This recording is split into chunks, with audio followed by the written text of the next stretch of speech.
Vacation. After that, I shrunk my Dharma body and fused with it. Explained Li Jun. Did it help with your Dewey realm? Asked Wang Wei. No. I guess because it was your idea and method, replied Li Jun. However, I'm satisfied with the result. His Tao body was more powerful after using this method. I spent a lot of my cultivation time training my Dewey realm, added Li Jun. That's a good idea. What about that weapon? Have you subdued it yet?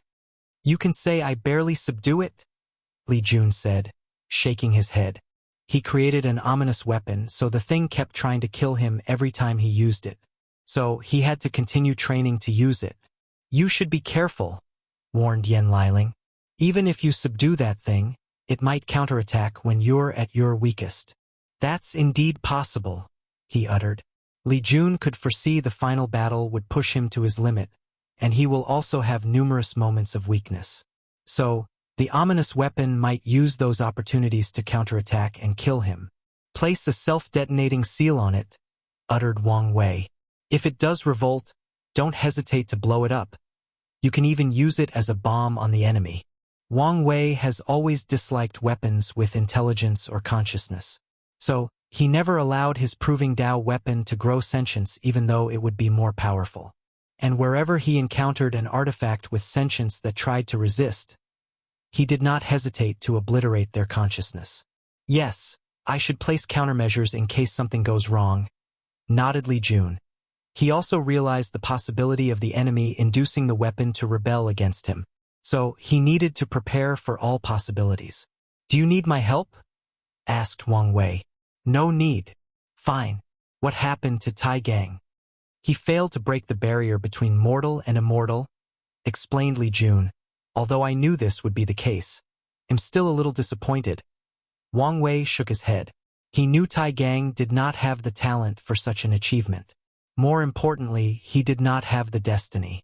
You don't have to worry about him, added Yan Liling. He's been practicing secret techniques that grant him immortal strength. He collaborated with the sect to create a perfect system involving formation, weapons, and pills. So he'll be a great general. She participated in his training, so she knew best about Tai Gang's current situation. That's good. What about Kai Song? Is she ready? Asked Wang Wei. She is. Excellent. In the final battle, she can show the world the importance of puppet Tao, thus encouraging other factions to revitalize this field. Nodded Wang Wei with shining eyes. Once more people began to create puppet legions, it would be easier for him to lead the myriad emperor world to expand through the entire endless void. The three chatted for a few hours before Wang Wei left, leaving the two lovebirds to themselves. What are you going to do next? I will continue to subdue the weapon, train my Dewey realm, then spend more time with Ire and the child. Yan Liling did not say anything. You should understand that I could experience an eternal parting with them during the final battle, he hurriedly explained. I'm not unreasonable, so I understand, said Yan Liling. I will accompany you. Li Jun was shocked after hearing this. Then he smiled. Wang Wei teleported home to his wife. Ready? Asked Wu Hong. Yes, let's go. So where first? She asked. Let's stop at the foot of the mountain first. Wang Wei and Wu Hong flew to the city nearest the sect. They landed outside and walked like a normal couple. Besides casting a little spell that prevented people from noticing them, they resembled any ordinary young mortal couple. As he walked in the streets, he saw numerous flying horse carriages, which were this world's version of a car. As of now, most mortals can earn enough money to buy one. Furthermore, there were different designs based on demonic beasts. For example, dragon designs were more expensive and considered luxury brands. The city had lanes for the flying horse carriages and for pedestrians to walk. Do you want to take a running elephant carriage or a call for a flying horse carriage? Asked Wang Wei. Wu Hong looked at the large constructs in the distance carrying multiple people. Please visit Panda N0V1. Don't you mean bus? She asked with a smile. Don't break the fantasy, he warned. You have a good point, muttered Wang Wei. As rich as he is, he should have a private plane to flirt with a beautiful woman. Well, consider me a poor scholar for today. So let's walk. The two continued to walk as they observed the surroundings. Wang Wei saw many young people walking with a circle rune floating next to their ears. Is this how the void-storing flute evolved? He thought. The voice-storing flute, or MP3 concept, was created during his Qi luck trial to meet the spiritual needs of the citizens. It had evolved after countless years. It's beautiful, commented Wu Hong. You've created a perfect mortal civilization that combines science and technology with cultivation. Indeed, nodded Wang Wei as he looked at the civilians of this city. Full of life and light of wisdom. Ordinary citizens can live between 150 to 160 years due to enough food and nutrients, shelter from the harsh environment, access to a well-developed medicine system, and, more importantly, martial arts. This civilization created a set of basic movements that allowed people to passively absorb spiritual qi between heaven and earth to nourish their bodies. Although they cannot store spiritual qi, it still provides them with many health benefits, including a centennial lifespan. Subsequently, there are extraordinary citizens, people who access their spiritual power. These extraordinary citizens are the driving force of this civilization, using their spiritual power to engrave runes and create all the constructs. Extraordinary citizens have a lifespan of 250 to 300 years because they can use their spiritual power to prevent their Bodhi's life force or vitality from dissipating. Let's go watch a movie, said Wang Wei with a smile. Oh, what genre? You pick between romance, action and adventure, comedy and horror. How about a romantic horror? Why this one? Asked Wang Wei. It's a perfect choice. There's the mushy romance stuff. Plus I can use the excuse of the horror to pretend I'm scared and hold you tightly. Why did not I think of that? You are really the perfect wife. I know, replied Wu Hong with a smile. The two went to see a movie or recorded story. There are two ways to produce movies in this civilization. The first one is to get a few willing cultivators as actors. With their powers, the production crew does not need to worry about CGI and stunts since the cultivators can use spells. The second is to use illusion arrays to create the entire story directly. And with Wang Wei introducing these people to different genres of movies from Earth, the movie business or industry has developed dramatically in the past 300,000 years. What a great movie, said Wu Hong as she walked out of the theater, her left arm tightly around Wang Wei and her right arm holding food. Were you scared? Of course. Didn't you see me scream and hold you tightly? Yes, with me around. You should have been reassured? Of course. After all, you're my strong and brave man, she said with a smile. Where are we going next? Let's go to the best restaurant in the city. Movie and dinner. You sure know how to woo a girl's heart. Before the movie, he used his political connection to reserve a table in advance. So the waiter led them to their table and soon served them food. The food is excellent, commented Wu Hong. Cultivators do not need to eat and prefer to drink wine or tea, so the culinary art is not well developed. In the cultivator world, great food relies more on excellent ingredients baptized by spiritual qi instead of techniques, ingredients, and spices. Not even closes to yours, commented Wang Wei, and he was not lying.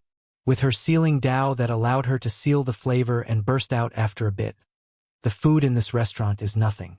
Wang Wei has a large section of his space ring with Wu Hong's cooking. All these foods are perfectly preserved with the power of time so he could eat them fresh. The reason for doing this is because of his essence flower divine ability which allowed him to temper his body simply by eating delicious food of high ingredients. He's waiting for the right time to use them to help him open the gate of power. This civilization of yours should have created weapons. How strong are they? She asked. They can kill supernatural realm. However, that's their limit, replied Wang Wei with a sigh. The first 3 stages of cultivation are still the categories of mortals. Only in the 4th stage will cultivators be considered extraordinary, hence the name supernatural. This is also the reason some lower realms called this stage the transcending mortality realm. So, after this spiritual rune civilization reached the destructive capabilities of the supernatural realm, heavenly Tao placed restrictions on them, preventing them from developing after hundreds of thousands of years. Parting. It makes sense it would be restricted, said Wu Hong, sipping her wine. Heavenly Tao wants a potent civilization to cultivate powerful great emperors. No matter how brilliant your civilization is, it's still a mortal one with an average lifespan of more than 100 years. If they keep growing, they might disturb the current cultivation civilization, leading to infighting and weakening the entire myriad emperor world. A battle between science and technology and cultivation? Added Wang Wei with shining eyes. That would be an interesting sight to see. If it were before, Wang Wei might be sure cultivation would win. However, after seeing the development of the science and technology world and the quantum realm, he was not so sure. Who do you think would win? Asked Wu Hong, also intrigued by the notion. It depends, replied Wang Wei. Cultivation should have the advantage in terms of raw power or individual with ultimate power. Meanwhile, science and technology has the advantage in population and weaponry. I understand their advantage with people since science and technology have solved the issue of people's livelihood, resulting in a large population base, commented Wu Hong, who learned to despise how cultivators ignored mortals to survive on their own. However, winning on weaponry? She shook her head. Cultivators have artifact refiners. How could they lose?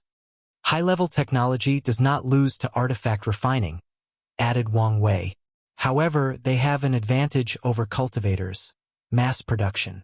It could take dozens to hundreds of years for a weapon refiner to refine a quasi-emperor artifact. During the same time span, science and technology could produce hundreds of spaceships of the same level depending on their technology's development. Indeed, I did not consider this. So, in a battle where they are relatively equal, cultivation will win if the war is short and quick. However, if it's a prolonged battle, they have no chance. Of course, you should understand battles are not simple. Wu Hong nodded as she knew any war was not so easy to analyze and summarize since anything could happen. In war, even pure luck could decide the final outcome. All right, let's not talk about such a heavy topic as war and enjoy our diner, said Wu Hong as they changed the conversation. Afterward, both were satisfied with their experience. Where to next? Tomorrow we will have a beach day. Excellent, replied Wu Hong as they stayed in the most luxurious hotel in this city. The next day, they teleported to the end of the central continent in their beach wares. Wang Wei and Wu Hong walked on the beach, watching many cultivators dressed in shorts and bikinis, playing volleyball, surfing, and building sand constructs. Wang Wei had a weird look on his face. On Earth, this should have been an ordinary thing. However, seeing so many cultivators with long and flowing hair and shorts and doing these activities was strange to him, especially seeing some people who did not want to change their regular clothes and were dressed in ancient clothes. Is this what you called cultural invasion? Asked Wu Hong, who also found the entire thing a little strange. This is the power of influence, commented Wang Wei. I am considered the heaven chosen with the highest probability of proving the Tao in this generation. So, many cultivators worship and imitate me. They believed Wang Wei, the powerful sect master of the Tao opening sect, used this weird method to relax after cultivation. Maybe there is a secret to it, so they copied it. Your thinking is too cynical, argued Wu Hong. Cultivation requires both hard work and relaxation. Previously, cultivators would drink, chat with friends, travel the world, or visit brothels to relax. But your method showed them a new and exciting way. Furthermore, your bikini has become a new way for women to demonstrate their freedom and fight against many of the patriarchal ideologies present in the cultivation world. Cynical, huh? Muttered Wang Wei. You're probably right. Maybe I've been too assimilated by this world, and I haven't even noticed it. This is inevitable, replied Wu Hong. After all, you only spent a few decades on Earth. The two enjoyed a few days at the beach before leaving. Where to next? The largest and best brothel in the world, the Heavenly Moon Restaurant, replied Wang Wei, making Wu Hong give him a weird look. Most men will secretly go to the brothels, but you actually bring your wife. These men do not have such an awesome wife as you, he replied with a flattering smile. Do you think I don't know what you are planning? Wang Wei coughed lightly, pretending he did not hear anything. The last time he went to the brothel, Wu Hong boldly declared she could do it better than these women and danced for him. And to this day, Wang Wei has never forgotten that dance, turning it into one of his core memories. She was beautiful and ethereal. The entire world seemed more cheerful and happy as she danced. At that exact moment, she was the center of the world, shining brighter than any stars and nobler than even heavenly Tao. Fine, I will indulge you. The two headed for the Heavenly Moon restaurant in the Een Moon Sect's central domain. They paid the price to have the best courtesan serve them, and she was pretty talented at her job, knowing poetry, dance, calligraphy, and painting. However, Wang Wei did not care and quickly dismissed her after a short performance. 2 hours later, Wang Wei walked out of the restaurant, wiping the blood from his nose. Damn it! This woman almost destroyed my willpower. You're the one who wanted a show, said Wu Hong. This day will forever stain my credibility as a manly man. You can redeem yourself as long as you destroy that recoding talisman. Who wants to be a manly man, anyway? Replied Wang Wei as he embraced her, displaying his shameless side to the fullest. Let's go. The two then traveled the world together, eating food from different restaurants, regions, and continents. They visited the most famous spots in the world, like the Yaoqi Heavenly Tree in the central continent, which is similar to an enormous sakura tree from Wang Wei's previous life. The tree has remained pink ever since its existence and has never changed. And on the full moon, it will shine, becoming more beautiful. The entire thing was a spiritual experience. There are rumors the tree is the only thing in the world that can heal Dao hearts, and the Hua clan, whose founder Yaoqi Emperor planted the tree, took advantage of this rumor to their full extent. Although it was not true, the tree did have the power to bless the mind and increase cultivation for a short period. So, the Hua clan used it as a tourist spot, allowing them to prosper for countless generations. For the next 100 years, Wang Wei and Wu Hong traveled all over the world. They experienced numerous things and met plenty of new people. Although they did not reveal their identity, this fact made the experience more memorable. Finally, they stopped at the Heavenly Tree Village. They developed very fast, commented Wu Hong as she looked at this village.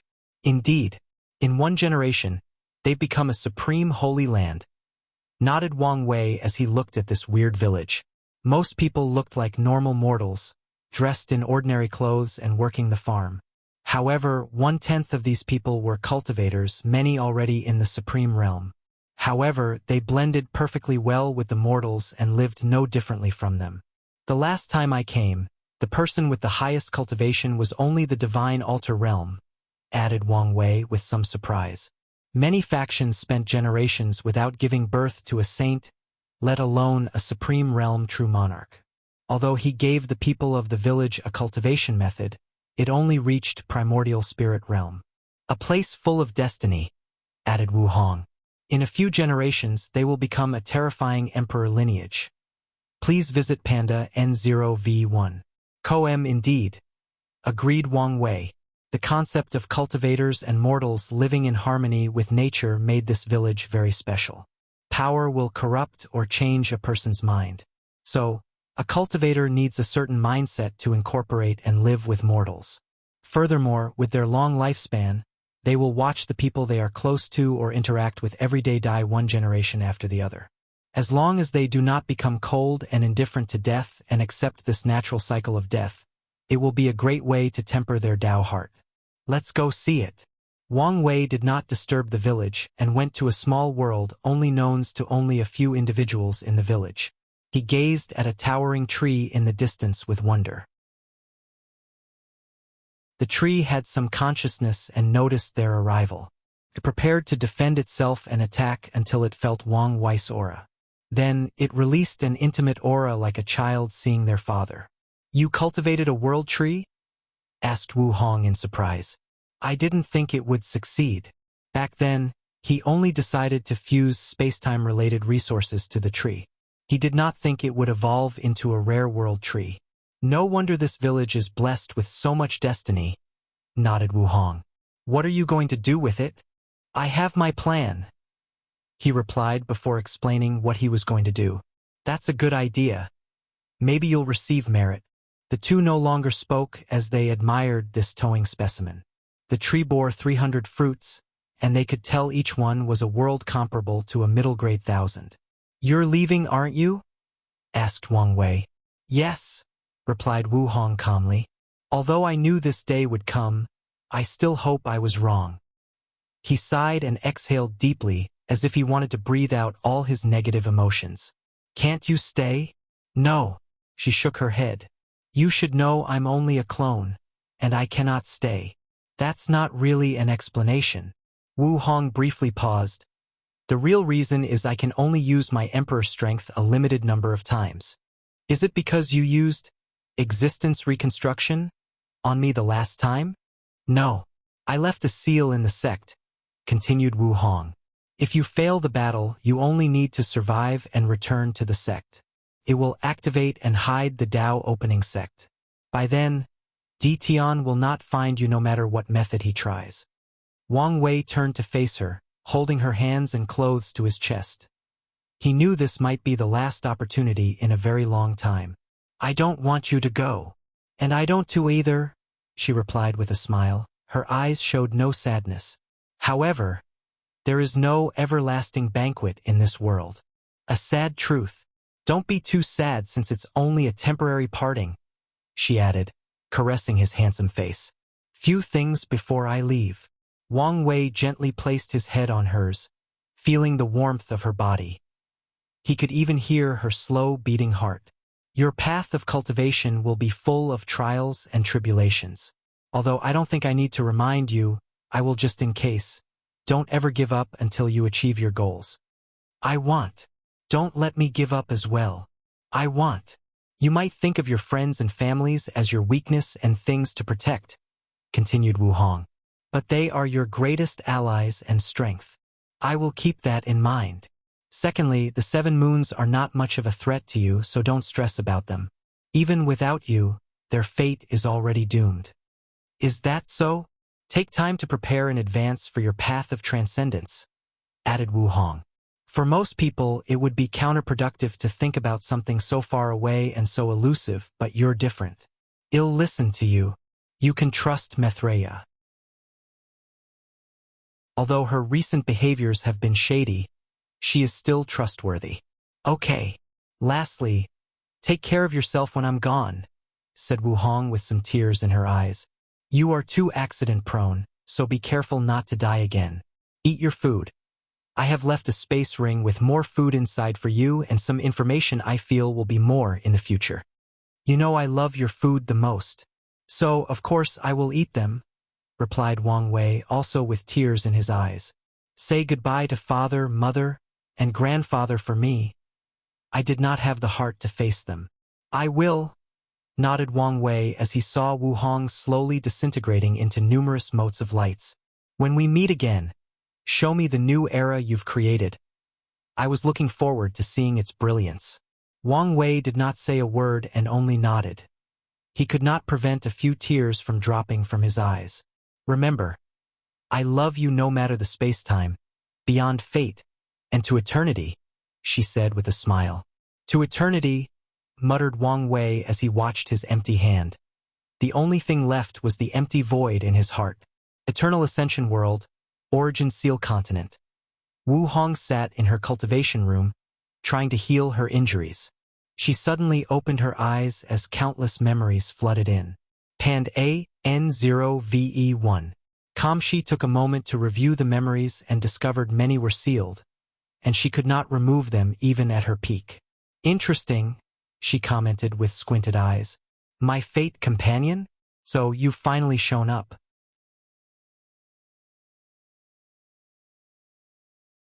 Primary materials and husband picking. Wu Hong was deep in thought as she tried to analyze the situation and review the key memories. She did not send a clone to the lower dimension. No, she was not even capable of such a feat. Only half-step transcendence and someone like Old Man Nether can influence the lower dimension to such a level. She is obviously me with the same existence, pondered Wu Hong, eliminating the possibility the latter only looked like him. 2 possibilities, The first one is someone else sent that clone and is plotting something, and the second is my future self sent the clone. However, paragons cannot do such a feat unless they use Old Man Nether's method. So, does that mean future me is half-step transcendence? Wu Hong was not excited about this news as she felt things became even more complicated. Suddenly, she thought of something. No, this is not as simple as leaving a clone. Someone is tampering with the primordial timeline. Her memories from the ultimate taboo were blurry and missing a few chunks. However, she remembered she had discovered a shocking truth. She learned someone might have forcefully changed the primordial timeline. Wu Hong took out a talisman and sent a message to Mithreya, asking her whether she had the strength to temper the timeline. Yes, I can temper with the primordial timeline of the Eternal Ascension world. However, if the changes lead to domino effects that affect other chaos worlds or the entire primordial chaos, the backlash from the River of Time will instantly kill me.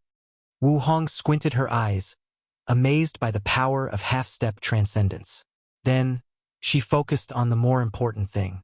My clone's purpose seemed to steer this fated lover in a different direction, ensuring his path is smoother and better.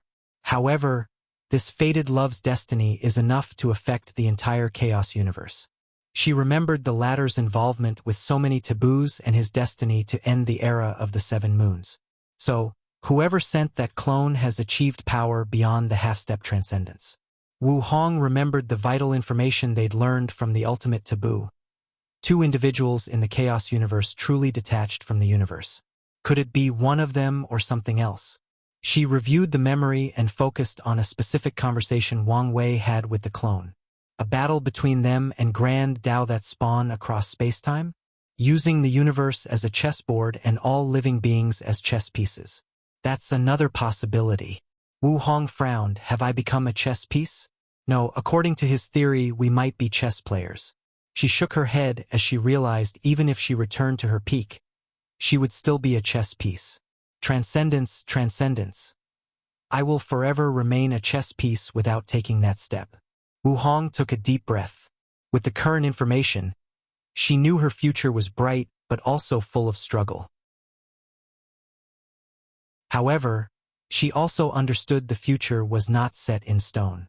Learning about her future achievement might have already changed the course of history to something completely different. So she will not become complacent or have the mindset that her success is guaranteed. It's a shame much of the key information is sealed, Wu Hong pondered. Then, she focused on something else. The Perfection Foundation, she muttered as she briefly glanced over this technique. It really looks like a technique I would create. Any technique, spells, or scriptures created by a cultivator will have their brands on it. A pair of twins who make the same technique will have slight differences based on their brands. The only issue is the dark truth. Wu Hong did not want to take the risk of contacting a taboo that could kill her without any resistance. The problem is these forbidden lands suggested as an alternative are as dangerous as the dark truth. Plus, I would have to survive Grand Tao's wrath unless I spend the rest of my life in these forbidden lands. The dark truth is the best place for this technique since it could even protect cultivators from Grand Tao's wrath. Not to mention the headache of the materials needed for this technique. She smiled wryly as she looked at the list. Perfect tier, a rare heaven and earth object that contains the essence of perfection. People who tried to study mortal and immortal perfection are usually desperate for this thing. However, it's not only rare but also requires to pass a trial created by Grand Tao itself to acquire it. Panda NOVE1. Another rare resource for this technique is Grand Tao blood. Throughout the history of the Chaos Universe, blood has dripped from the eye of Grand Tao 6 times. To this day, no one knows the reason. But each time it occurs, it is a battle fiesta where paragons, fiend gods, Tao monarchs, and immortal kings die in the millions. The last core material is the heavenly Tao seed from a central source chaos worlds.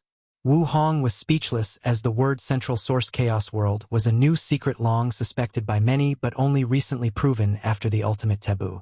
There are different levels of Source Chaos Worlds in Primordial Chaos. Some are only capable of giving birth to only 1 paragon or have a limit of 100. Only a few have no limits on the number, like the Eternal Ascension World. However, The real secret of the Central Source Chaos world is not their unlimited paragon birthing abilities, but the fact their heavenly Tao has the power of half-step transcendence. And by absorbing them, cultivators can reach that step, just like supreme unity. Throughout the Chaos universe, there are only 3,800 Central Source Chaos worlds, and after the ultimate taboo, they became hot potatoes competed by many people. Of course, most of these people did not have a feasible technique to absorb heavenly Tao. From what I remember, there are two ways to get the seed. Overcome heavenly Tao by force or use a ton of merit to exchange it. Wu Hong was genuinely speechless regarding the resources needed to cultivate this technique. The three primary materials are rarer and more precious than the limit breaker. What's more, even the supporting materials are as rare as the limit breaker. Please visit Panda N0V1. Ko Mok, let's put it behind for now, Wu Hong decided. Although she concluded the dark truth was the best way to cultivate this technique since the materials are likely to be directly granted. Unfortunately, the risks were too significant. Wu Hong continued reviewing her memories, focusing on Wang Wei. She wanted to know what kind of person he was, his personality, his likes and dislikes, and so on. He seems quite easy to get along with, she thought, nodding in satisfaction. She did not want someone boring or with a bland personality. Very charming, witty, intelligent, extremely open-minded, and think outside the box. She nodded as she could see her life would be more exciting with a person with such a personality. Handsomeness and talent more than meet the standard. As for wealth, well, he's wealthy for someone from the lower dimension. However, he does have the potential to gather more wealth, muttered Wu Hong as Wang Wei filled in more of her boxes. Let's check his performance in the bedroom.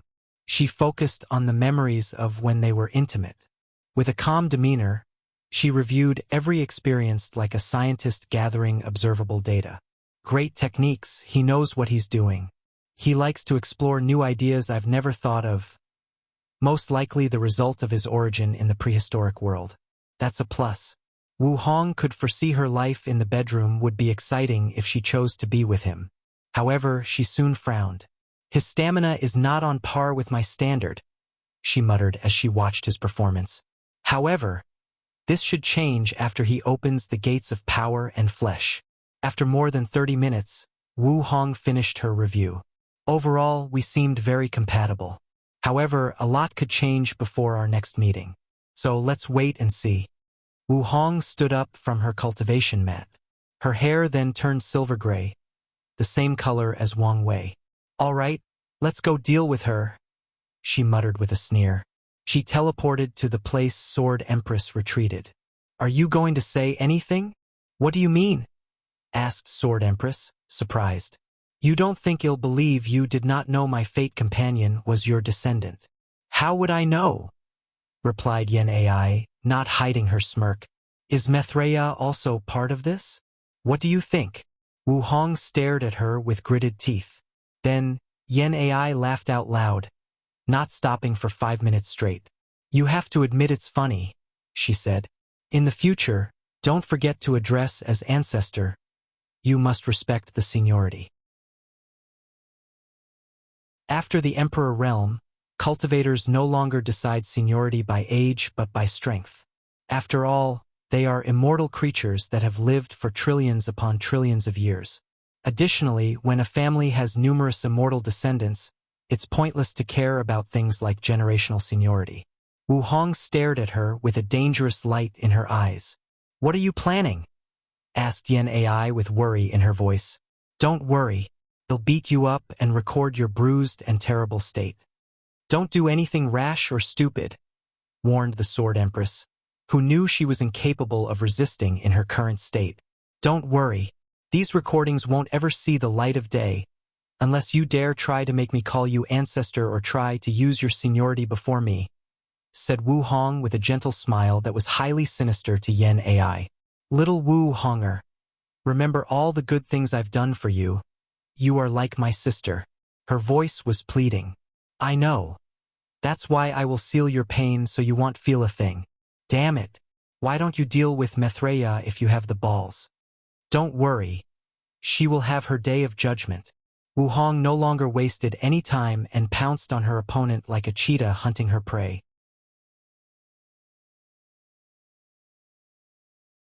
Red dust. Wang Wei laid his head on the world tree, not saying a word.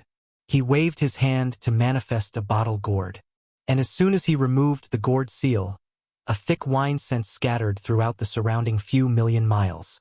The sheer smell of this wine changed the surrounding clouds, making them jump around and dance as if they were drunk. Without hesitation, Wang Wei took a sip and felt his mind refreshed. Furthermore, the taste of this wine was heavenly. Subsequently, he sensed a mysterious power traveling throughout his fleshly body and nourishing it. Unfortunately, it was not enough to help increase his true power Dao realm. However, he was not in the mood to care about such a thing, as he continued to drink. Wine in the cultivation world had 3 ways to distinguish its worth: the materials, the technique, and the time spent aging. The method used in Wang Wei's wine is excellent but could not be said to be the best or revolutionary. As for the materials, he used the best material possible. However, what made this wine truly valuable was the aging time.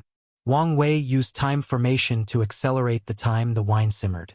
And since wine does not have to worry about time energy hurting it through time acceleration, like humans, he could cultivate peerless wine. And the one he was drinking was brewed for 50 million years. A sip of this wine can make a Saint Realm cultivator drunk and sleep until their lifespan of 500,000 runs out. It can nourish the bodies, souls, and energy of true monarchs and quasi-emperors. More importantly, it can boost comprehension and allow people to understand the Tao better. PN0V1 Wang Wei shook his head and continued drinking. He controlled his fleshly body and soul to cancel his natural immunity, allowing himself to get drunk. He could indulge in his mind and emotions. The ancients called all the emotions, grudges, obsessions, joy and sadness of the world red dust, a dirty thing that corrupts or stains the mind of cultivators. Taoism believes cultivators should have a detached attitude toward red dust. They advocate to remain free from its karmic ties.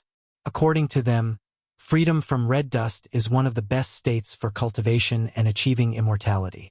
However, some schools believe cultivators should refine their minds and hearts through red dust. However, these schools also believe in cutting the connection from the red dust, thus achieving a detached state of mind. Wang Wei thought for a moment before shaking his head, as he thought this philosophy was also cruel and not easy to practice. After experiencing the joy and sadness of the world, the ups and downs, love and hatred, how could someone easily cut them off from their minds and look at their experience from an indifferent point of view?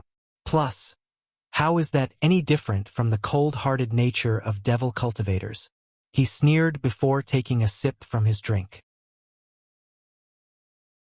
Buddhism believes in karma and sought to save all sentient beings.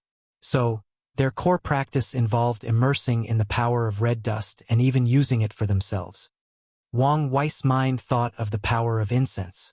Although there are also schools of Buddhism that also have similar views as Taoism who believe only through the absence of karmic ties can monks seek self-enlightenment and achieve nirvana, they are rare and not the mainstream. Countless thoughts flashed in his mind. After creating the river of karma, this philosophy fit me the best. However, I am different from these monks. I have no desire to save all sentient beings. I only want to immerse in red dust to use its power to help me cultivate and find a way to transcend karma. No, maybe these monks are similar to me. The only difference is their hearts are pure and truly cultivated for the sake of all sentient beings. After reaching transcendence, these monks would definitely help people transcend karma and the cycle of reincarnation. However, I would only do it if I felt like it. Wang Wei exhaled as he ended his state of enlightenment. He felt his understanding of karma elevated, which in turn promoted his understanding of his fate Tao. One of the unique aspects of his fate Tao is his understanding of the other Taos, karma, luck, also increased his comprehension of fate and vice versa. Furthermore, he also elevated his soul Tao to a higher level, including the Tao of 7 emotions and 6 desires, which is a part of the soul Tao. Please visit Panda N0V1. My current understanding of the Tao should have been enough to reach 5, 6, maybe 6% of the Grand Tao source. Unfortunately, Grand Tao prevents anyone from comprehending and controlling the source of the Tao without gaining access to the heaven will. In some ways, the rules of this world are a cage for a genius such as myself. Wang Wei shook his head in frustration before falling asleep holding the wine gourd. Formations instinctively appeared to protect him. The next day he woke up in a better state than before. The previous enlightenment increased his Tao and helped him better understand himself. Unfortunately, he was still sad and depressed, so he spent the next 3 days drinking and sleeping. Finally, he knew it was time to rein himself in and continue his journey. After all, it is only a temporary parting, he muttered before looking at the towering world tree. He then constructed a massive space-time formation to continue nourishing the tree. But he felt it was not enough, so he summoned some Tao ancestors and 2 third-class insurgents from the sect to control the formation and ensure it worked at maximum capacity. In a few hundred years, you should grow even more, he commented as he caressed the tree. Finally, he left some benefits for the people of the Heavenly Tree Village and asked the sect people to ensure nothing happened to this village. Although the tree was no longer visible and was no longer desired by countless people, he was sure some people still remembered its existence and might be planning to get their hands on it. After leaving the village, Wang Wei did not return to the sect since he had another place to visit. It's time to temper my Tao heart once more and maybe find some answers. Wang Wei teleported to the western White Tiger continent, specifically the evil punishment domain located in the northeast of the continent.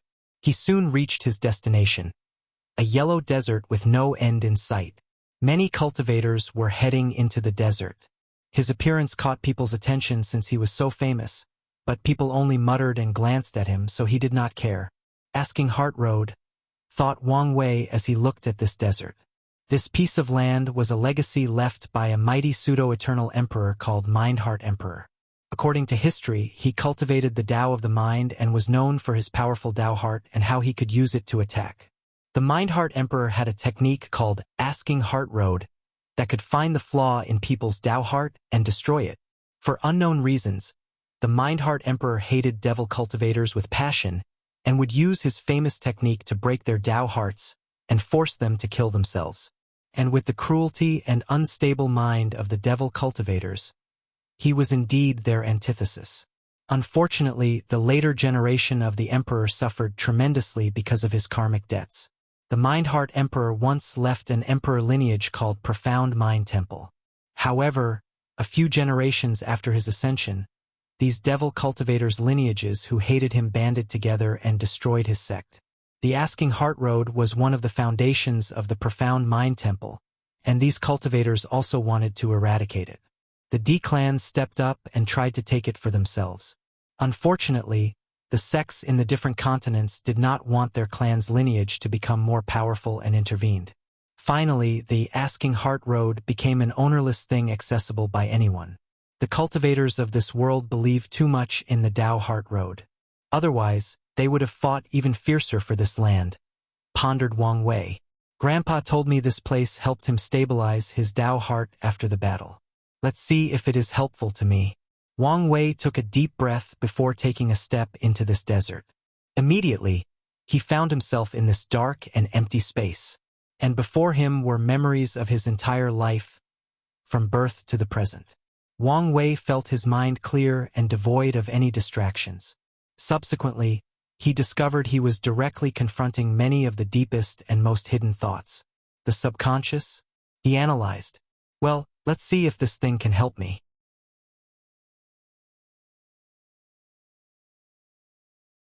Asking Heart Road. As Wang Wei walked through this desert, he began to review many of his memories, not all of them, but a few that had a deep impression on him, consciously or subconsciously, throughout his cultivation path. The first memory he saw was his meeting with Li Jun. He watched how many young children of the sect bullied the little fatty, and the latter did not resist or complain. So, he asked him why he did not respond and fought back. What's the point of fighting back besides adding more unnecessary injuries to me? Responded the 3-year-old Li Jun. Wang Wei immediately noticed Li Jun's wisdom as the young child understood his current state was due to his status in the sect.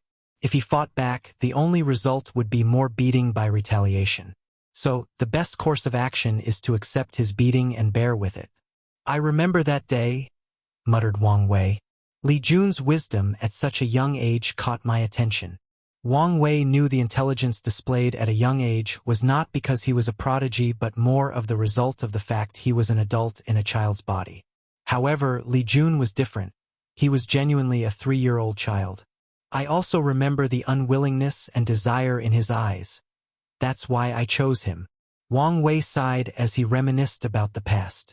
He looked at the memory one last time before continuing. The following core memory he experienced was the first person he ever killed. A prisoner. This was the first life he ever took, and to this day, he remembers how the sticky blood felt in his hand as he stabbed that prisoner. He remembered the moment life disappeared from the prisoner's eye, the vivid emotions displayed on that prisoner's life. Is this the exact moment when life was no longer sacred to me? He analyzed. After the first kill, he had nightmares for days. But now, his hands were stained with trillions of lives. But he could still sleep peacefully. I felt something die inside me on that day. Was it my awe and reverence for the beautiful thing known as life? Wang Wei sighed. Although I know this was inevitable the moment I reincarnated in this world, it's still sad to think how much I've changed from my Earth self. Wang Wei continued his journey. He saw the memory of when he ordered Wang Ju for the sect to experiment on Han Li for him to acquire a heavenly physique.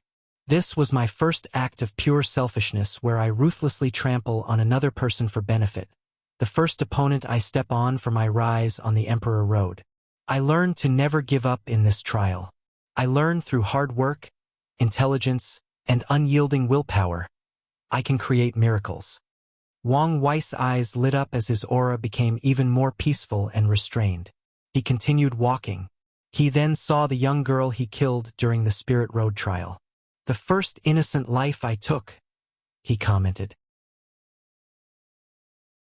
The girl was a pampered young lady and came to the trial with guards probably as a marvel experience. Her parents were probably new to the cultivator world and did not know much about the trial's rules and ruthlessness. Unfortunately, she was only one of the many innocent bystanders that suffered as a result of my Emperor Road. He shook his head as he moved forward. The following memory occurred not long after the girl's death. It was a battle with a gladiator. This was the first real life and death battle he had, but this was not the reason it was a core memory. The world is truly unfair. I have spent more than 8 years as a gladiator, forced to kill every day to buy my freedom. It took me 8 long and painful years to summarize that dodging method, yet you learned it in less than 5 minutes. "I'm not willing," said the gladiator as he died, full of unwillingness. "This is the first time I realize how unfair fate can be," commented Wang Wei. "Some people spend their entire life striving for something, but others are born with it. Some people have to struggle their entire life, but others are born destined to achieve greatness." As he reviewed these memories from a higher cultivation standpoint, he understood many things and saw these events in different lights. So, he continued his journey. The subsequent memory was his battle with Ji Song, where he almost died because of the latter's mighty fleshly body. Truth be told, this is probably the second most difficult battle I experienced throughout my entire life, he muttered as he watched his body lying on the ground with a shattered spine. Only 2 people of his generation pushed him to such a miserable state. Please visit Panda N0V1. Wang Wei re-experienced that battle before continuing to walk. The memories in front of him changed to after the Spirit Road trial as he stayed in Immortal Village. This village is where I experienced the vast difference between mortals and cultivators. It is the place where I awakened my ambitions to change this era, muttered Wang Wei as he realized the importance of that village to him. Cause and effect, karma, he continued. I planted a tree on a whim, but 300,000 years later, it turned into a precious world tree. The villagers were friendly and welcoming. So I placed a feng shui formation on their village to bless them with luck. Now, they are a supreme land with great potential to become an emperor lineage. Everything is connected, one way or the other. Wang Wei's aura was utterly restrained inside his body. He now looked like an ordinary mortal with no cultivation. However, upon closer observation, People with keen observation could detect he was fusing with heaven and earth as if the two were the same. The following core memory was a confrontation between him and Heavenly Tao when he entered the Dui realm. Heavenly Tao tried to stop him by influencing his willpower. From the records he knew, the trial to enter the Dui realm should not have been so severe. Then, there is his odd black chi luck dragon. Wang Wei looked at this memory with a frown. This event might be the confrontation between my future self and Grand Tao, he suddenly uttered. No. The first confrontation was my battle with the wrath of heaven. Wang Wei knew many anomalous things that happened during his life, most of which were weird and unexplainable. But today he had a theory on the reason. A battle that spawns across time and space, he muttered before continuing. It was not time to care about these things that he could not control. The next memory was a meeting in the Li Clan Mountains after entering the Divine Altar realm. He tasked Li Jun to suppress all the famous disciples in the sects, including the contemporary sacred sons. Then, someone from the Li clan called him, and he had a meeting with a beautiful middle-aged woman dressed in all white. She had a doting and motherly aura emanating from her body. I want to thank you, said Qian Shifan, Li Jun's mother, with a gentle and kind smile that could put people at ease. Thank me? For what? Asked Wang Wei as he placed his teacup on the table. For giving my son a chance to shine. I thought you would blame me. Oh, why is that? After all, I could guarantee him a safe and peaceful life with my status. However, he will now follow me on a dangerous road with a high probability of death. Qian Shifan briefly paused. As a mother, I also want my son to live a peaceful life. However, I also understand that strength is necessary to survive and have dignity in the cultivation world. So, I'm glad you showed the world he was no worse than any heaven chosens. As for the danger, this is unavoidable. Since you don't blame me, I'm relieved. Wang Wei calmly looked at this scene. He did not think this memory was this significant to him. Back then, he had some guilt about Li Jun following him. After all, he knew the emperor path he chose to walk on was full of danger and uncertainty. So, he often pondered that it may be better for Li Jun not to follow him and live a safer life. Madam Qian, I did not disappoint your expectation. I protected your son, and he is now one of the brightest stars in this generation, muttered Wang Wei, who suddenly felt more peaceful. He smiled before continuing his journey.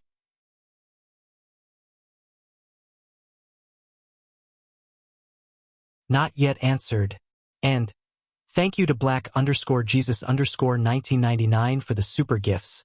I'm very thankful for your support. I forgot to write this note a few days ago, so sorry about that.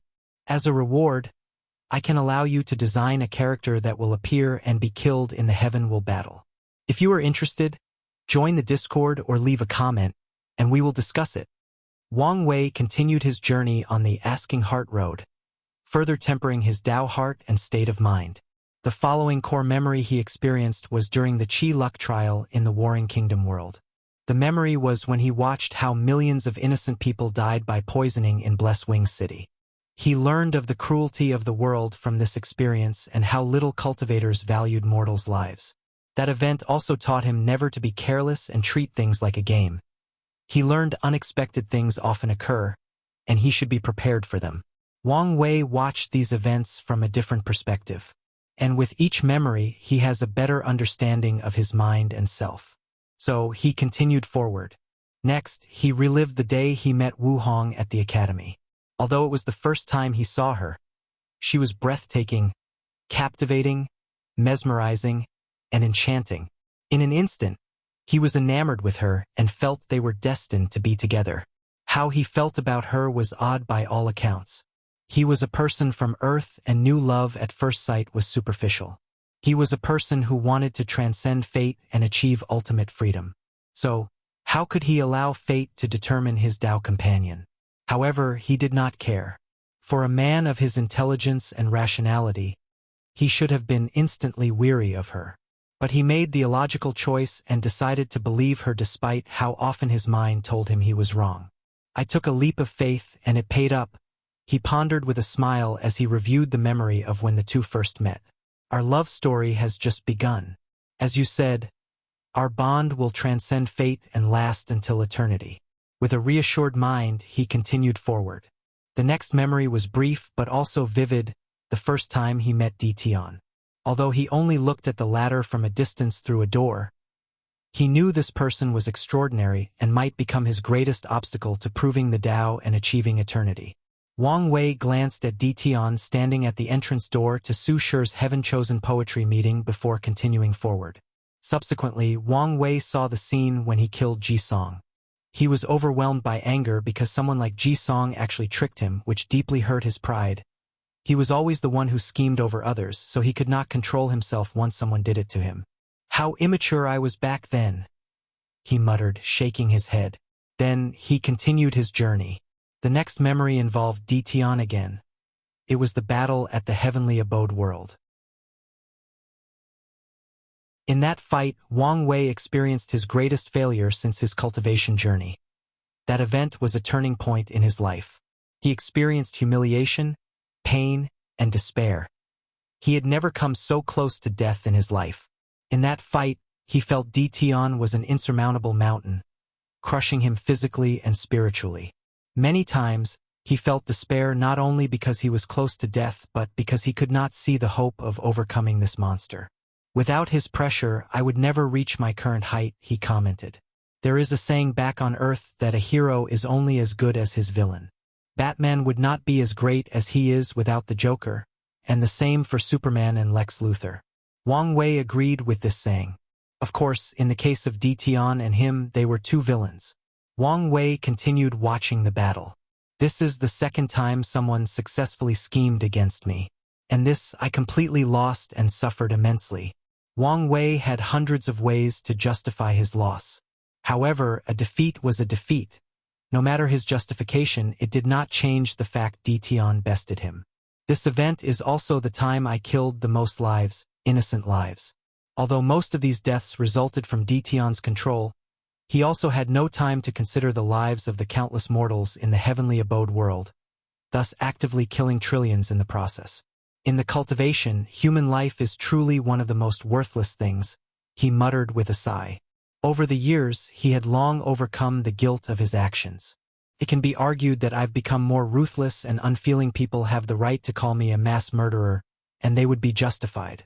However, the way I see it, I've come closer to achieving my goal of being unfettered by things like human morality. Wang Wei was calm and peaceful. The only thing that mattered was not people's perception of him or how the world viewed him. The only important thing is my heart. I am at peace with who I am and my actions, and that's all that matters. Wang Wei felt his Tao heart strengthened, so he continued forward. The next memory was his mental breakdown after learning about his grandmother's upcoming passing. Due to heart devil and inexperience regarding losing his loved ones, his mental state collapsed, and he went on a rampage. Please visit Panda N0V1. Well, I may have overreacted, he muttered with some embarrassment. He could not help despite how thick-skinned or shameless he was. During that mental breakdown, I learned about the antithesis of my fate Tao in pursuit of freedom, free will or choice. He analyzed the memory. It's also because of this event I realized the weight of the burden placed on my shoulder. My parents, Li Jun, Yen Liling, and countless people were counting on me to prove the Tao. He continued walking, and the following core memories were all about the Supreme Outlaw trial. The entire event was highly stressful for him. Death loomed over him at all times, and this time it was for real. During many of his near-death experiences, a small part deep in his mind always reassured him since he knew he could rely on his luck, his background, and Wu Hong to survive. However, none of these were helpful in the trial, and he had to rely on himself. I cannot believe how close I came to death. One wrong step and I would become one of the countless souls fallen while walking the Emperor path. Wang Wei shivered as he remembered the pressure he faced when Empyrean Blackheart showed up. If he were 1 second late and missed the opportunity, the latter would have eradicated him from the mortal world. And since it was a supreme outlaw trial, Wang Wei knew Wu Hong would not be able to revive him with existence reconstruction, unless she had the power beyond Grand Tao. Really closed, he muttered before focusing on the next core memory, Jin Chao. Karma. The idea that actions have consequences, muttered Wang Wei as he looked at the young man full of hatred. In this situation, he was undoubtedly the villain since he ordered Jin Chaos' death. Could all of this be prevented? He asked himself. If he did not order the killing of Patriarch Jin Yong and the death of the entire Jin clan, Jin Chao would not have any reason to hate and desire to kill me. This question is meaningless, concluded Wang Wei. With his power, maybe he only needed to control the Jin clan and not kill them. However, it would become more difficult to have absolute control of the great Xia dynasty. Human greed is endless. Even if spared Jin Yong and the other noble clans, there is the possibility that they would take my kindness for weakness and secretly try to intervene in the dynasty's power. Without killing the noble clans, I would never have established such a prosperous dynasty and achieved rainbow luck in the trial. So, I don't regret my decision. Furthermore, even if I did not create Jin Chao, Heavenly Tao would have created another Avenger to destroy because of the trial. This person could have been from all the lives destroyed in the Heavenly Abode world or the devil cultivators I killed after losing control. Wang Wei did not regret his decisions. All actions have consequences, that's karma. And since I have not transcended karma and become free and unfettered, I must obey this law. He had long accepted that he must play the game before winning it. And one of the rules of the game is being restricted by karma. Wang Wei's Dao heart once again sublimated as he continued his journey. The next memory he saw was when the mysterious masked man attacked him along with numerous emperors.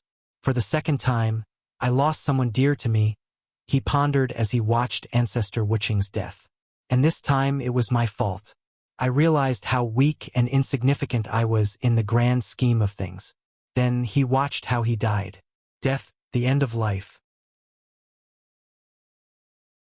I never thought it would be such a quiet and peaceful thing, commented Wang Wei.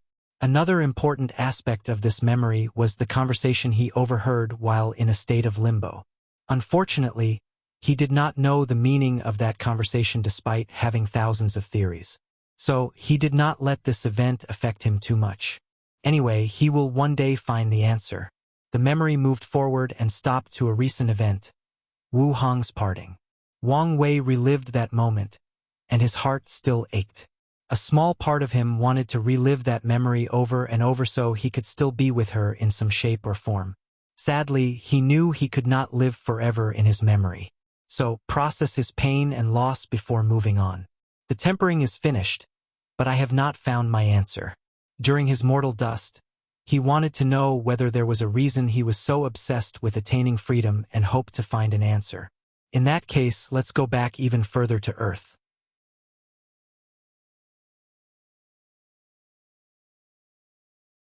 Repressed memories. Wang Wei's memories changed to his time on Earth. He saw a 5-year-old version of himself talking to a few kids at the orphanage while playing in the mud, trying to catch bugs and worms. When I grow up, I want to be an astronaut and go to the moon, said big brother Sun Tian, a slightly chubby little boy that looked about 7 years old. Xiao Yun, what do you want to be when you grow up? He asked, looking at a cute little girl about 4 years old with twin braids. Let me think. I want to be a doctor and save lives, replied Wei Yun, with dirt all over her pink cheeks. Despite being a girl, she did not care about the mud on her face and clothes. Big brother Wang Wei, what about you? I want to be a famous football player like Ronaldinho, Zidane or Rivaldo, replied Wang Wei with shining eyes. I want to win the World Cup and be the best player in the world. Really? That's awesome, replied Wei Yun. I believe you can do it. Me too, said Sun Tian as he patted the thin Wang Wei with a little too much force. Don't forget to send me tickets to your games. I will, replied Wang Wei with a smile. Then, his attention switched to something else as he yelled, Caught one. Really? Let me see. The scene broke, and Wang Wei saw another scene where he was a 7-year-old. He sat before his class teacher, and the latter looked at him with a frown. Wang Wei, I heard you want to become a football player? Yes, it's my dream. It's such a waste of your intelligence, said the teacher. Plus, you have no chance. What? Teacher, what do you mean? Do you know how low of a chance it is to become an international football player? Asked the teacher before spending the next 10 minutes telling Wang Wei about the current situation of China's football league, about the lack of funding, the low statistic to enter well-known leagues like La Liga, and his lack of talent in the department. The teacher even showed him videos of children his age displaying remarkable talent and abilities. Wang Wei, I'm not saying this to affect you negatively. I just want you to be realistic. You are one of our best students. As long as you keep your grade consistent all the way to high school, you have the opportunity to enter the best university in the country and even study abroad. By then, you can become a doctor, lawyer, engineer, or scientist. That's the best way not to waste your talent. The young Wang Wei's face was pale, and his body trembled. Wang Wei, children from your background cannot change their destiny through sport, the teacher said reassuringly. Only through hard work and study can you succeed in life. Wang Wei left the office with his head lowered. From that day on, he never mentioned his dream of becoming a football player. He became more taciturn and focused on his study. The memory changed to another scene. Wang Wei was in his last year of high school, having dinner with his parents and little brother. "Wire, have you decided on a major to study?" asked his mother in a gentle voice. "Yes, I decided on civil engineering," he replied. "Any reason?" "No, I find it interesting." Wang Wei lied. His reason was that he wanted to build a football stadium. Although he could not be a player, he decided to build the stadium they played in. "I have already decided you will be studying business," said his father in an unquestionable tone. "Why would I do that?" argued Wang Wei, not hiding his annoyance and anger. "Otherwise, how will you help your younger brother manage the company?" No need to say anything. It's already decided." Wang Wei gritted his teeth before lowering his head. Meanwhile, his left hand clutched so hard that his nails cut into his skin. But he did not care about the pain. He secretly looked at his mother, hoping she could say something. However, she also had her head lowered. The scene flashed forward to Wang Wei during university. He visited his parents during vacation. The four had dinner, but the room was quiet, with only the sound of chewing and swallowing. After dinner, his father looked at him and directly said, "I have arranged a marriage for you. Her name is Liao Zhenjin, and she is the beloved daughter of Liao Nianzu, the owner of Xinbei Group. Please visit Panda N0V1. Co. M. This marriage will strengthen our group's alliance." Wang Wei looked at his father with a deadpan expression.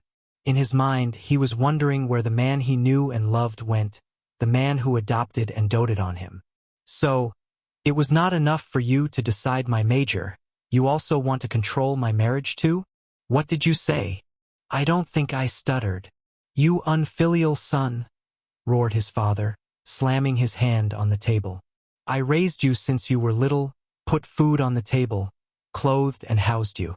Is this how you repay me?" Wang Wei clenched his hand as he looked the stranger in the eyes. His father snorted coldly. "Since when is it wrong for a father to decide his children's marriage?"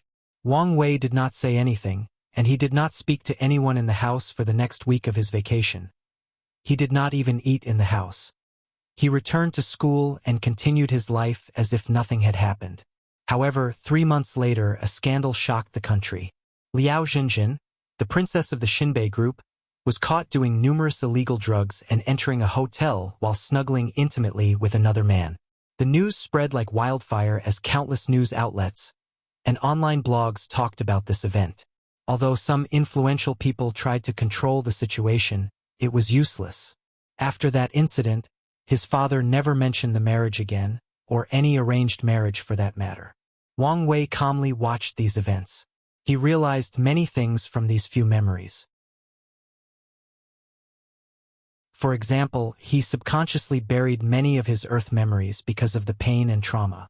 Secondly, he finally understood why it was so easy for him to integrate into this world and accept his new family. For once, he genuinely wanted parental love and concern. He wanted a happy and loving family with no strives. But it's also because his situation on Earth was not ideal. When I first reincarnated into this world, I had no urge to return to Earth. I knew I could do it once I was strong enough, but I was not in a hurry, nor did I have any longing for life on Earth. Now I understand why. He sighed as he felt more at peace. Then the scene changed one last time. Pan. DN0VE1. C.M. What is this? The report you asked for, he replied, trying to control his anger. Is this how I told you to do it? Screamed Manager Zhang. Everyone in the office could hear him. This is what's best for the client? Says who? You? Continued the manager with his loud voice. Listen up, boy. I heard you spread rumors you were the president's son. Do you think I would fall for such a low-level tactic? Manager Zhang once saw the president and his son during a company meeting and knew the latter looked nothing like Wang Wei. I didn't spread any rumors. Then who did? How would I know? Boy, watch your tone, said Manager Zhang. Redo the report. As punishment for your insubordination, you will have a 3 months pay cut.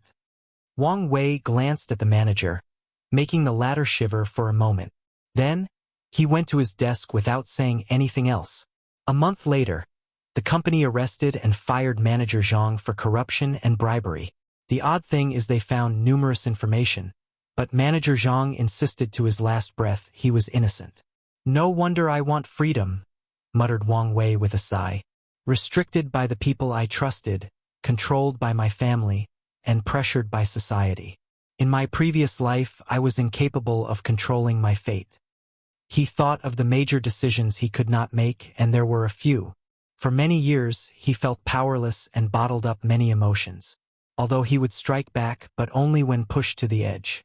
However, he went along with the flow most of the time and accepted his fate. My life on Earth was suffocating. So, when given a chance to acquire power beyond human understanding, it's normal for me to want absolute freedom. Suddenly, Wang Wei frowned. After this tempering, his Tao heart should have been perfected. And in some ways, it was. However, something in the back of his mind was itching. Things are not so simple, he muttered. I'm missing something. My experience on Earth is not the only reason for my desire to control fate.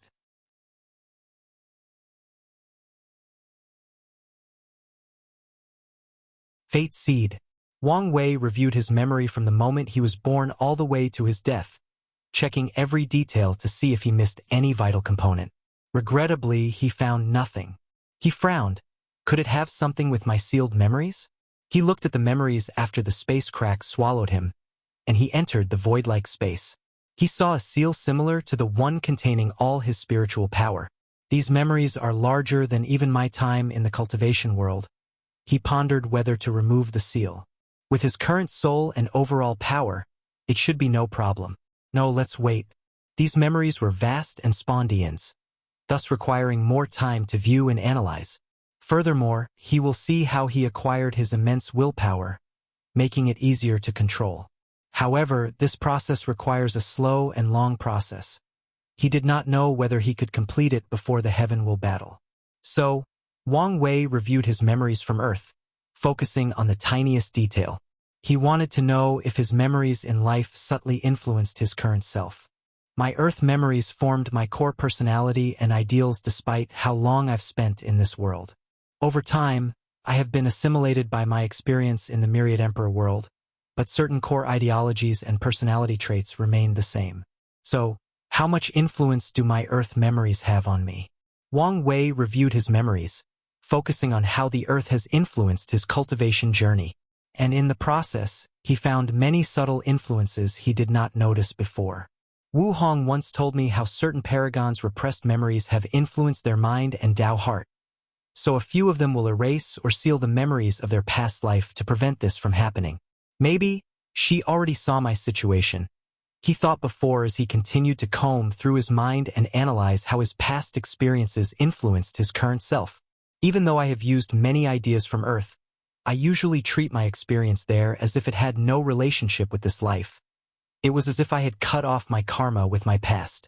Wang Wei treated his past life as such his past life. Besides a few regrets he had and hoped to make up for one day once his cultivation reached a certain level, He cared little about his experience on Earth and did not think they had such a significant influence on him. As for his obsession with controlling Earth, before the mortal dust, he did not think it was an obsession. He thought it was a common goal or ambition he had after coming to this cultivation world. It was only after experiencing mortal dust he realized his desire to control fate was abnormal and wanted to find the cause. Was I wrong? Was my desire to become free and unfettered a product of my environment on Earth? Or is there something more to it? He frowned as he reviewed his memories over and over but found nothing. Do I need to review my seal memories? No, it will take too much time to search. I have a better way. A projection of the river of fire manifested above his head as he divined the truth he wanted. Wang Wei's mind traveled through the river made of white and silver strings, combing through the universe. He searched for the truth he wanted but was unsuccessful. But he did not give up. He pushed his body, soul, and Tao to the limit for this divination. Crack!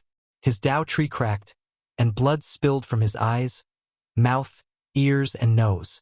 His hair turned dull gray like an old man, but he did not care. Wang Wei continued roaming through the river of fate to find the answer he wanted. Bang! A vast amount of information entered his mind when he was on the verge of reaching his limit. Pan DN0 VE1, C, and more information entered his mind, such as fate seeds are often people that do not like to be bound by rules and restrictions, people who pursue freedom. Most fate seeds are true devils, but not all true devils are fate seeds. Another taboo, pondered Wang Wei, who was now numb since it was like the fifth or sixth one. So he focused on the crucial information. Fate seeds, controlling the river of fate. Why does the river of fate need control? Dang! He did not finish his thought as he saw the river of fate's projection suddenly turn into a real one. Then he heard a loud voice full of killing intent. You little ant! The river of fate protects the seeds from my eyes, but you were stupid enough to divine the truth. As Wang Wei heard the voice, he suddenly found himself unable to move, and his thoughts slowed down. Shit, he cursed as he knew he might truly be in trouble this time. Furthermore, he no longer has his powerful wife to protect him. Wang Wei quickly calmed down as his intuition told him Wu Hong would also be powerless if she were present.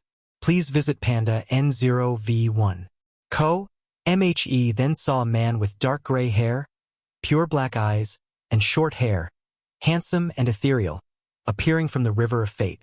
The man sat on a throne, his eyes exuding the pride of someone who has looked down on all myriad beings. The young man looked at Wang Wei directly from the river of fate that flowed throughout the entire chaos universe. A terrifying killing entered Wang Wei's mind, almost collapsing his soul. He could feel even his willpower was useless in front of this young man's gaze. Is this what true power is? He thought calmly. In this brief situation, he realized how powerless he was.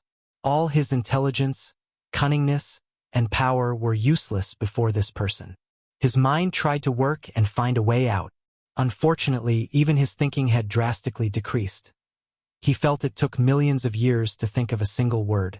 A desperate and impossible situation, he concluded. Regardless, he did not give up trying and remained calm. It's you, said the ethereal young man, his voice full of fear, anger, and hatred. His eyes, who seemed to have been calmed and without fluctuation for millions of yuan epochs, suddenly shook, displaying his uncontrolled emotions. He looked at Wang Wei with gritted teeth. He snorted before leaving. The river of fate disappeared as if it had never appeared. Wang Wei exhaled deeply, his mind working correctly. This person knows me? No, it should be future me, he postulated. This finally concluded my future self truly reached transcendence. At least, took a half step like Maitreya and supreme unity. This person gave him a feeling similar to Grand Tao, grand, noble, supreme, and irresistible. Although his aura was not the same as the Grand Tao, their essence was similar. As such, he did not doubt the latter surpassed the power of Paragon. Transcendence to being that has escaped the shackles of space-time, of the river of time, analyzed Wang Wei as he realized why this person knew him. As for why this person did not kill him, there are many possibilities, but the greatest is he could not. Most likely, his future self would intervene. Paragons can travel to the past and kill emperors before they prove the Tao. So, they could technically do the same with other paragons. So, a battle between paragons can quickly turn into a battle to protect their past selves. Wang Wei frowned as he could imagine his paragon future self is currently fighting many enemies trying to travel downstream of the river of fate, trying to kill the current him. In the future, I might have the power to fight paragons at the Empyrean level. However, I should never reveal my identity. He could foresee that he could defeat a paragon, but the latter ran to the past to kill him. But he will be powerless since he's only an Empyrean. Maybe he could protect himself to some extent since he controls time Tao, but he did not want to take risks. So, he warned himself to be cautious. I need to focus on the more important thing. Paragons should have some limitations on how much they influence the past. He continued. However, half-step transcendence might not have such restrictions. His mind worked faster now he was free. This person is probably the current abjugator of fate. However, for some reason, the river of fate or Grand Tao is not satisfied with him. So they are already planning his replacement. So, he wants to eradicate all the fate seeds to ensure his position. So, why does the river of fate want to replace him? Did he do something? Could there be any relations with the ultimate taboo?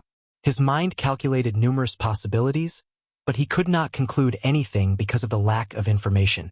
I just acquired some answers, but I also have more questions. If my future self took a half step into transcendence, why did he not take control of the river of fate? Wang Wei paused as he realized the reason.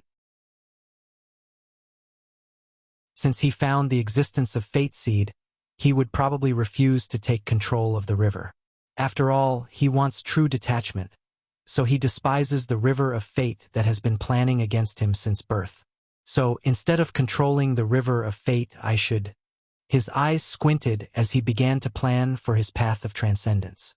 Although he only has vague ideas and no concrete plan, it was more than 99% of sentient beings in the chaos universe. Wang Wei breathed out as he found his Tao heart was perfected about finding his status as a fate seed. He looked at his terrible state and knew he would soon visit Elder Tao. So he prepared to return to the sect.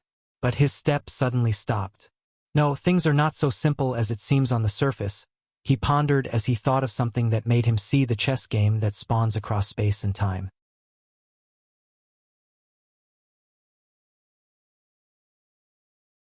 Terrifying conjecture, Wang Wei asked himself.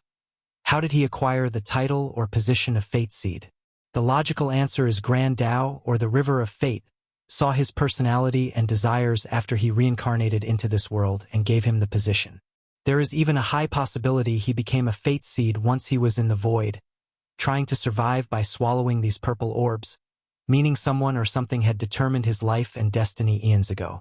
However, what if things were worse than I anticipated, thought Wang Wei, looking at the world through complete malice. What if I was a Fate Seed ever since I was a mortal on Earth? What would be the implications behind this notion if it were true? Despite how horrifying this theory was, he calmed down to ponder the significance behind this possibility. Firstly, it will mean the prehistoric world is not completely sealed or out of Grand Tao's control. Instead, the latter has been planning how to deal with and regain control of the prehistoric for a long time. Wang Wei's mind entered a state of absolute calm, and his soul began to evolve the changes of the entire chaos universe. In the process, his understanding of Yin-Yang Tao, especially regarding the changes in the world. Grand Tao placed countless fate seeds in the prehistoric world, and I was one of them. Unfortunately, I had an accident and should have died. However, through sheer willpower, I created a miracle and reversed my fate. However, Grand Tao did not allow such a pawn with great potential to escape so easily and granted me the fate seed position for the entire Choas universe. I guess I should be happy my position elevated from the potential manager of a small branch, normal chaos world, to the potential leader of the entire chaos universe. Wang Wei could not hide the sneer in his eyes, but he soon calmed down. Although he did not know 100% whether he was correct, he knew his conjecture had a high probability of being the truth. So, he continued to theorize based on his previous assumptions. My death might not be an accident, but the prehistoric world's heavenly Tao way of cleaning up cancers. The fate seeds chosen by Grand Tao were similar to viruses in the prehistoric world and were potentially harmful. If that conjecture is true, why did Hongjun save me? According to mythology, he should have fused with heavenly Tao and become the embodiment of the Tao. Wang Wei frowned as his theory began to collapse once he thought of this. So either I am wrong or the mythology is unreliable, and Hongjun did not fuse with heavenly Tao. Of course, there is a third possibility. He let me live for another reason. Wang Wei was more inclined to the third reason. According to my previous predictions, Hongjun reincarnated multiple people from Earth, or the prehistoric world entered different chaos worlds for some reason. Whatever that reason might be, why he chose to let me live. Wang Wei took a deep breath before continuing to theorize. Grand Tao's purpose is leaving so many pawns in the shape of fate seeds in the prehistoric world is most likely for them to control the branch of the river of fate in that world, thus allowing it to regain absolute control of the prehistoric world. However, Wang Wei frowned. Does the prehistoric world even has a river of fate? Wang Wei would not usually ask such a question, but after seeing the development of the science and technology world, he understood the prehistoric world might be a place where the laws of the entire world are different from the entire chaos universe. So, it's not out of the realm of possibility that it did not have a river of fate. River of fate might be a module only for this Choice universe, thought Wang Wei as he remembered his theory on what existed beyond the chaos universe. However, this was not the time to get into these things, so he focused on the task at hand. P-alpha and D-alpha no one. However, there is another flaw to this theory. How can Grand Tao control the prehistoric world through the river of fate? If a fate seed successfully created the river, the power that protects the prehistoric world should completely isolate Grand Tao's power. This meant that the river of fate would be an isolated branch of the main river. For countless years, Grand Tao has not been able to breach that power. So, how could it control the prehistoric world from the inside? Unless there is something wrong with the body of these fate seeds. A look of horror flashed in Wang Wei's mind, but he used his terrifying willpower to calm down. Please visit P-alpha-1. Calm down. This is only one possibility. His mind rushed to the limit as he tried to figure out other possibilities. Fishbone stuck on the throat, he suddenly thought as his eyes lit up. Whatever power that protects the prehistoric world is on par or can compete with Grand Tao. This power could be from Hongjun or the legendary Pangu, who opened the world. However, its origin does not matter for now. Because of that power, the prehistoric world is like a bone stuck in Grand Tao's throat, a bone it cannot swallow or get rid of. However, Grand Tao can do the same to the prehistoric world and plant a bone it cannot swallow, a river of fate. Wang Wei's soul began working faster and harder than ever since he started his cultivation journey. He used his spirit particles to divine his mind into trillions and achieved accelerating thinking. Furthermore, his 365 future Buddha self also contributed. As such, Wang Wei felt he was closer to the truth. The prehistoric world's river of fate is like a seed for Grand Tao's plan. And once a fate seed controls the river, the seed will activate, and the plan will be completed. By then, the prehistoric world will become of the many normal chaos worlds in the universe and probably no longer be a taboo. Then, the fate of Earth will be determined. If science and technology is a taboo because it originated from the prehistoric world, it will be fine.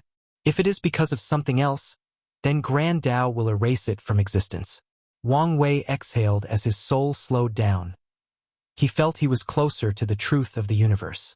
Although this possibility has a higher chance of being true, there is also the possibility of the first one or a combination of the two. So, how to deal with it if it's true? He frowned again as he realized unless he reached a similar level to Grand Tao, he would never know whether the latter placed something inside his body or soul due to his status as a fate seed. Two options. Use outside help like the dark truth. However, I cannot rely on unknown power for everything. A ruthless light flashed in his mind. The second option is to abandon my body, soul, and even existence. Find another body and implant my memories, thoughts, patterns, goals, ambitions, and ideologies into it, turning it into me. With this method, Wang Wei would essentially be dead, since even his existence would be different.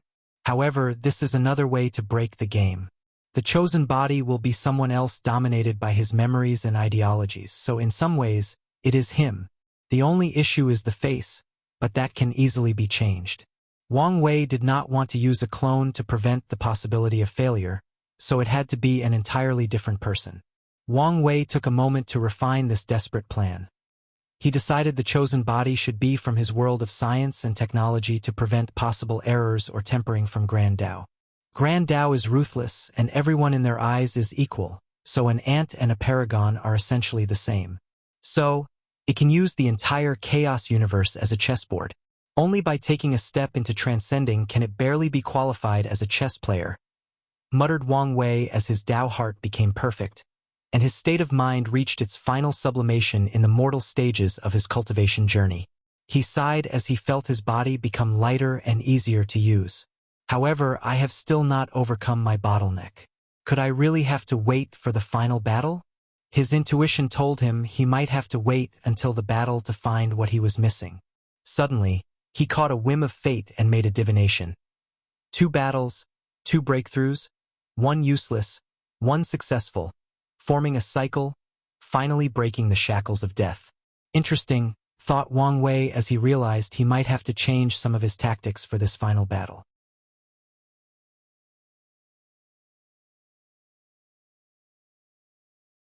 Final preparations.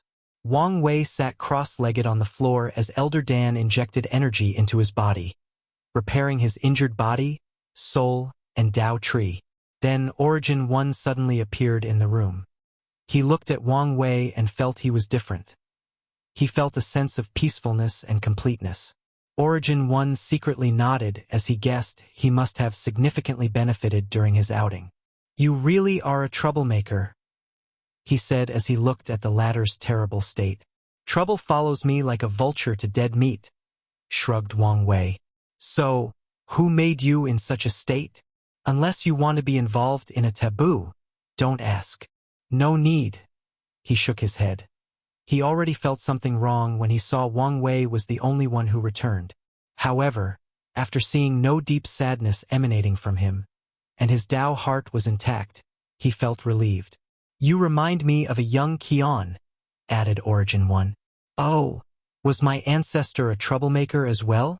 I was the Dao protector of these 3 little brats as they traveled throughout the endless void," said Origin 1 with a look of reminiscence. Yan Hai had quite the temper when she was young, and with her unparalleled talent, she got into a lot of trouble. Wang Chishan was a very curious individual, and with his ideas that often contradicted the time, he also made a lot of enemies. Only Li Ming was the voice of reason. He was the calm and rational one of the group. However, once you angered him, he was truly a scary individual. 3 of them were people of great destiny. So, once they were together, they were as bad as you when it came to attracting trouble. "The ancestors' stories seemed quite interesting," nodded Wang Wei. "I always felt it was a pity battle maniac did become an eternal emperor." "He was destined to have such an achievement," replied Origin 1. "Oh, his talent should have been more than enough. Heavenly Dao cannot tolerate a sect to have 3 eternal emperors, let 3 consecutive ones. It would break the power balance of the entire lower dimension." He had his suspicion after the sudden and legendary rise of the sword-casting villa's founder. And after Li Ming only became a pseudo-emperor, he affirmed his suspicions. Origin 1 sighed with some helplessness. It's all about balance. Back in their era, most worlds had just survived the Null Era, leaving them with broken civilizations. If the Dao opening sect had 3 eternal emperors, it would have the power to conquer the endless void. Even to the present, there have been only 2 factions with 2 eternal emperors. I guess if it were not for the current situation, it would have become 100 times more challenging for you to become an eternal emperor. No, the Spirit Genesis sect is probably going to have a 3rd one as well, so it's balanced out, replied Wang Wei with a frown. The only issue is my father and the others. Your father's talent is also unparalleled. With your destiny protecting him, he won't have an issue. However, if you want the others to become Eternals, Origin 1 shook his head. Wang Wei grunted as he predicted this outcome. With Li Jun, Yan Liling, and his mother's talent, they met the requirement to become eternal emperors. However, there is a tiny chance they will succeed. Heavenly Tao is on my side, but it is still a program that will execute its orders. So, it will not be lenient on me and maintain the balance. So, my only option for the others might be the Dusk Emperor's method of becoming a boundless paragon. Let's not mention these things for now, added Wang Wei. Does the sect has good ways for me to temper my body? He wanted to see if there was a way to increase his strength as much as possible in the last few hundred years. Currently, only his body and law comprehension have room for improvement. However, law comprehension takes time, and the body is difficult to temper unless he used the method he's been preparing for after becoming a great emperor. For example, the poisons Yan Liling raised for him. Or, began cultivating the Fiend God 12 revolutions. Over the years, he modified this method and even created the embryonic form of the 10th revolution. However, he still wanted to wait until he became an emperor before completing the technique and cultivating it. Origin 1 frowned before saying, I can think of one method that mortal can use. However, there might be some hidden dangers, so you decide whether to use it or not. What method? Follow me. Origin 1 led him to a secret realm in the sect where he saw 9 pools of blood. Some were golden, pure red, white, and even black. And from each blood, he sensed a different power or Tao. Is this? Yes, Emperor bloods from the ancestors. Wang Wei's eyes lit up after seeing this. This should be some good stuff. If we have such a thing, why not baptize young children with the Emperor's blood to increase their talent?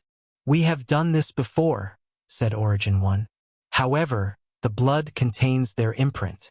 After entering the void-shattering realm, the imprint will forcibly change the law of these children. So far, only 2 people successfully fought against that process, Hell Judgment and Rainbow. However, I suspect it is the reason they are only first-class emperor and not pseudo-eternal. Is this the hidden danger you said? Yes, although you have great emperor's power, your essence is still mortal and can be influenced by their imprint. So, you decide whether to take the risk. Forget it, replied Wang Wei. He was so close to the final battle, and he did not want to take risks that could complicate things. It's up to you. Wang Wei did not waste time and left to see his family. Wire, you're back? Where is Honger? Asked Yu Yen, who was sewing a new set of clothes. She was almost done with the process and planned to refine it into an artifact afterward. She's gone. She paused. We knew this day might come. Are you okay? I will manage. Your grandfather left his retreat. Let's have a family dinner. Please visit Palphalpha-1. Co. Wang Wei walked to the backyard and saw his father slowly practicing the sword. Meanwhile, his grandfather was reading a book. He immediately frowned as he saw the latter. What's wrong with you? He could feel a breath of decay on his grandfather's body, which only appears to people close to their lifespan limit. I overdid it a little, replied Wang Chong, and Wang Wei knew what he meant. His grandfather's talent was genuinely subpar compared to his and his father's. As such, even with the method created by Wang Wei, the final result of his training would be 1 to 2 leaf.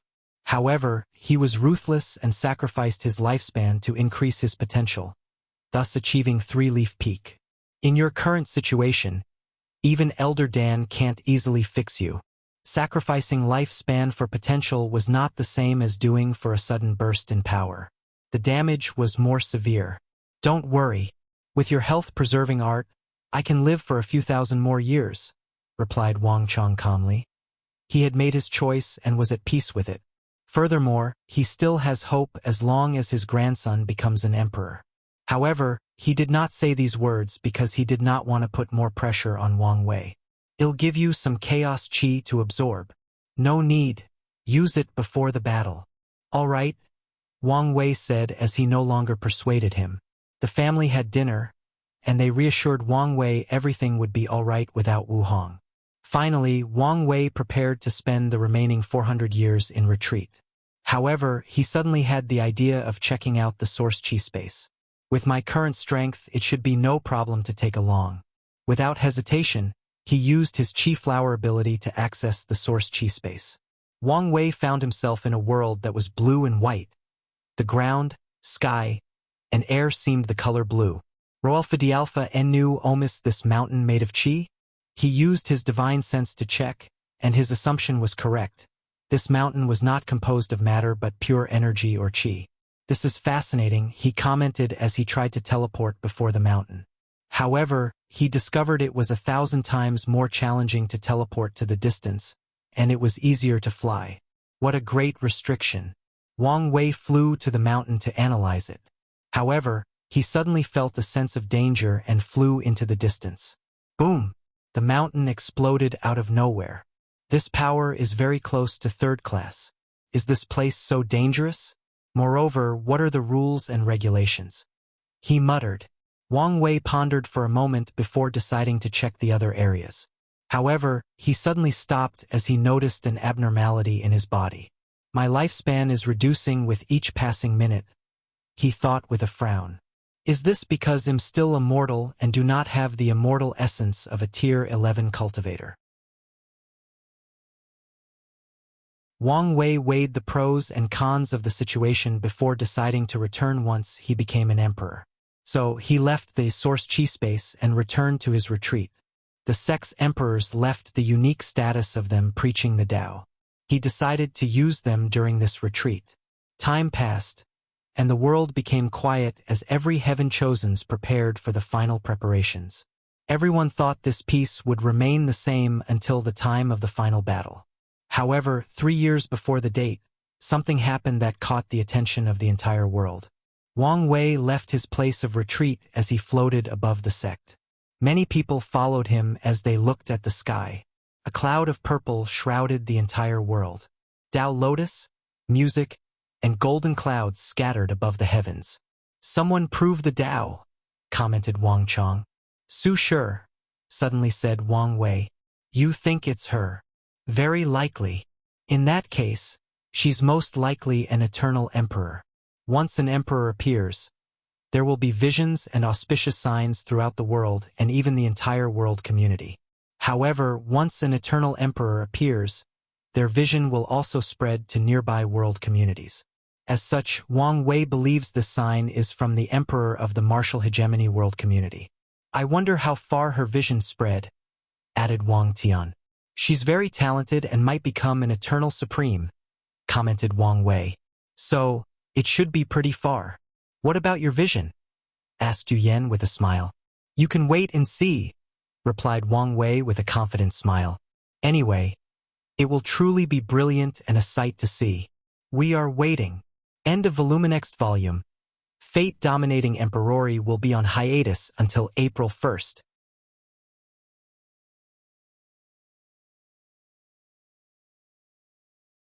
Three days. Wang Wei sat cross-legged in the air with a book in his hand. Throughout his years in retreat, he focused on reading cultivation systems from other world communities. He learned many things, especially from the Emperor Dao world, the Star Beast world, and Ji Lanfang's world. The Emperor Dao world's cultivation system was beneficial to his fate palaces since the spiritual foundation was the source of their creations. The Star Beast worlds reached an extreme in refining the body, so it helped immensely. In the past 500 years since his breakthrough into the Quasi-Emperor world, he increased his strength by 1 fiend god force to reach 20.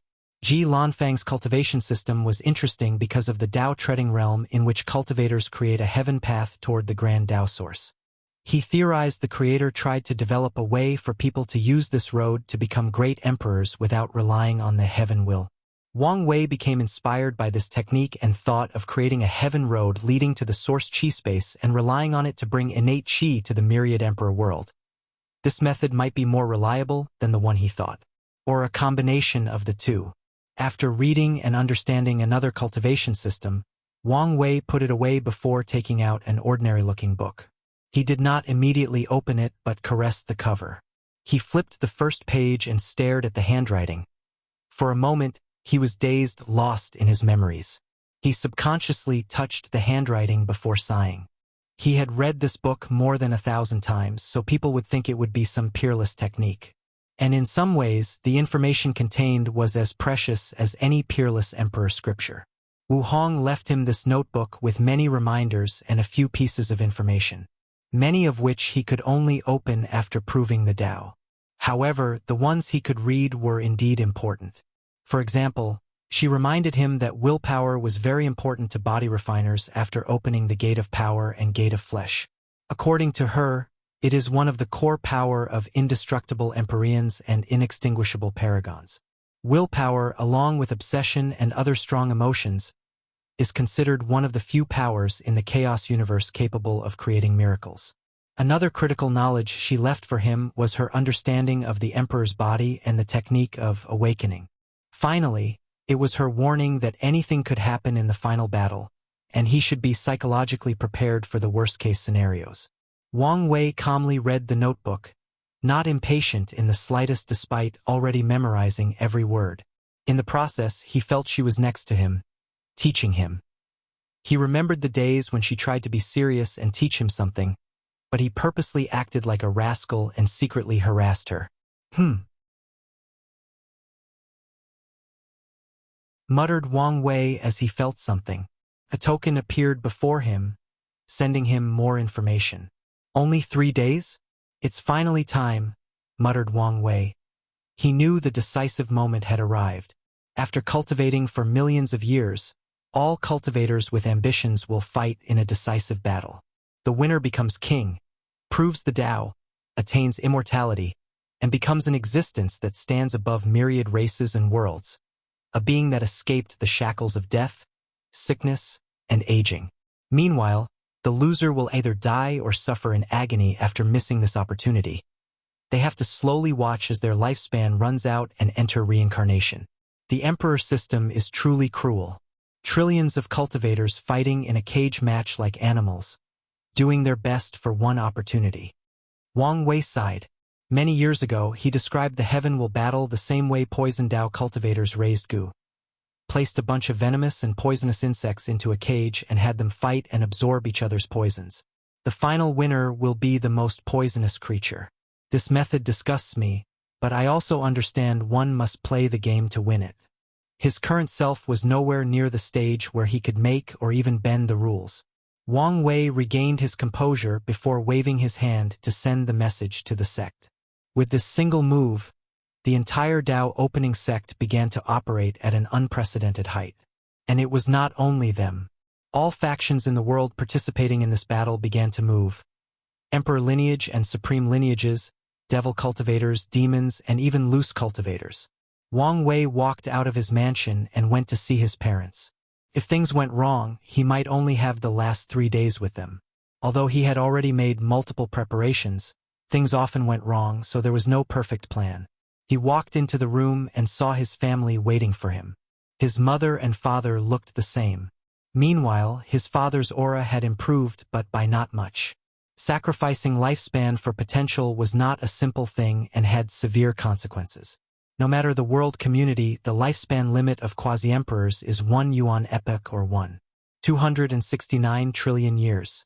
However, after what his grandfather did, his limit was reduced to 10 million years.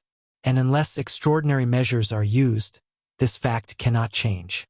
Furthermore, his remaining lifespan was less than 3,000 years. If I lose, this old man might not live long, thought Wang Wei. With his grandfather's current state, sealing himself with bloodstones might aggravate his situation instead of prolonging his life. How are you feeling? Asked Yuyan. Please visit Palphalpha-1. Am calm and ready. That's good. You have prepared to the best of your ability, and that's all that matters. Wang Wei sat at the diner table. I have imparted all my experience to you, and you have read the experience of the sect's predecessors, so I have no other way to help you, added Wang Chong, who looked at his grandson with satisfaction and guilt. He realized he should have hidden his actions during the training to not put pressure on Wang Wei. If I stayed inside and waited until he left for the final battle, it would have been the best, thought Wang Chong before secretly shaking his head. He understood his grandson would have checked on him before the final battle. So, the current situation is due to his selfishness. You don't need to overthink about anything else, reassured Wang Wei, who guessed what was on his mind. That's right, added Wang Tian, who gave everyone a jar of wine. Ever since he was born as the young master of the sect, he was burdened with the hope, dream, and ambitions of millions of people. This is a destiny he could not escape from. Wire has always been an understanding child, said Yu Yen with a smile. To be honest, I hoped you did mature too soon or display your intelligence at such a young age. If it were up to me, I would want you to have a normal, peaceful, and ignorant childhood. We cannot change the past, said Wang Wei with a calm smile. Plus, I had a great childhood. His reincarnation into this world fulfilled his desire for maternal and paternal love. So, despite the immense pressure he faced, his childhood was one of his most precious memories. The family drank while eating. Soon afterward, Wang Tian became drunk. Ha ha ha, Wire, you have no idea how proud I am of you, said Wang Tian in a loud voice. I suppress a generation. Meanwhile, my son is one of the most brilliant heaven-chosen this world has ever seen. Even if you don't become a great emperor, your story will forever be entrenched in the annals of history. You will be a legend in the cultivating world. Wang Tian took a sip of his wine. My only regret is I could not be more helpful to your cultivation path. My job as a father should be to protect you from winds and clouds. Unfortunately, you grew too fast and beyond my capabilities. You did your best, said Wang Wei. Without your support, love, and guidance, I would not be who I am today. Ha ha ha. Is that so? I'm glad you feel that way. Pialfa no one. Oh, don't bring up my sore spot. Wang Tian could not help but remember his dream of father and son fighting heaven and earth, both supreme swordsmen that have reached the pinnacle of the sword Tao. What a shame, he muttered softly before falling asleep. He's been paranoid recently that the heaven battle will suddenly be cancelled at the last minute, said Yu Yen as she looked at her husband's state. It's understandable, given what happened to your generation, commented Wang Chong. Wang Wei did not say anything and continued drinking. The family spent the next few days together. One day before the due date, Li Jun, Yen Liling, and their family came to have dinner.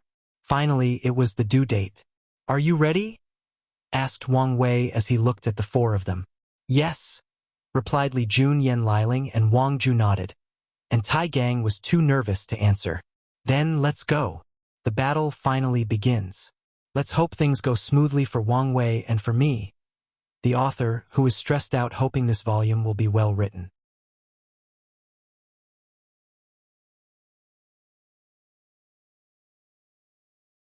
Battle types.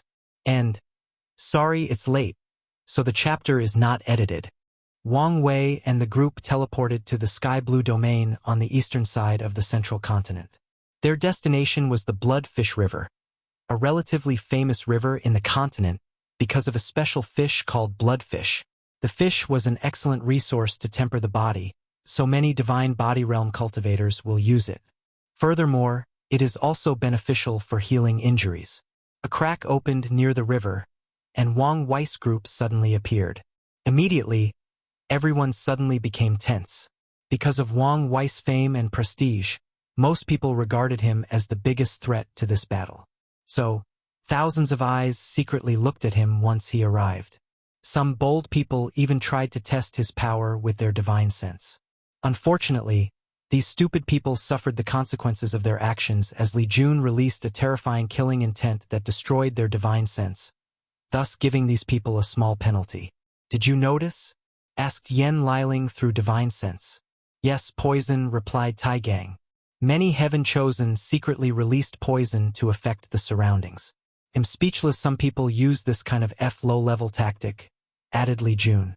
Any factions with any experience in participating in the final battle know to be weary at the entrance. So, guarding against things like poison and spiritual hints was basic common sense. This tactic might be useless for us, but it might work for some of the supreme lineages, especially the ones who only cultivate a quasi-emperor in this generation, commented Wang Wei. Not all supreme lineages participate in the final battle. After all, as long as a faction has a true monarch, they are a supreme lineage. As such, many do not have the experience to guard against such tactics. True. Wang Wei looked around and recognized the participants, especially the one he had dealt with. However, he frowned when he realized there were a few he had no information on. "Young master, I'm sorry for my dereliction of duty," suddenly said Wang Ju. "It's fine. There is no absolute, so it's normal if you don't information on some people." Wang Wei knew the final battle was full of uncertainty. Some factions would hide behind the scene and show up at the last minute. As such, he would not blame Wang Ju for something outside of her capabilities. Wang Wei then paid attention to Mo Xingyun and Yu Zhou. The heaven-devouring emperor showed in his true form and did use a puppet. Yu Zhou had acquired a new body, but his soul aura was easily recognized. He knew why these guys were so confident to show before him. They were protected. The moment the final battle's date arrived, the participants' entrance token turned into the best defensive treasure in the entire Myriad Emperor world. Even if an Eternal Supreme attacked them, the latter would be unsuccessful because these participants were protected by Heavenly Tao. And during this period, the power of Heavenly Tao was at an all-time high. If anyone dares to threaten the accomplishment of the battle, Heavenly Tao has the right to borrow power from true Heavenly Tao and eliminate the threat. So, before entering the place of the battle, competitors can scheme against each other but cannot kill one another. I wonder whether Maitreya and Supreme Unity can interfere in the battle? Heavenly Tao should not be able to stop them, but would Grand Tao show up if they tried? Thought Wang Wei before focusing on another strange person covered in a hood, hiding from head to toe. This aura seemed familiar, but I couldn't recognize who it was. The person stood alone, so he could not tell who it was based on their generals. Suddenly, Wang Wei's eyes changed, and he saw something. Him? Why did he change so much? He frowned as another variable that he did not account for appeared. Although he was not worried, he knew it was taboo to be careless during such an important event. "Keep an eye on him," warned Wang Wei to Li Jun. "I will." A crack appeared, and Di Tian's group arrived, followed by 4 people following him. Wang Wei glanced at him, resentment hidden deep in his eyes. A part of him blamed this bastard for Wu Hong's departure. If he was not so powerful and such a threat to him, how would she be forced to use her emperor's strength twice because of him? Of course, he blamed himself more. After all, if he was not so weak and forced into terrible situations multiple times, maybe she would still be with him. Even if she would one day dissipate, the time could be extended to before he ascended to the upper dimension. Wang Wei took a deep breath to control his emotions. He knew he had to be in the best state of mind for this battle, so he entered a state of intense focus and no distraction. Less than half an hour later, a scroll appeared above the sky with the rules of this battle. Please visit P-Alpha-1. Co-MA1 Last Man Standing Battle. Yen Liling stated. "We already theorized this was the possibility," commented Li Jun in this way. "Luck has no effect on who can prove the Tao in this generation," added Wang Wei. "According to the sex records, there are different types of heaven will battle. The most common one is everybody fights, and at some point the heaven will appear, and the participants will rush over to get their hands on it. With this method, some lucky individuals might be closer to the heaven will and be lucky enough to be the final winner. However, they still have to survive until it appears. This is what happened in Wang Chang's generation. When there were less than 5 people battling it out, the heaven will appeared. However, Emperor Nine Sons, who was playing dead, suddenly appeared and released a devastating illusion on the remaining contestants before taking the heaven will. The other type of battle is one last man standing. As the name implies, the heaven will not appear until all participants are dead or defeated. The heaven will then appear in the palm of the last man standing. For this type of battle, luck is meaningless and only strength and strategy matter. This type of battle is considered the cruelest of the bunch and usually cultivates the highest quality of the great emperor. "I thought the rules would much crueler," said Tai Gang as he looked at one of the rules that state participants can give up and receive protection. However, They will no longer be able to interfere in the battle nor receive the heaven will. Furthermore, the participant cannot give up in the midst of battle and right before dying. Wang Wei understood the reason for this rule. Heavenly Tao wanted to save as many heaven chosens of this generation as possible since many had the potential to become eternal emperors. Young Master Wu Ming sent us a secret signal, said Wang Ju through divine sense. Ignore him for now. There are too many eyes on us now. I will secretly contact him after we enter. All right, but cautious of his possible betrayal. Wang Wei knew Wu Ming's objective was to use his power to destroy the Origin Rune Palace and avenge his ancestor. And he did not mind helping the latter. After all, no matter how weak the current Origin Rune Palace was, it was still an emperor lineage created by one of the ancestors from the ancient emperor era. The destiny of re-establishing the formation Tao in the myriad emperor world would greatly benefit the sect. Regardless, he still needed to have his guard against possible treachery. Bang!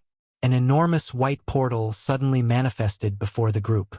Then, their entrance token suddenly appeared before everyone, emanating a brilliant light.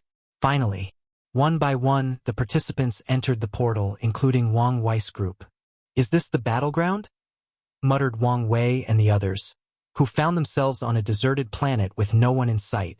They took one step and appeared outside of the planet's atmosphere. Pialpha and Dialpha, no one. Oh, a cosmic world setting? This is rare, commented Yen Liling, who knew such a setting for the final battle was rare according to the sect's record. This place is as large as 3 continents, commented Li Jun as he used his divine sense to sense the trillions of galaxies in the surroundings. Moreover, there seems to be other stuff.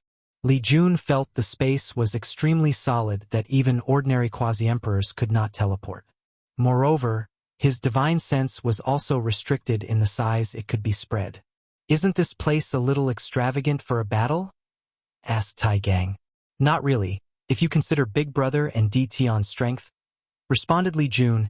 Heavenly Tao cancelled the previous generation's battle and cut off their supreme path to preserve more world source and condense more destiny for this generation, said Yen Liling with a sneer. However, it never considered 2 anomalies like Big Brother and DT on, so it must have been forced to use extra world source to create this battlefield. Let's not waste time. We have a plan for a setting such as this, so let's start, calmly said Wang Wei. The others agreed, so they took action. 100 million troops appeared on the planet, including professionals like Kai Song.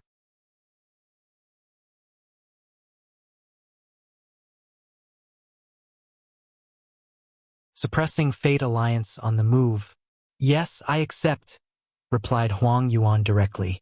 Oh, so simple, said Mo Xingyun, not hiding the surprise in her voice. I thought I would have to convince you and even pay extravagantly before you agreed. Do you want me to fight with you and waste time? Of course not, she said with a smile. After all, I don't want our alliance to break down before accomplishing our goal. Mo Xingyun could not help but sigh at her bad luck. Fang Lijuan and Song Jiaolong died before the final battle, thus drastically weakening their alliance.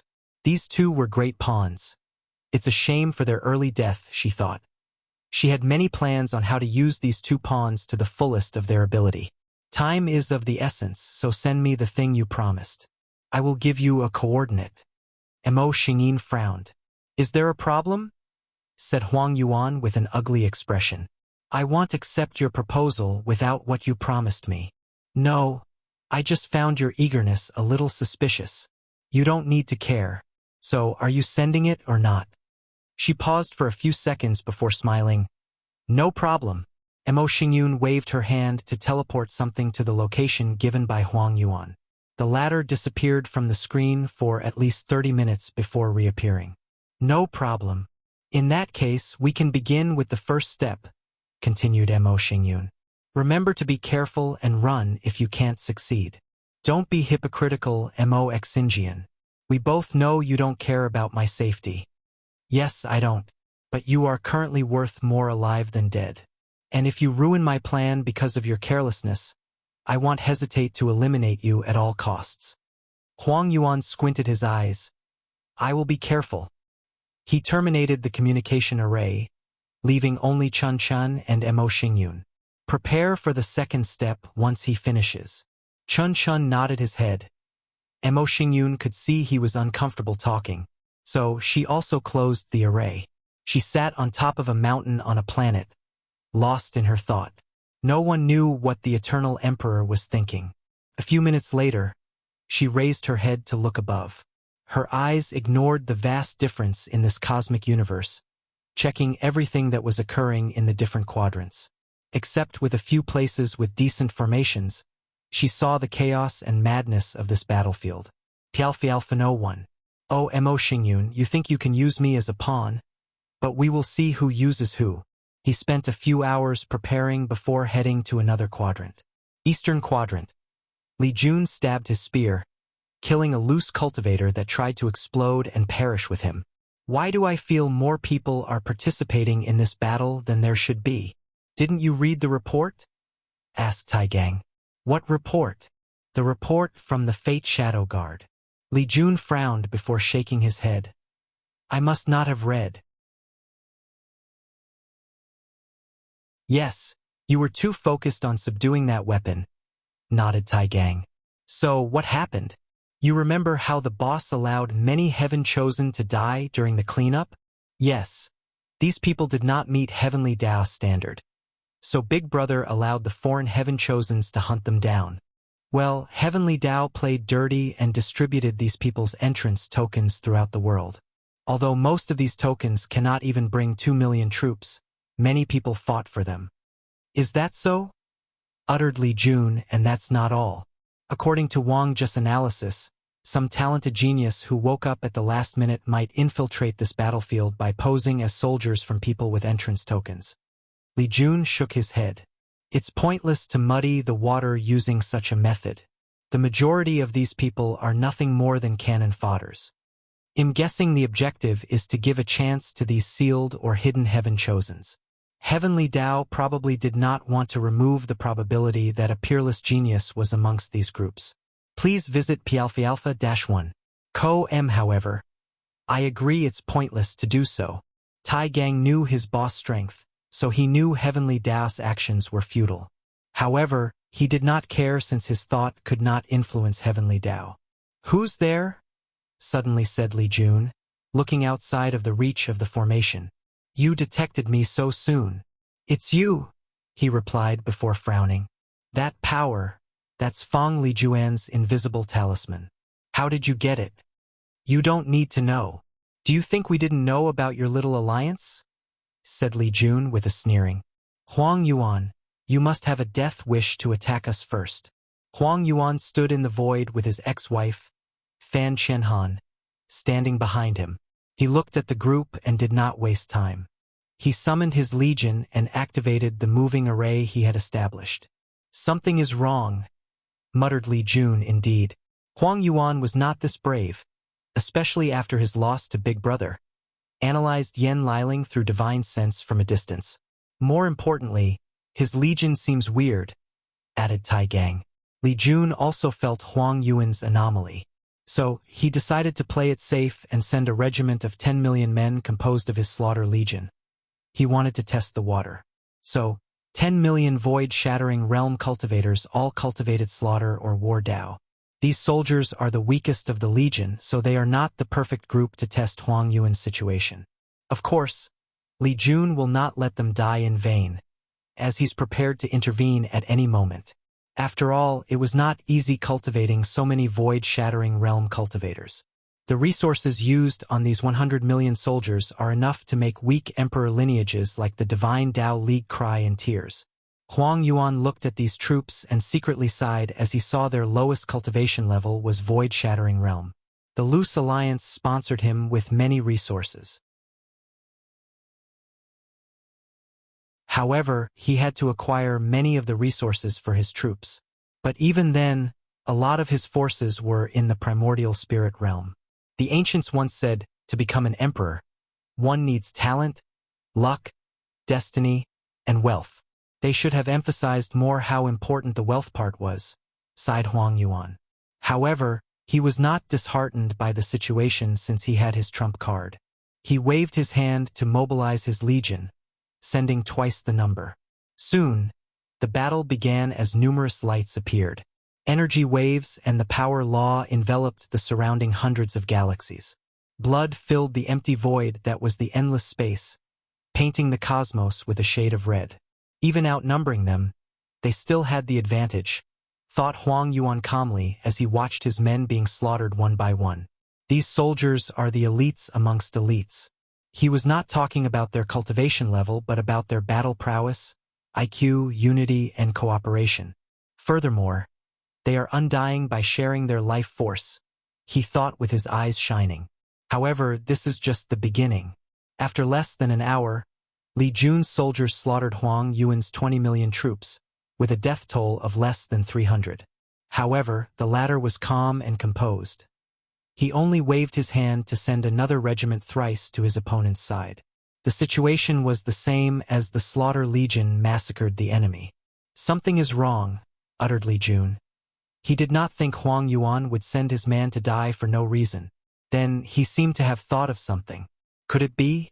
He barely finished his thought before the situation on the battlefield changed. Huang Yuan's 50 million dead troops suddenly came back to life. The dead bodies floating in the void began to move before regrouping with their fellow comrades.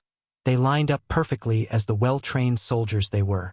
Furthermore, their aura drastically increased, and many soldiers made a breakthrough in their cultivation after this revival. Is this the power of the life and death book? Muttered Tai Gang. Trouble, spoke Li Jun softly. He did not care about these soldiers' ability to revive themselves. He knew these types of techniques had a limit to the number of revivals. However, he also did not want to lose many men during this fight. Should I take action? Li Jun frowned before yelling. You dare! He saw Huang Yuan create an enormous black hand containing the power of death and attack his troops. He stabbed his spear forward and destroyed the opponent's attack. If you want to fight, it'll be your opponent, said Li Jun as he stepped out of the formation. Unfortunately, this act was a grave mistake. A light suddenly enveloped him before he or the others could react.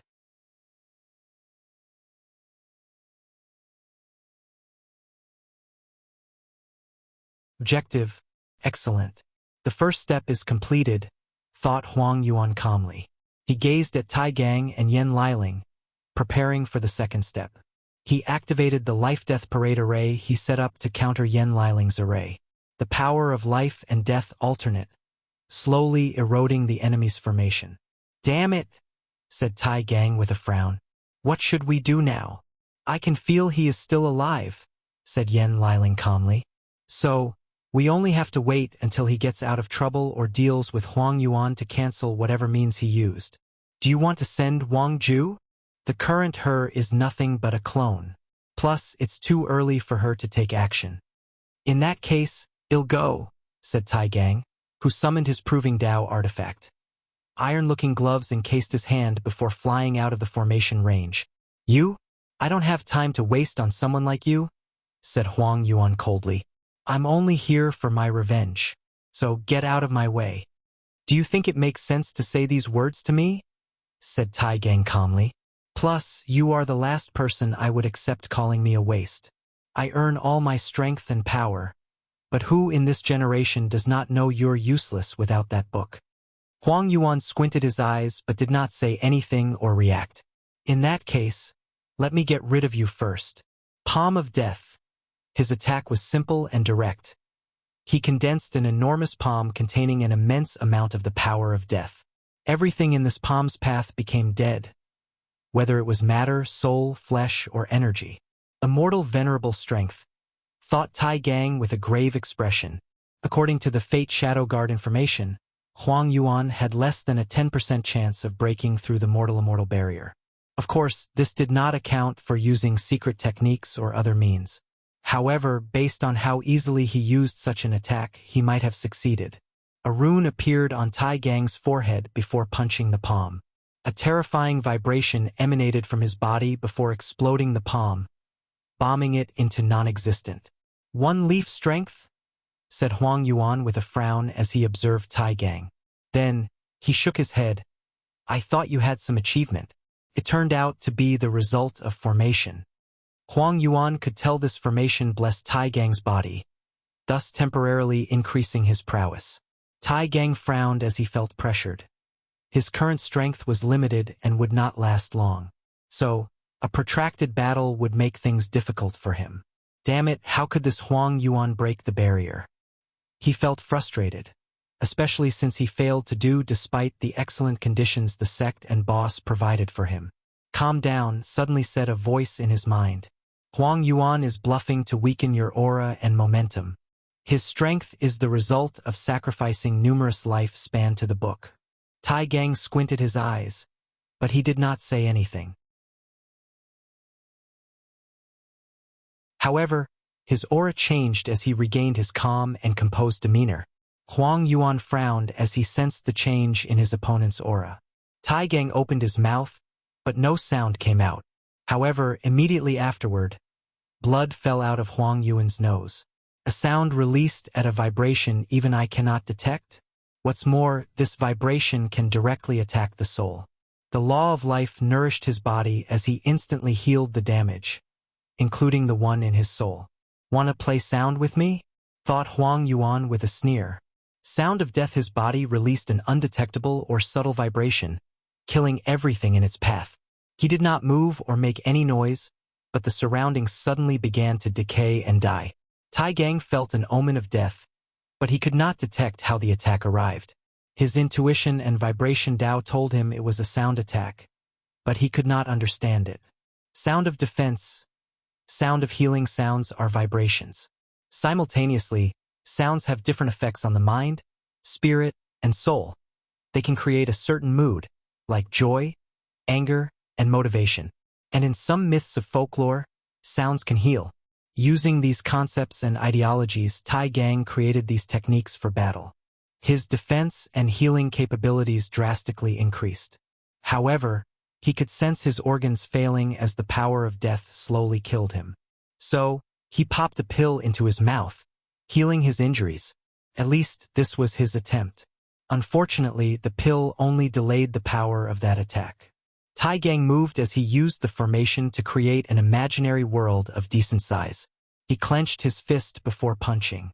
Universe's vibration, the formation allowed him to turn this imaginary world into a temporary real one. Then, Tai Gang vibrated every atom, molecule, particle, and energy from that universe and directed it at Huang Yuan. Please visit Palphalpha-1. Co. MHE created this technique based on Wang Wei's world-destroying punch, where he vibrated every part of his fleshly body. Unfortunately, Tai Gang did not have such powerful flesh and blood, so he had to use something else as a replacement. Huang Yuan's face changed as he felt the terrifying power behind that attack. He immediately acted.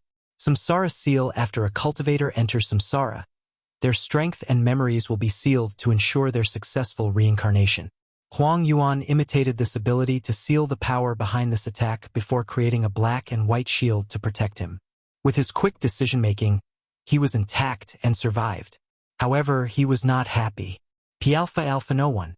Ohai's pride would barely accept Li Jun as his equal, but Tai Gang, a servant from the lower realm, he cannot accept it. Unfortunately, it did not matter whether he accepted it or not. The truth was in front of him. With a calm composure, Tai Gang continued his offense, not giving his opponent a chance to react. Myriad Law Fist. Tai Gang's main Dao is vibration, but he also cultivated the sub-Dao of Fist. Back in the Warring Kingdom world, he had the title of Iron Fist King, so he stuck to his roots and cultivated the Dao of Fist. The Myriad Law Fist is the pinnacle of his achievement in both Dao. He used the low resonance of the Fist Dao, which is also part of the martial Dao, and forced the laws between heaven and earth to vibrate. The Heavenwell battlefield is part of the Myriad Emperor world, so cultivators can still use law resonance. Tai Gang took advantage of this fact to create a terrifying attack. Of course, he could resonate with so many laws mainly because of the formation's boost on his soul or spiritual power. Bang! The surrounding hundreds of thousands of galaxies exploded due to the sheer vibrational power of that attack. This attack atomized everything in its path, except for a disheveled Huang Yuan. Even his life-death parade array could not withstand the power of this attack, so most of his legions were annihilated. However, Huang Yuan did not care since he could still revive them a few more times. He looked at Tai Gang with blood-red eyes. "I will make you pay." His voice was hoarse as he tried to contain his overwhelming rage. In less than a nanosecond, Huang Yuan gathered death power inside his body and used the attraction of life and death to instantly appear in front of Tai Gang, who contained the power of life since he's a living being. He raised his hand to hold Tai Gang by the throat, and the latter could not react. The only thing on Tai Gang's mind was, what a brilliant application of life and death Dao to achieve teleportation. As his mind wondered why Huang Yuan was this powerful, his body could not move or react and only watched the hand reach out for him. Bang! Huang Yuan flew backward as he looked at the cauldron that appeared and blocked him. He gazed at Yan Liling, his eyes full of hatred and annoyance. "Stop acting," said Yan Liling with a sneer. "If I guess right, your objective is not revenge but to capture Tai Gang." "Of course, I want to capture him. How dare this ant injure me?" "No, your objective in coming here is for him," she reiterated. "I wonder why." Yan Liling looked at him, trying to figure out his objective. Huang Yuan's facial expression remained the same, but countless thoughts flashed in his mind. She was correct, as his main objective was to capture Tai Gang from the beginning. That's why he agreed to become Mo Xingyan's cannon fodder and controlled the battle to make it seem he wanted to approach Tai Gang out of anger and pride. The plan is not going smoothly. He had to capture the latter because of his innate talent. Huang Yuan recently had a fortunate encounter in the form of a unique technique that allowed him to completely absorb the life and death book, turning it into his power. Upon success, his strength and potential will drastically increase, and he won't need the book anymore. Unfortunately, one of the requirements for this technique is to absorb someone else with life-death related innate talent. Huang Yuan was excited after he received that technique until he discovered there were only a few people with such innate talent, including Wang Wei, Di Tian, Li Jun, and Tai Gang. He knew it was impossible to capture the first two. He had a minuscule probability of succeeding with Li Jun, so he had his eyes set on Tai Gang, the weakest of the group. Unfortunately, the latter was surrounded by a bunch of monsters, so he had to take risks and plan ahead.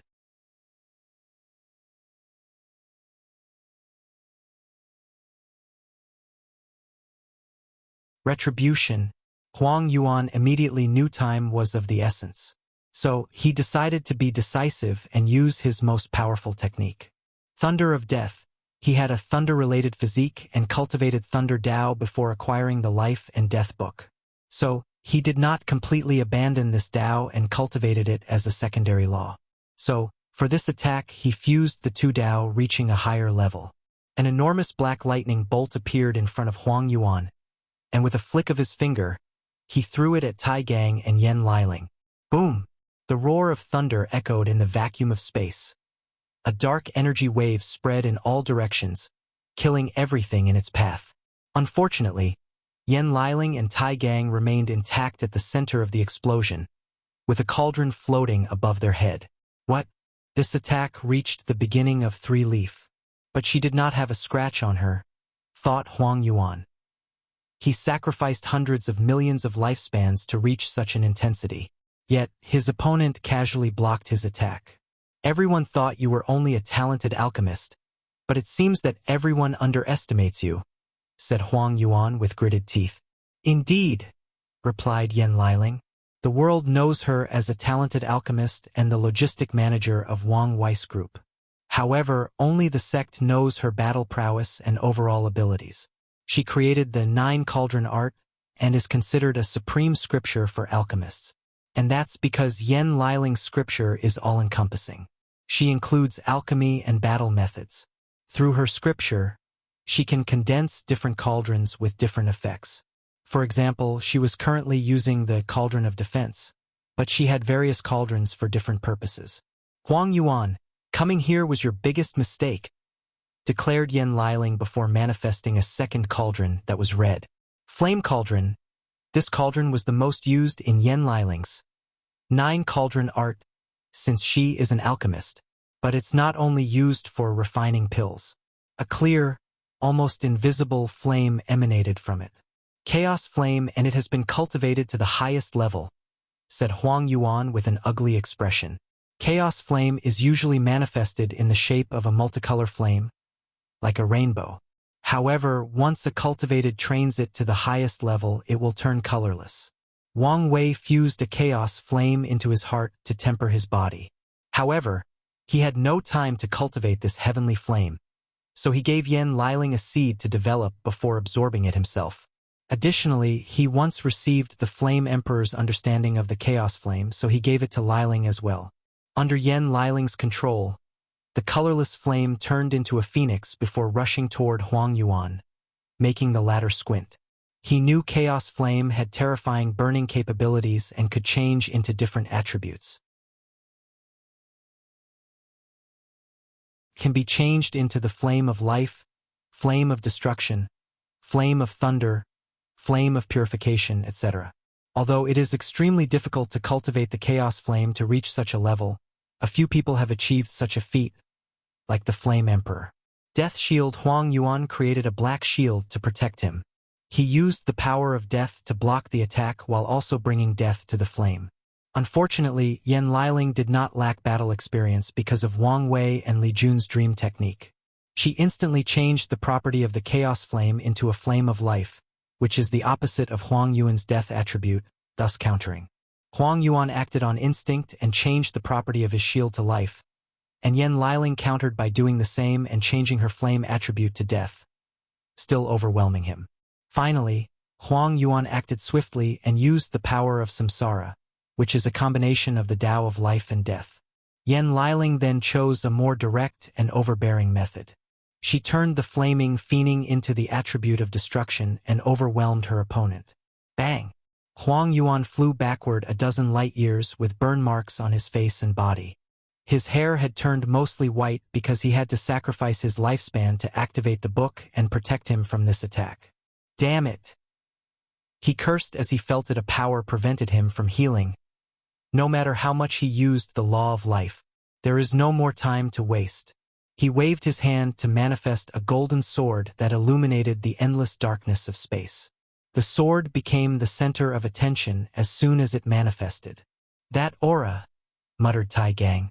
Please visit Palphalpha-1. That's a Tao artifact, said Yan Liling with an ugly expression.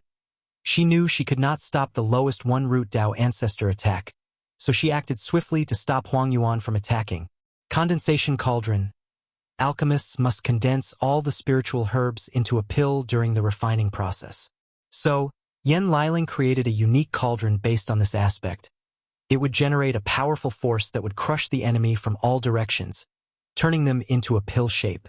Her objective was not to kill Huang Yuan but to use the cauldron's crushing force to render him immobile and not activate the sword.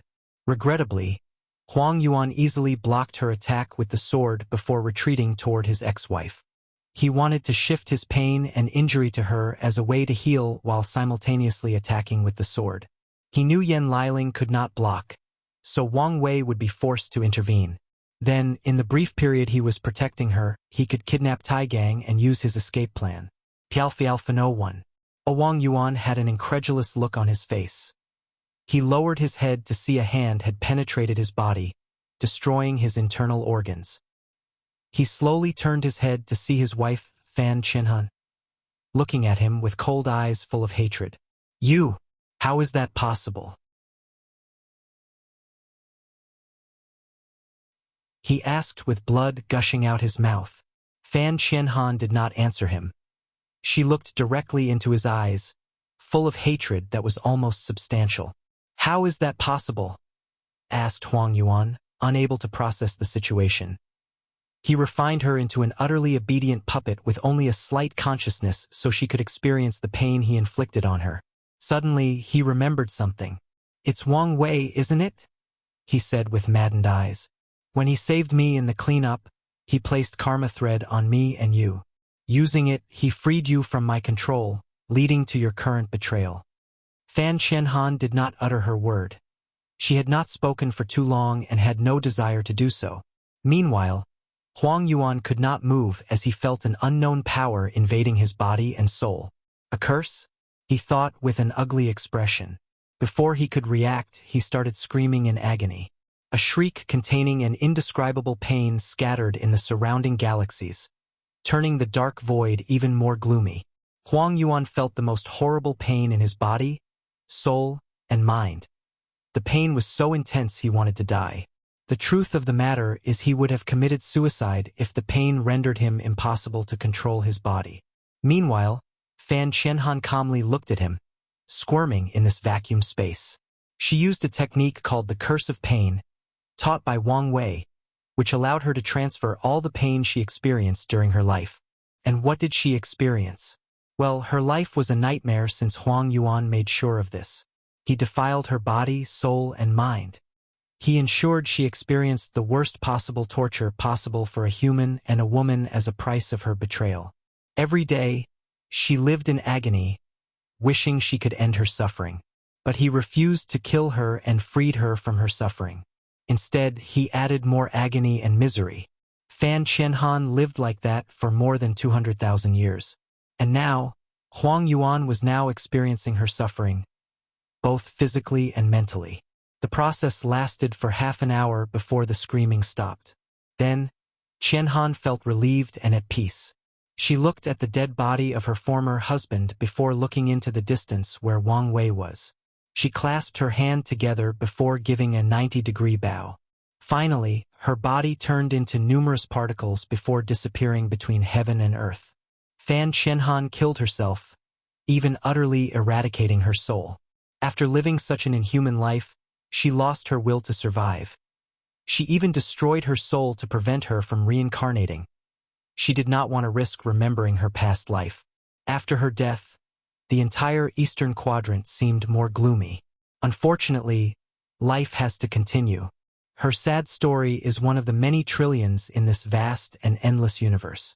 A book came out of Huang Yuan's dead body. The space around it suddenly bent as it appeared the book was about to teleport away. However, a red string suddenly came from Huang Yuan's body and tied the book before pulling it toward the distance. Then, Wang Wei opened his eyes as he looked at the book floating in front of him. "Your true destiny lies with me," he casually commented with a slight smile. Then he frowned as he sensed something. He put the book away before looking into the distance.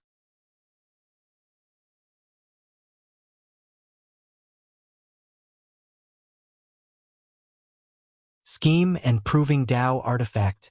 The team immediately felt something was wrong because Huang Yuan's sword, on par with Tao Ancestor, did not vanish after its owner's death. On the contrary, the golden light emanating from its body became brighter. A terrifying aura emanated from its body, shaking the surrounding space. Without anyone controlling it, the sword rushed forward. Swish! It was faster than anything Tai Gang and Yen Liling could react to. The sword then easily penetrated their formation before rushing toward its target. The speed at which it traveled could only be described as numerous times infinite. It was so fast that it basically ignored the innumerable distance of thousands of galaxies where the end of the formation was located. The sword headed directly toward the planet that was the center of the formation. Wang Wei calmly watched the sword approaching. He did not move, so it appeared as if he could not react in time. Many people watching the battle were shocked by the appearance of a Tao artifact and thought the number one heaven chosen of this generation was about to fall. And the people who could react to this sword secretly sighed that such a genius would fall because of a highly talented artifact refiner who secretly created a Tao artifact. Clink! Shadow tentacles suddenly came out, a person dressed in all black, deflecting the attack of the sword. Then, a beautiful woman stood in front of Wang Wei, protecting him. It was Wang Ju. Although she was on a mission, the clone she left sensed something, so she used shadow switching to switch places with the clone before blocking this attack. After her shadow tentacles prevented the sword from accomplishing its tasks, the sword rapidly disintegrated as if it had never existed. So, Huang Yuan was a pawn, thought Wang Wei before closing his eyes and continuing to maintain his best state. Swish! Li Jun appeared before the team. "I'm glad you're okay," said Yen Liling. What happened to you? He imprisoned me in a strange dimension, explained Li Jun. However, he underestimated my strength. He did not take long to escape his imprisonment and even saw the battle with Tai Gang. He's the one who calmed the latter down through divine sense communication. However, Li Jun decided to remain behind the scene in case an accident occurred. However, he did not expect Huang Yuan's trump card to be a Dao artifact. You were careless, said Yen Liling. Indeed, although I looked like I was cautious, deep down, I became arrogant because of my strength. Agreed Li Jun. He should never have been caught so easily. Not only that, but you also care too much about your soldiers, added his wife. They are trained soldiers prepared to die, and on this battlefield not many of them will survive. You should accept this fact. Li Jun paused briefly before nodding. You're right. She patted his shoulder. After this battle, you can easily revive most of them. Li Jun nodded while Yen Liling gave Li Jun, Tai Gang, and even Wang Ju pills to recover. Li Jun did not really need it, but Tai Gang and Wang Ju did, especially the latter. To stop that sword, she needed to enter a special state where she could borrow Wang Wei's Dao ancestor level strength. And such a state was taxing on her body, so the pills were necessary for her current state. Yen Liling then proceeded to fix the formation. Northern Quadrant. Mo Xingyun opened her eyes in surprise. She stopped the attack? It should be the result of Shadow Ruler's technique, he pondered. However, it does not matter since my objective is complete. Mo Xingyun already planned everything. She's the one who prepared Huang Yuan's fortunate encounter that would allow him to escape his reliance on the life and death book and even secretly led him to it. She knew he would have no choice but to agree to her proposal to attack Wang Wei's group, using him as cannon fodder. After all, who can resist the temptation of strength and power? Adding the fact the book had become Huang Yuan's heart demon because of all the rumors he was nothing without it, the plan was easy to accomplish. As for the Dao artifact, it's nothing but a projection of the real weapon in her hand. Weapon projection is a technique used mainly by great emperors to create emperor artifacts. Please visit Palphalpha-1. There are a few ways that the artifacts used by all emperor lineages came about. The first one is the great emperor left their Dao proving artifact. This method is used since many emperors can recast it after ascending to the upper dimension. They can use better materials and refining techniques found in the Eternal Ascension world. However, most will not use this method since their proving Dao artifact has accompanied them for most of their cultivation journey. Thus, they won't change it for sentimental reasons. Of course, they will still reforge it after ascending. The second method is to use weapon projection. They created a projection of their proving Dao artifact before using countless materials, mainly emperor materials, to condense the projection into actual weapons. There are variations of this method. Some poor great emperors will refine a quasi-emperor tier replica of their proving Dao artifact and fuse their projection with the replica before slowly nourishing it with their grand Dao source. This method takes more time and requires fewer resources, but the weapons created in this manner are usually weaker in comparison. There are a variety of emperor artifacts. The weaker ones are simply nourished from quasi-emperor tier artifacts, while the strongest ones are refined by emperors who proved the Dao using refining Dao. Mo Xingyun looked in the distance, deep in thought. It was a risky move to expose the fact she had a Dao artifact. However, she wanted to know what level Wang Wei's 9 Extremity Foundation reached. So far, it seems he reached 5 root. If this information was accurate, then she was confident in her victory since the power of her weapon was beyond 5 root but not close to 3rd class. So, if she attacked with all her strength, she had a high chance of winning. However, I have to worry about that divine punishment thunder. One of her biggest worries is the divine punishment thunder from the Dao opening sect and the auspicious signs from the D clan. Palphalpha-1. A look of worried flashed in Mo Xingyan's devilishly charming eyes. Everything proceeded smoothly until these two variables suddenly manifested. Should I work with these traitors? Thought Mo Xingyun. No, my situation is already terrible.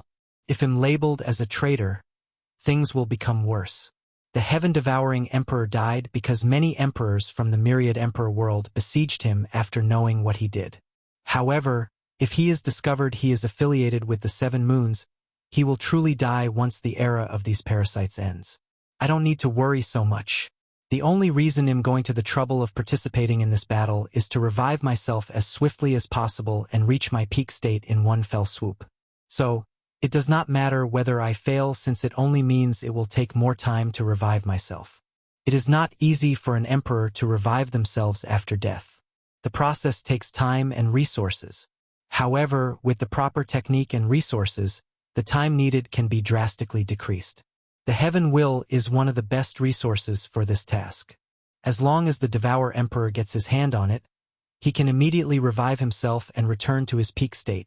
There is a slight chance he might increase a few percentages of his Devour Grand Tao source.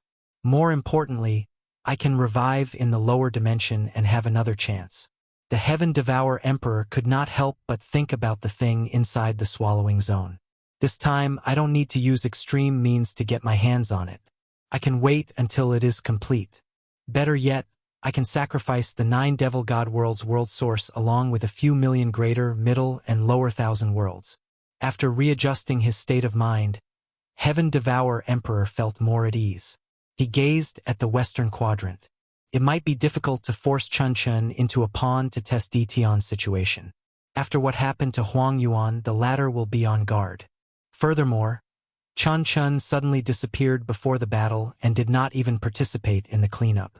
So, he had no chance to scheme against him. Huang Yuan is truly a waste.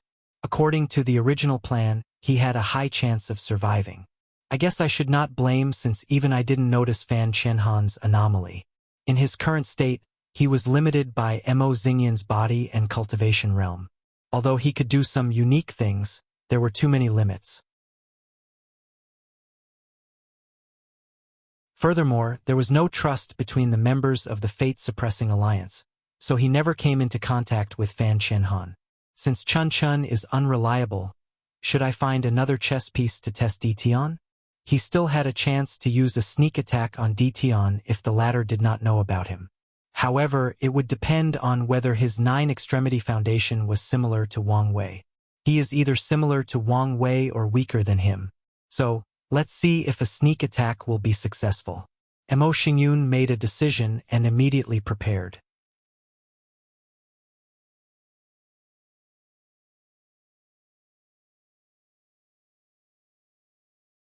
Aoshin's ambitions. Outside the battlefield, the factions of the Myriad Emperor world had different reactions as they watched the battle. Although the war only started recently, 2 top contenders were already eliminated. During most battles, the Heaven Mystery Pavilion would release lists and information about the top contender. However, they offended Wang Wei in this generation after Old Chu divined a future for Dition.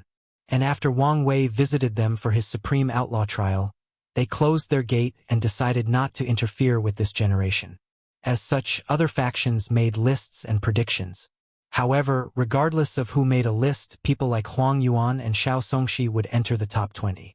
However, now, these 2 were eliminated, soliciting different reactions from people. The Loose Cultivation Alliance was not surprised by this result. Although they were unhappy, many people predicted this outcome. After all, they knew most of Huang Yuan's achievement was the result of the Life and Death book. A few people managed to predict Fan Qianhan would be his downfall. Huang Yuan had too much hatred in his heart.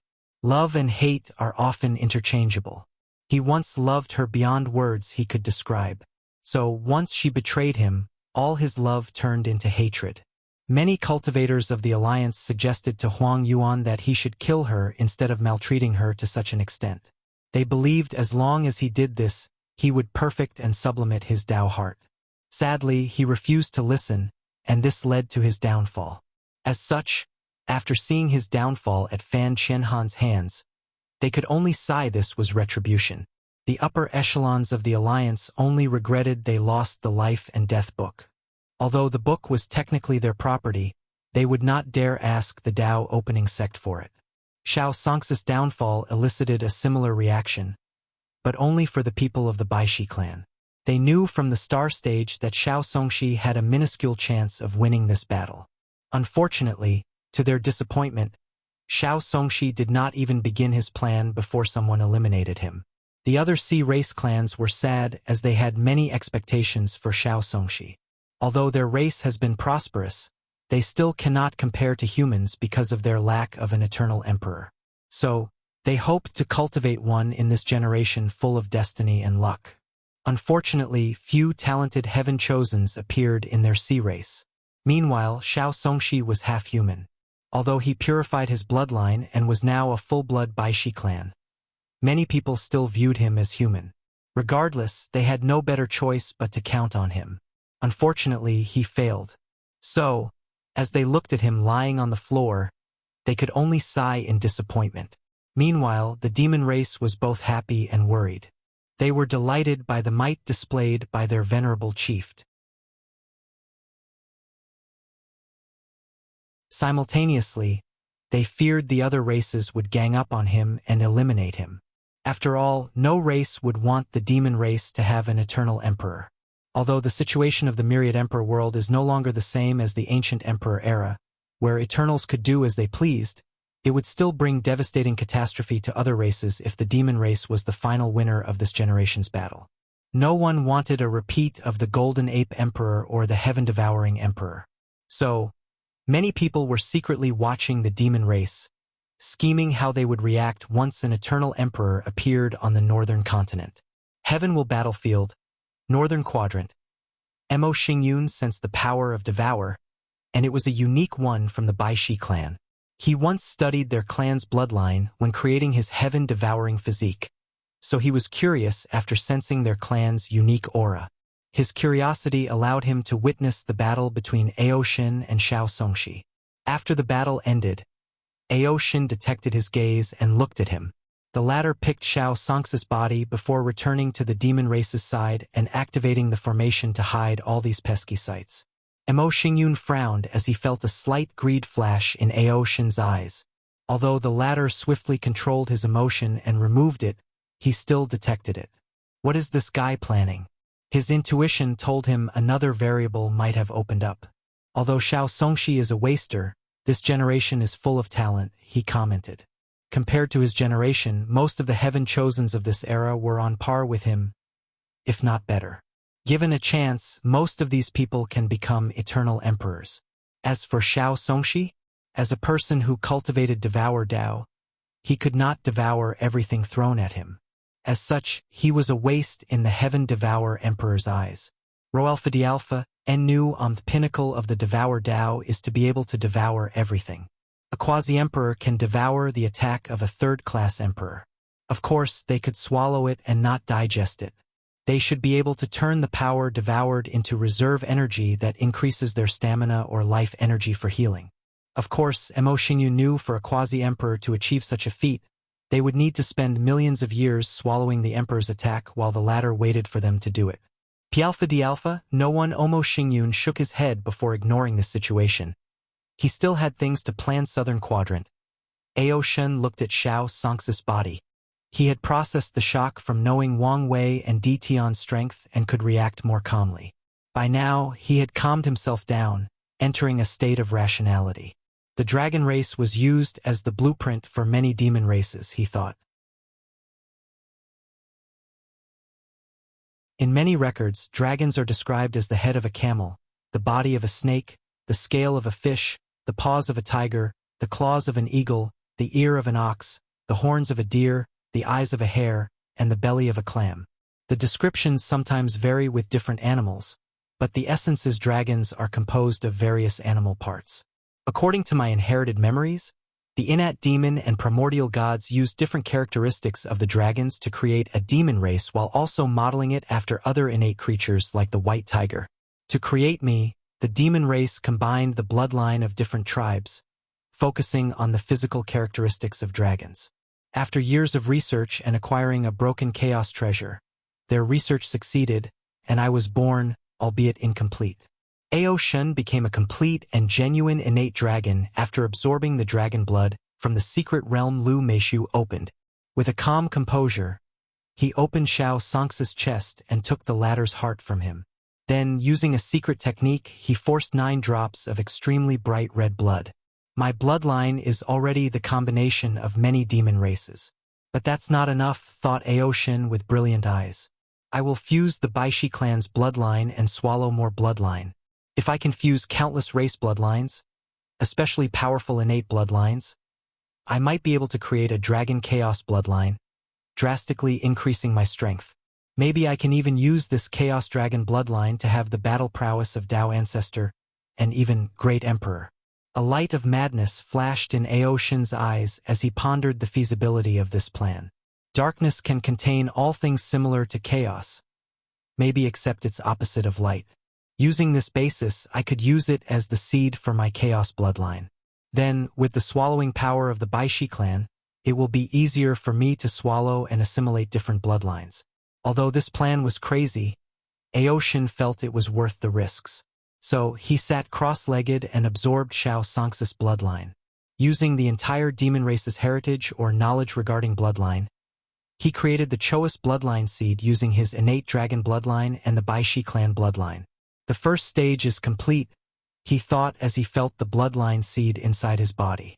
Then, Aoshin ordered all the demon races under his command to send him their bloodline source blood. Many demon races were shocked. Bloodline source blood was crucial for demons since it determined the quantity and purity of their bloodline. Even 1 drop could drastically weaken a demon's bloodline and weaken its strength and potential. Regardless of how unwilling they were, most understood their hope lay in the chief, so they gave 1 or 2 drops. Of occurs, a few demons refused. But Aoshin was ruthless and killed all the people who refused. Then, he ruthlessly absorbed all their bloodline. Aoshin subsequently entered a small retreat to absorb all these bloodlines.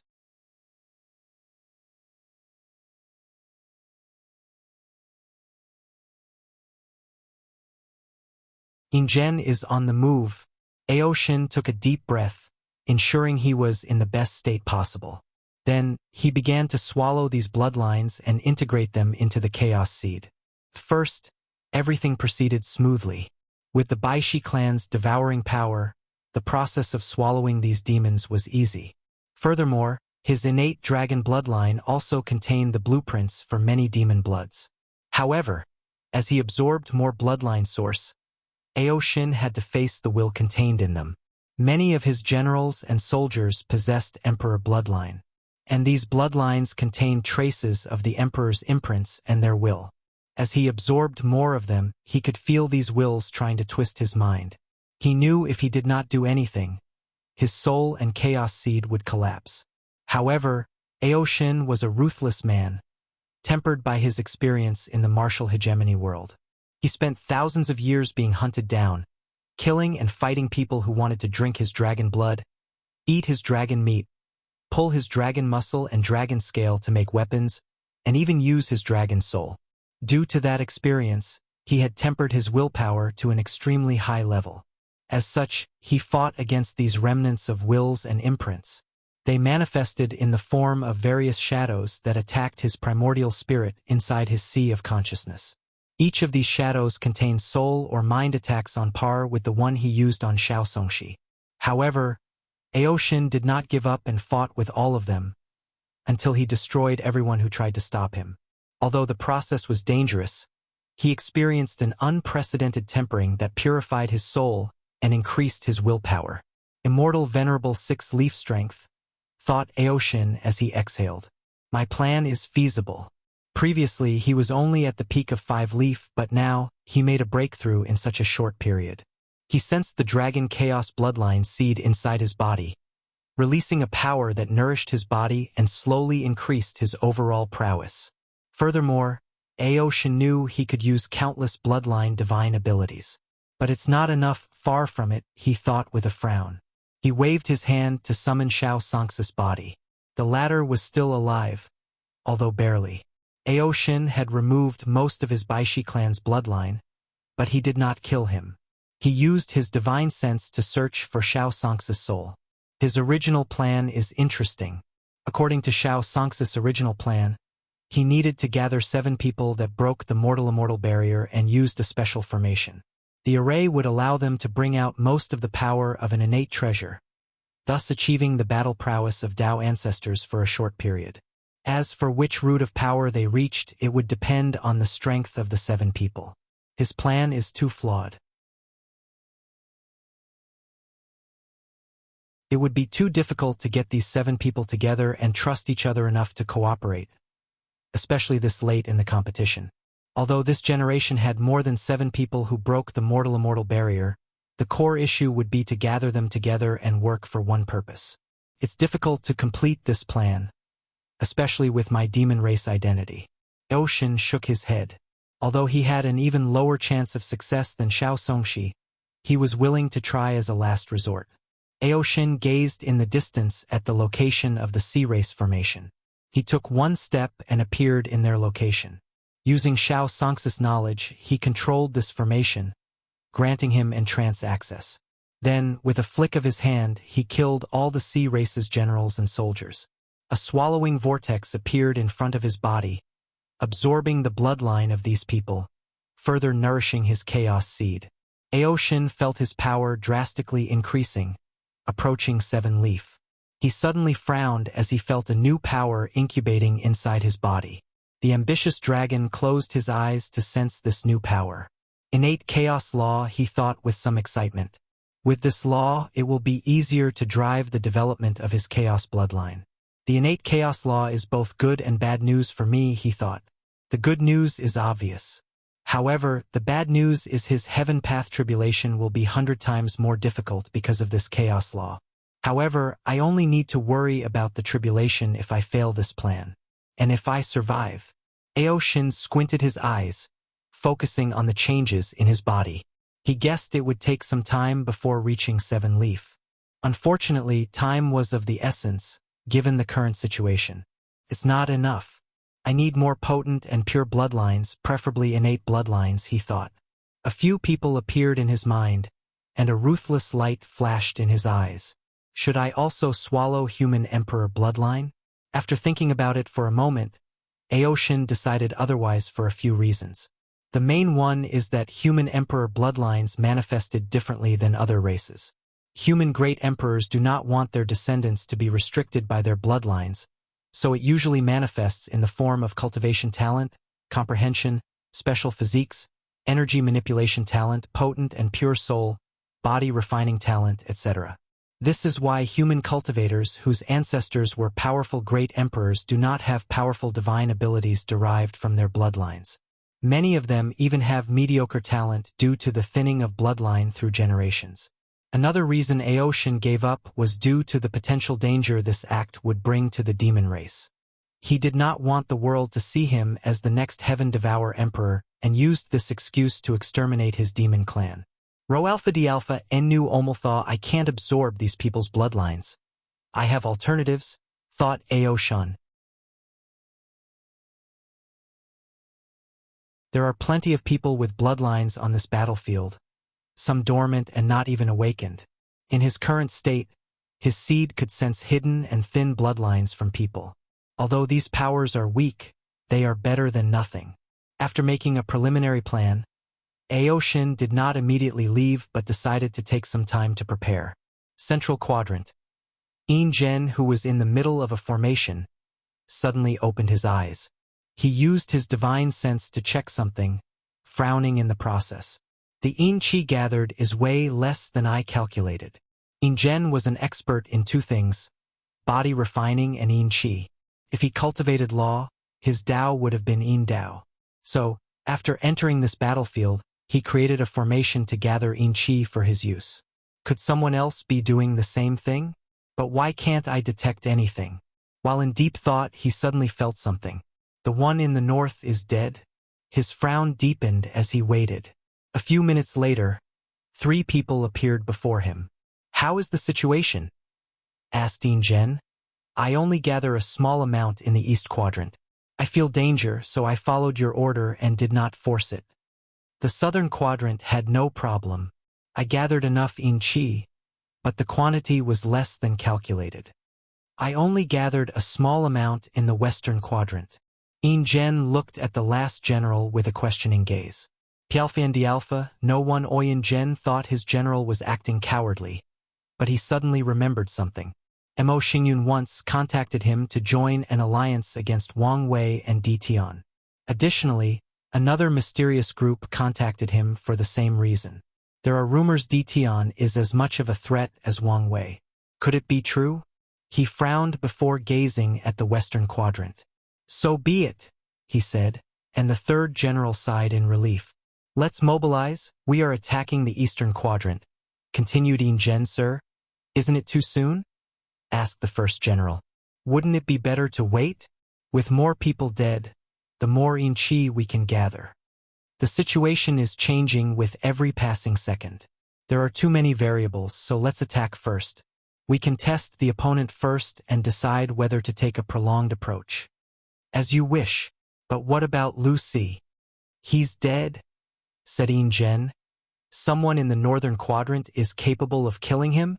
Ingen nodded. He guessed these people might be the mysterious group who contacted him. He even deduced their identity and might be related to the traitors Wang Wei mentioned during the beginning of the cleanup. Should we avenge him? Yes, but not now. Ingen felt it was not the best time to attack these people. After defeating Wang Chong's descendant and perfecting his Dao heart, he can learn the truth about these people and deal with them. All right, let's move. Under his order, his legion mobilized and teleported to the eastern quadrant. He did not waste time and directly attacked Wang Wei's group.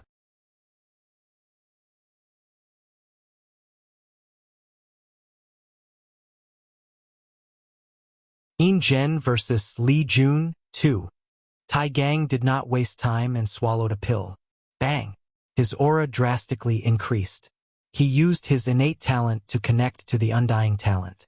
He did not only share their life force but also borrowed their strength. Finally, he linked to Yen Liling's array, thus further sublimating his strength. Ingen glanced at him with a frown. He instantly could tell the latter's power had reached the immortal venerable level through secret technique or other methods. Thus, it was short-lived. So, he ordered his Starbeast zombie to drag the battle until Tai Gang returned to normal. It not a good thing to be distracted in battle. Boom! After hearing this news, Ingen instinctively crossed his arm over his chest. Then, a powerful force hit him, pushing him flying away countless light-years away. Ingen crashed into a star. The enormous celestial body exploded, creating a supernova. However, Ingen was unharmed by both the explosion and Li Jun's attack. His body, muttered Ingen with a frown. He controlled the muscles in his legs, gathering an enormous force. The space underneath Ingen's foot cracked as he used it as leverage to jump with immense force. Through his sheer strength, his speed reached an indescribable level. So, in less than a zeptosecond, he appeared before Li Jun and punched him. However, the latter did not want to be outmatched, so he returned tit for tat. Boom! Boom! Boom! The fists clashed, generating shockwaves that can easily destroy superclusters of galaxies.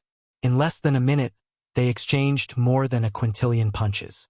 His fleshly body thought with an ugly expression. He expected Wang Wei to have a potent fleshly body, but he did not expect the latter's general to have such a level. The worst thing is he did not feel the breath of the ancient desolate body-refining scripture, but an entirely different body-refining scripture. Damn it! Roared Ingen in his mind before increasing the strength used. He punched Li Jun, sending him flying away. Li Jun crashed through hundreds of planets and a dozen galaxies before stopping.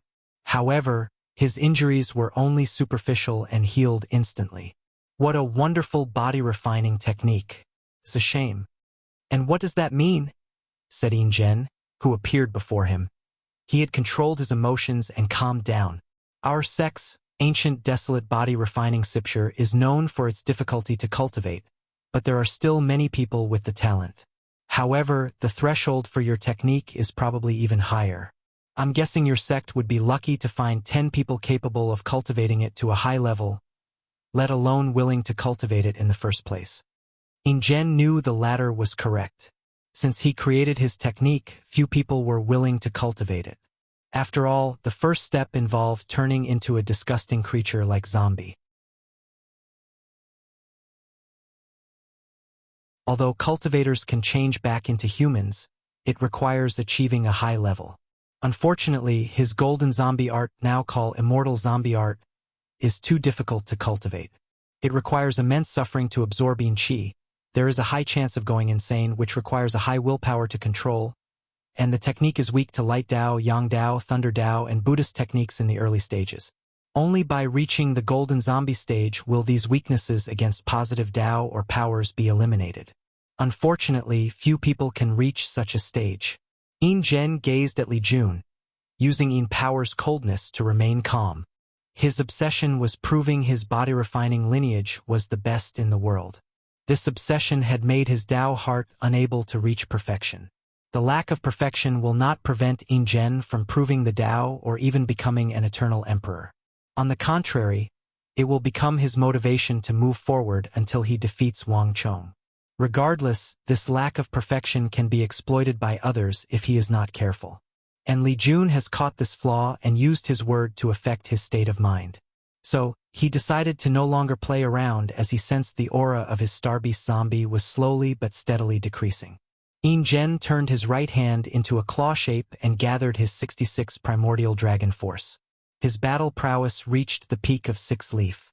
Yin Claw, a colossal blue claw manifested before rushing toward Li Jun with unparalleled momentum. Time to get serious, thought Li Jun as he summoned his proving Dao artifact.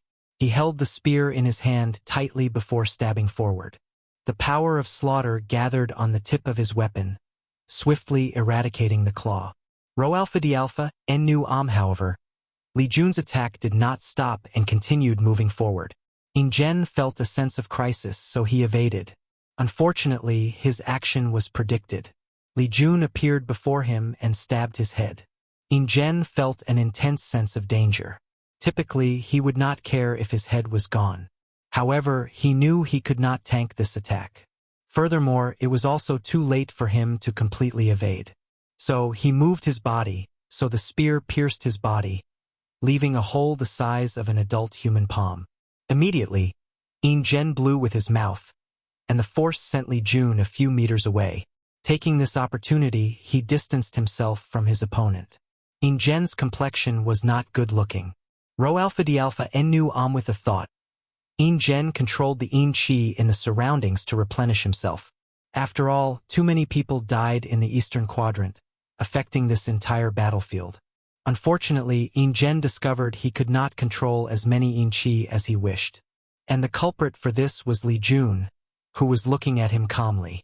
Surprised, Yin Zhen did not answer, retaining his calm and composed state. After seeing this, Li Jun chose not to say any more since it was pointless. Yin Zhen's absolute control of Yin Qi is based on his sublime control of Qi or energy. However, he is a pure body refiner and does not cultivate law or Dao. Meanwhile, Li Jun's slaughter Dao also involved Death Dao, which also involved Yin Qi. Suddenly, the void near Yin Zhen rippled as a new power entered his body, replacing the power of Yin Qi. His aura changed as he not only regained his strength but became higher and more powerful. Negative emotions. Sins?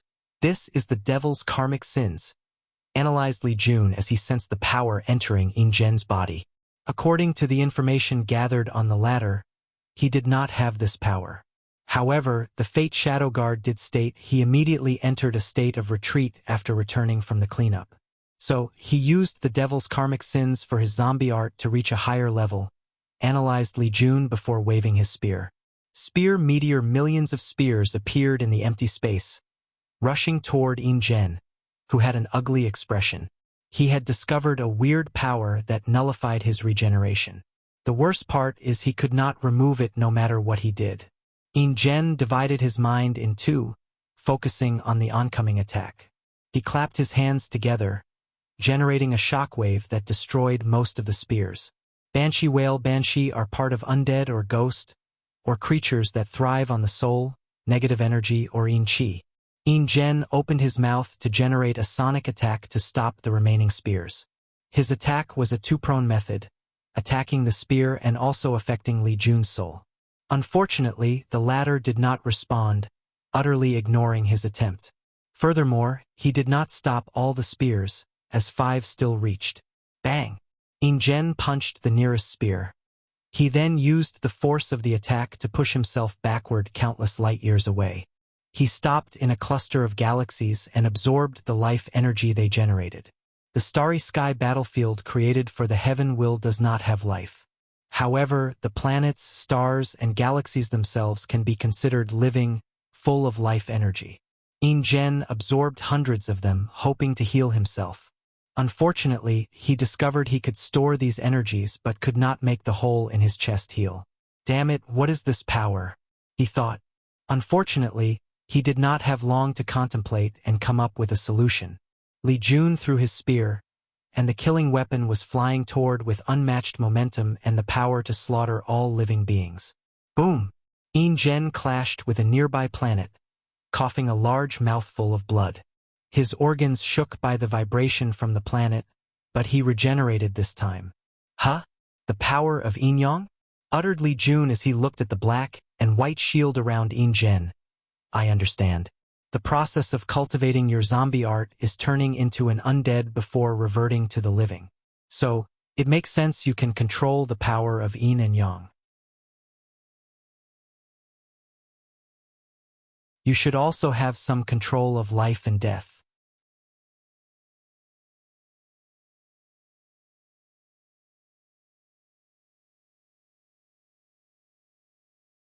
First move.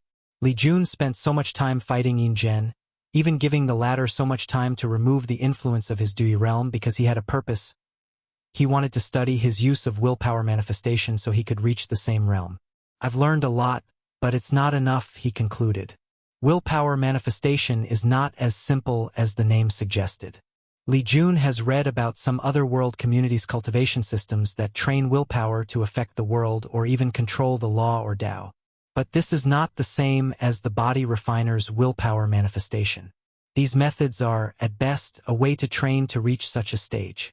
The word manifestation represented a sublimation of their willpower to a higher form.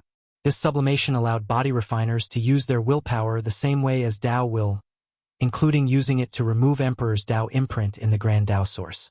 And from the information he learned from his sister-in-law, Li Jun knew body refiners' willpower has more magical means than Tao will, and it's not one of the reasons their path is considered the best between Qi refiners, Tao comprehension, and soul path.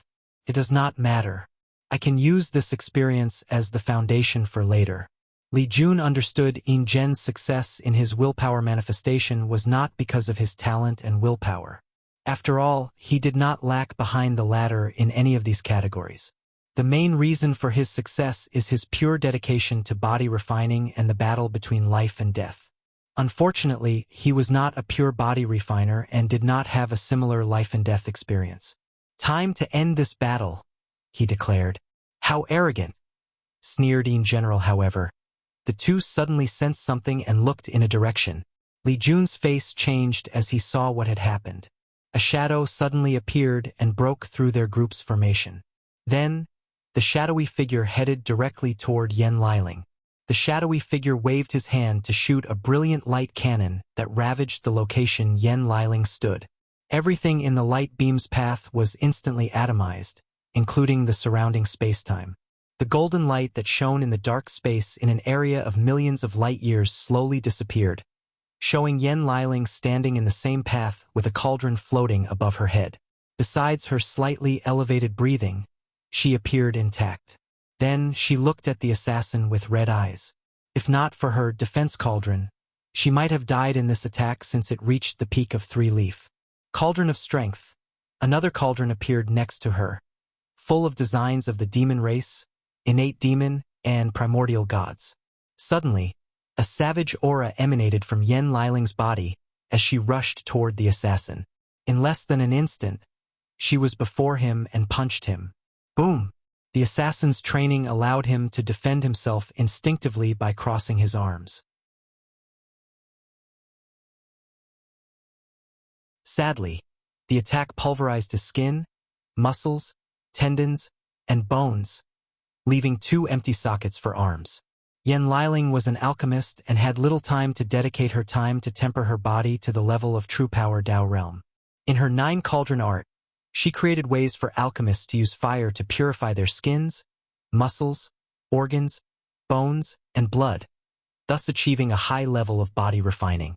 However, she was not satisfied, so she created the Cauldron of Strength, condensed through countless body refining pills, demon race blood, and bloodline purification pills. As long as she summons the cauldron, her fleshly body will be blessed and reach an unimaginable level. Bang! Bang! Yen Liling punched twice, instantly destroying the assassin's legs.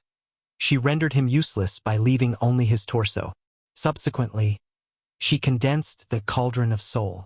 The purpose of this cauldron is to boost her soul.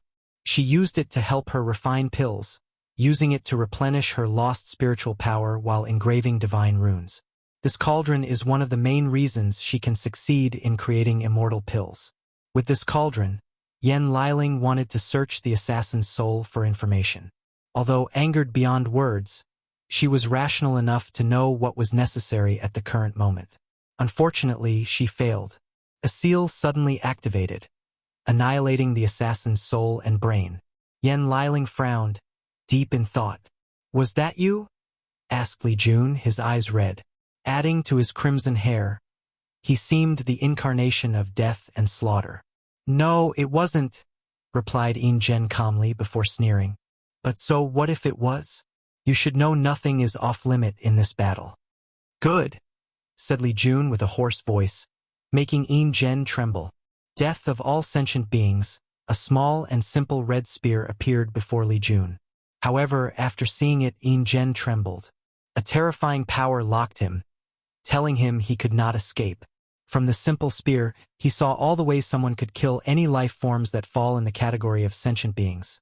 Death by decapitation, death by weapons, death by poison, death by disease, death by mental breakdown, death by loneliness and sadness, death by war, etc. "Can't stop this spear," Yin Zhen thought, followed by "I will die."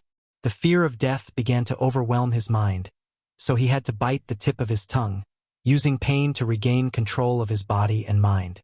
Without hesitation, he used his last trump card, the Starbeast Zombie. Yin Zhen wanted to fuse the latter, thus drastically increasing his strength. Unfortunately, he discovered his opponent had already severed or killed the connection between him and the zombie. Rho Alpha D Alpha Nu Amp and no one as such. The Body Dao Cave has multiple Emperor artifacts. With the artifact, the spear barely slowed down. "You're a talented individual, Yin Zhen," said Li Jun, his voice terribly calm. "Unfortunately, your luck and destiny are subpar. You were born in the wrong era and lost to our sex ancestors. And now, you also woke up in the wrong era and will lose to his descendants." Li Jun waved his hand to manifest an Emperor artifact that looked like a turtle shell, suppressing Yin Zhen's artifact.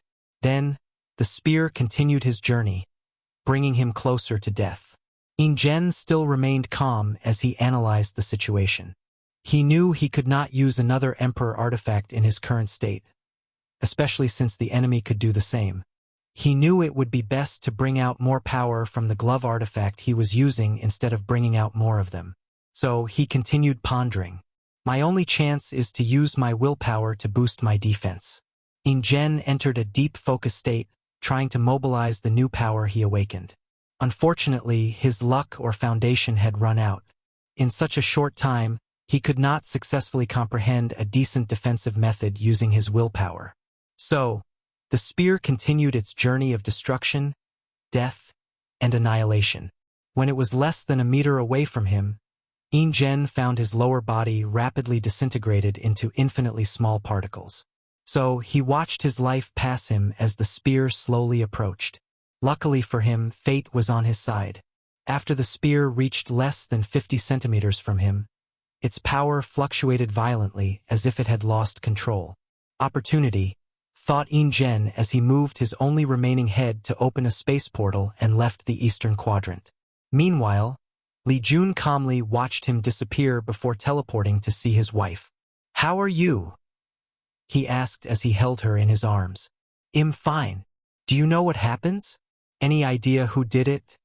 Tong Ruobing, declared Yen Liling. Her? What makes you say that? The assassin used an array-breaking talisman, and it was Immortal Tear. Then, it also used an Immortal Tear Light Erasure talisman. Only she has such capability. You might be right, nodded Li Jun, however. We should also consider the possibility that the traitors and Mo Xingyun are trying to frame her, plotting against us using her. Yen Liling agreed with this analysis. However, her intuition told her this was Tong Rubing's doing. What do you want to do with it? She asked, looking at the Star Beast zombie Tai gang defeated and captured. Do you want to use it as material to increase the Puppet Legion? Li Jun shook his head. High-tier power is more important than the low-tier legions. This thing already has immortal tier strength. With a few changes, Kai Song can turn it into a powerful puppet. That's good. Central quadrant, in an isolated array. Yin Zhen's head appeared, and he breathed in relief. This Li Jun is not only strength, but his battle IQ is even more insane, he muttered before beginning his healing journey. He saved a lot of his Yin Qi as a last resort, and now he would use it to heal himself. So, using the Yin Qi, numerous pills, and resources in his space ring, Yin Zhen swiftly returned to his peak state. This defeat meant nothing, he muttered. Plus, I still have a chance. He looked in a direction, his eyes twinkling.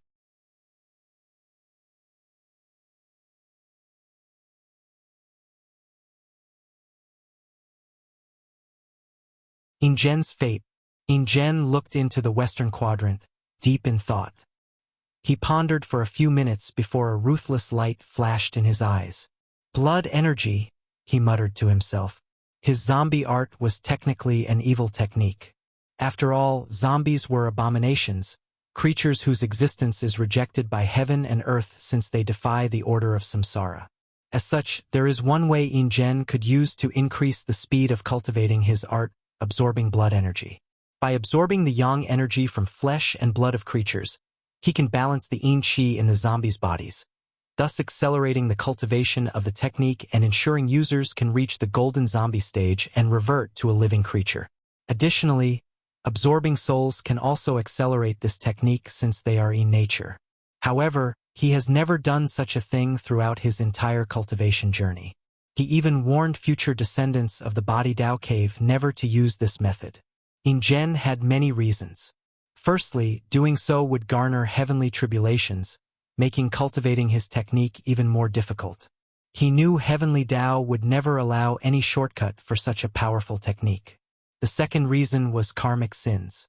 If someone used the crooked method to cultivate his technique, Buddhist technique, and yang power would still remain the nemesis of this art, even after reverting to a living creature. Yin Zhen desired to create the best technique, so he would not allow such an apparent weakness. Finally, absorbing other people's flesh and blood energy would make the fleshly body less pure, making it difficult to continue cultivating in the future. But now, I have no choice, thought in general he would deal with the side effects later by purifying his body. And since he won't kill many people, he won't have to worry about karmic sins. I need to be swift, he planned. Rush straight for Dition, kill him and absorb his flesh and blood. His generals will be a pain, but as long as I use my most powerful state and attack, I can quickly get rid of them. Yin Zhen took a moment to review his plan and perfect it. He decided to imprison these generals before going straight for Dition. He is the king and my goal. I will have a chance to prove the Tao in this generation as long as I get his blood energy. After making a plan, he no longer hesitated. He summoned his Emperor artifact and put the gloves on. Bang! A colossal cosmic being appeared in the western quadrant, right in front of Dition's group. The being did not have skins, eyes, mouths, and noses like creatures of flesh and blood. Instead, it had a body made of mountains, rivers, forests, volcanoes, and his two eyes were the moon and the sun. As soon as the cosmic being appeared, it attacked Di Jiaying, making the latter's face contort. This attack has broken the limit of 7 leaf and is approaching the peak of 8 leaf. Di Jiaying instantly knew she could not block this attack with her current strength. However, she did not despair. Gao Buqin, she roared through divine sense. Then, a golden armor suddenly manifested out of nowhere, and she equipped it. Devil, she roared, and gluttony immediately lent her his power. A country's sacrifice. A tyrant can sacrifice millions of people for its benefit, and they can even sacrifice the very people they should be protecting and governing. A tyrant's will and desires are above everything, including the lives of all sentient beings. Di Jiaying raised her to create a black-red shield that contained countless grievances, hatred, and curses. The essence of this shield was the lives and souls of countless people sacrificed by their king or monarch. The sad part is even if these people are unwilling, they have no choice but to protect this tyrant, because his will is absolute. Boom! Yin Zhen's fist hit the protective shield. The shockwave of their clash did terrible damage to the surrounding million galaxies. Additionally, a wail full of sadness traveled throughout most of the western quadrant, and its origin was the shield. Di Jiaying's shield cracked, but it withstood the attack, at least temporarily. Her body trembled as she mobilized power beyond her limit. With her tyrant Dao, she gathered more grievances to reinforce the seal. It was as if she was sacrificing trillions of lives every passing second, but these souls did not seem real. However, that was the brilliance of her technique. It ignored the concept of reality and illusion, or real and falseness. As soon as Yin Zhen appeared, someone noticed him, Di Tian. He opened his eyes and looked at the cosmic being attacking his camp. Is that the body ancestors' heaven and earth body? Rho Alpha D Alpha Nu Ombist on his judgment. There were two brilliant body refining techniques from this era where chi refining dominated, the ancient desolate body refining scripture, and the heaven and earth body. And if he had to choose the better of the two, he would choose the former. The heaven and earth body was a brilliant body refining technique, but the downside was it took too many resources to cultivate. This is why it was not as popular as the ancient desolate body refining scripture. Alpha and Alpha, no one, however, the resources required were scary. To temper the skin, a cultivator must absorb the protective shield that protects a world. Whether it is lower, middle, greater, or heavenward world, there is a protective shield around it as they float in the endless void. And the first step of this technique is to absorb that protective shield into the skin. For the muscles, the cultivator must absorb the spirit veins of the world. Afterward, the muscle will have endless spiritual chi to nourish them. The bones require world source for the tempering process. The organs will require the 5 elements for the different zhang organs. Mountains for the earth element, forests for the wood element, oceans for the water elements, earth cores for the fire element, and/or veins for the metal element. Finally, the eyes will absorb stars and moons. Di Tian even knows some people in the body Dao cave suggested tempering the brain by absorbing heavenly Dao. This technique was genuinely brilliant, and the body ancestor was an unparalleled genius. Sadly, few people can cultivate this technique to success due to the talent and resources needed. Di Tian calmly watched Yin Zhen's state and detected the latter was only using a spell to imitate the heaven and earth body. I can sense Wang Wei's power from him. It should be a spiritual hint. Is he using a discarded pawn to test me? Analyze Di Tian before making a move. A towering black and white hand appeared, even larger than Yin Zhen's current body. As he gazed at that hand, the body refiner felt death approaching him, and he realized he was powerless. At that moment, between life and death, his eyes became bright and pure, untainted by any haze. This is the end of my road, he thought. Bang! The void fluctuated. Escape? Why did he save him? Frowned Di Tian, who thought Yin Zhen was a sacrificial pawn. He knew Wang Wei never did anything without reason, so he analyzed the latter's purpose. Could he be acquiring another general? He felt this conclusion was wrong. However, after thinking about it for a few seconds, he could not deduce a reason he was satisfied with. So he gave up and prepared to close his eyes. Ha! He muttered with a frown. He noticed something else that also required his attention. Central quadrant. Yin Zhen appeared in his regular form. However, he was in terrible shape. He was skinnier than bones, his face was full of wrinkles and age spots, and his hair was all white. His body had entered its twilight moment. "Ha ha ha! A discarded pawn," he muttered wryly, his body exuding an incomprehensible sadness.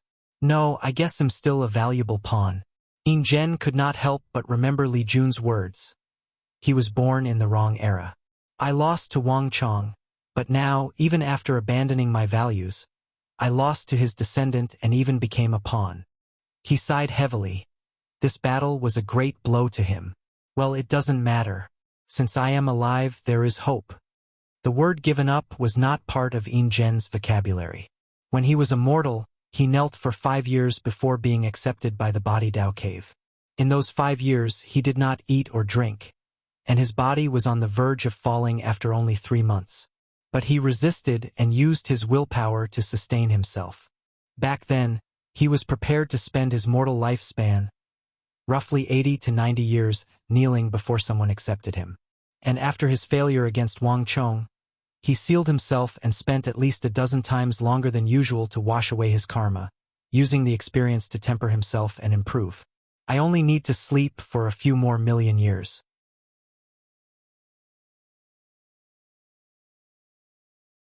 Yin Zhen exhaled deeply before uttering, "I give up this battle." A white light flashed on his body, and Yin Zhen knew he was officially eliminated from this battle.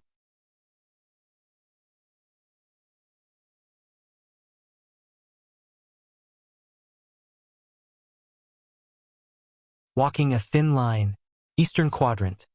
Wang Wei calmly watched Yin Zhen's confrontation with Di Jiang. After seeing his form, he also thought of the body ancestors, heaven and earth body. His Fate Shadow Guard got their hands on that technique, and he had to agree it was superior to his ancient desolate body refining scripture. Simultaneously, he also thanked the heavens that the body ancestor was a good-hearted individual after studying that technique. According to his analysis, the body ancestor's strength reached 1 root Dao ancestor before getting his hands on the heaven will, and that's a minimum prediction. And after proving the Dao, his strength was on par with Eternal Supremes, meaning above 25% Grand Dao Source. If the latter wanted to absorb the myriad Emperor world to cultivate his technique, no one at that age could stop him. No, this man had the potential to be a catastrophe to the entire lower dimension. If he had the ambition to open the gate of power before ascending, he would have to destroy countless heaven-will worlds in his cultivation process. Wang Wei theorized the latter used thousands of great thousand worlds to temper his fleshly body, destroying these worlds in the process. Or he found many destroyed worlds from the innate acquired war and used them for his cultivation. It's a shame this technique takes too much time and requires too many resources. Not to mention the karma debts from destroying these worlds, he pondered. He often sighed and praised the body ancestor's genius and madness for creating such a technique. After all, no sane person would create such a thing. However, after many analyses and discussions with Wu Hong, he realized the appearance of this technique was inevitable. The cultivators in the ancient emperor era studied heaven and earth to perfect the cultivation civilization. Array masters studied innate formations, alchemists, talisman makers, and weapon refiners studied divine runes found in nature. So, it's not out of the ordinary for someone to use nature as the foundation for a body refining technique. However, the body ancestor took things to the extreme. He used the idea that the human body contains a universe and slowly turned it into one. Of course, Wang Wei also understood why the body ancestor's dream of creating a supplementary body refining technique for the origin system did not work. If he made his heaven and earth body, the cultivators of the myriad emperor world would definitely be the best in the lower dimension. However, they would also become a scourge civilization, invading countless world communities and destroying millions of worlds. And the final fate of such a civilization would be worse than the devil race. It would prosper for a short period before becoming extinct. Wang Wei calmly watched the battle, and when Di Tian took action, he sent Yin Zhen away. Di Jiang sighed in relief. The armor on her body turned into numerous motes of lights, disappearing into the unknown. She was not surprised by this fact. Gao Buchan's talent was very high, but he did not quite reach Yen Liling and Tong Rubing's level. This also meant he could not create immortal tier artifacts. However, he could create temporary ones who would disappear after a short use, similar to talismans. Roalpha Dialpha the entire process was so fast that she could not even react. For a moment, she felt the shadow of death looming over her head. Clink! A hooded figure appeared and blocked the attack for Di Jiaying. Unfortunately, the latter was also slightly too late. The assassin's dagger spewed a black light that grazed Di Jiaying's sides. Wang Ju, said Di Tian's shadow, also called the Silent Sleeper, in a hoarse voice. However, Wang Ju did not answer him as she sensed a terrifying gaze. She did not waste time as she dispersed. It was like she was never here in the first place. Damn it! Suddenly said Di Jiaying, catching the attention of the others. They saw a mysterious shadow-esque power emanating from her injuries. Shadow-based poison? Asked Gao Buqin. It should be. Can you remove it? Does it look like I can remove it? She snarled, and Gao Buqin decided to keep his mouth shut. Gluttony remained quiet, as always. Meanwhile, Silent Sleeper did not immediately aid her but looked at his master. Di Tian frowned as he knew he had already lost the initiative. Wang Wei's move made him display one of his general's trump cards. Subsequently, whether he or Silent Sleeper takes action to remove this poison, they will further reveal information about them. And in this battle, information is power. After pondering for a moment, he motioned for his shadow to take action. The best option is for the latter to take action and reveal his information instead of him. Furthermore, he can also gather information from his opponent from this opportunity. Silent Sleeper moved next to Di Jiaying and used his power to remove the shadow poison. The process was not smooth, and he had to use quite an effort before succeeding. You guys have disappointed me, said Di Tian, his voice colder than usual. Don't let it happen again. The group's body involuntarily trembled. They knew Wang Wei's group was their greatest obstacle, but after the first confrontation, they lost the initiative, which could lead to their defeat later in the battle. We want, replied Di Jiaying with gritted teeth. Di Tian didn't say anything else and returned to his closed-eyes state. He did not wholly blame them as he realized his strategy for this battle was too passive. Eastern Continent. Wang Ju appeared next to Wang Wei and handed him the information gathered in this strategy. Although she also revealed her strength, the knowledge she acquired was worth the price paid. Modify our plans accordingly, said Wang Wei before taking one last look at Yin General. He spared the latter because of his talent.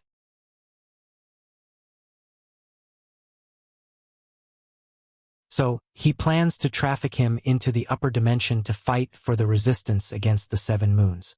And, of course, Yin Gen also owes him karma. Roalpha D Alpha Nu Central Quadrant, Planet AF 568979. Tong Ruobing was talking to someone through a communication array. I've done what I promise, she said. Yes, but you fail. So? I told you it would not work. Did you try your best? I wasted 2 immortal tier talismans. What else do you want me to do? Personally take action? She retorted. The other person did not answer, so she sneered. Even you don't dare directly attack him, but you want me to be your pawn? Do you think I'm stupid? All right. I know you did your best. I don't want to waste time with you, said Tong Ruobing. I only agree with your alliance because you said you had a way to deal with the 2 of them. I believe you because of your identity, but so far you have shown me no proof. Parasite frowned. He could tell she was becoming impatient. She is still useful, so it is not time to become enemies, he calculated. Then, he waved his hand to send something to her across billions of light years in an instant. Tong Ruobing opened her formation and received the package. It was a binding contract backed by true heavenly Tao. Sign it, and I can tell you some of our plans. Tong Ruobing only glanced at the contract before saying, I won't sign anything I don't know much about. She could tell the contract was of high level, most likely something from the upper dimension. I have shown you our sincerity, said Parasite. Am willing to swear a grand Tao oath not to reveal a word. Take this deal or we can part ways. Are you threatening me? Asked Parasite with red eyes. I'm simply telling you my terms, she replied calmly, gazing directly into his eyes. After more than a minute of constant staring and no communication, someone relented. Fine, but I don't want any loopholes. Be straightforward in your wording. Tong Ruobing no longer hesitated and made the oath. Then Parasite told them of their trump card. An artifact that can strike with the power of a third-class emperor. Her eyes lit up as she knew this weapon was enough to deal with Wang Wei and Dition's nine-extremity foundation. Now, her only concern is how many times they can use this weapon. If it's more than 2 times, she has to find ways to deal with them afterward. It's a shame I cannot secretly reveal the news to Wang Wei and Dition. Now, you should have more confidence in our alliance. Indeed, replied Tong Ruobing. I did not expect Designer to be so capable. Yen Liling and her achievement of creating immortal tear pills and talismans are enough for them to be forever entrenched in the annals of history. However, Designer can even make such a weapon. Of course, she also understood it's primarily because he has access to a much higher civilization. Well, be prepared, continued Parasite. When the time is right, I will contact you. Tong Ruobing ended the communication, deep in thought. When I talked to Designer, he seemed to have some desire for me. Maybe I can use that to my advantage. She was not entirely sure as their conversation was brief. However, Tong Ruobing noticed the glint in the latter's eyes when they talked. Furthermore, he attempted to communicate with her twice again, but Parasite seemed to have intervened. Ha! Tong Ruobing noticed someone approaching her location. It's her, she muttered, looking at Jingwu Hua.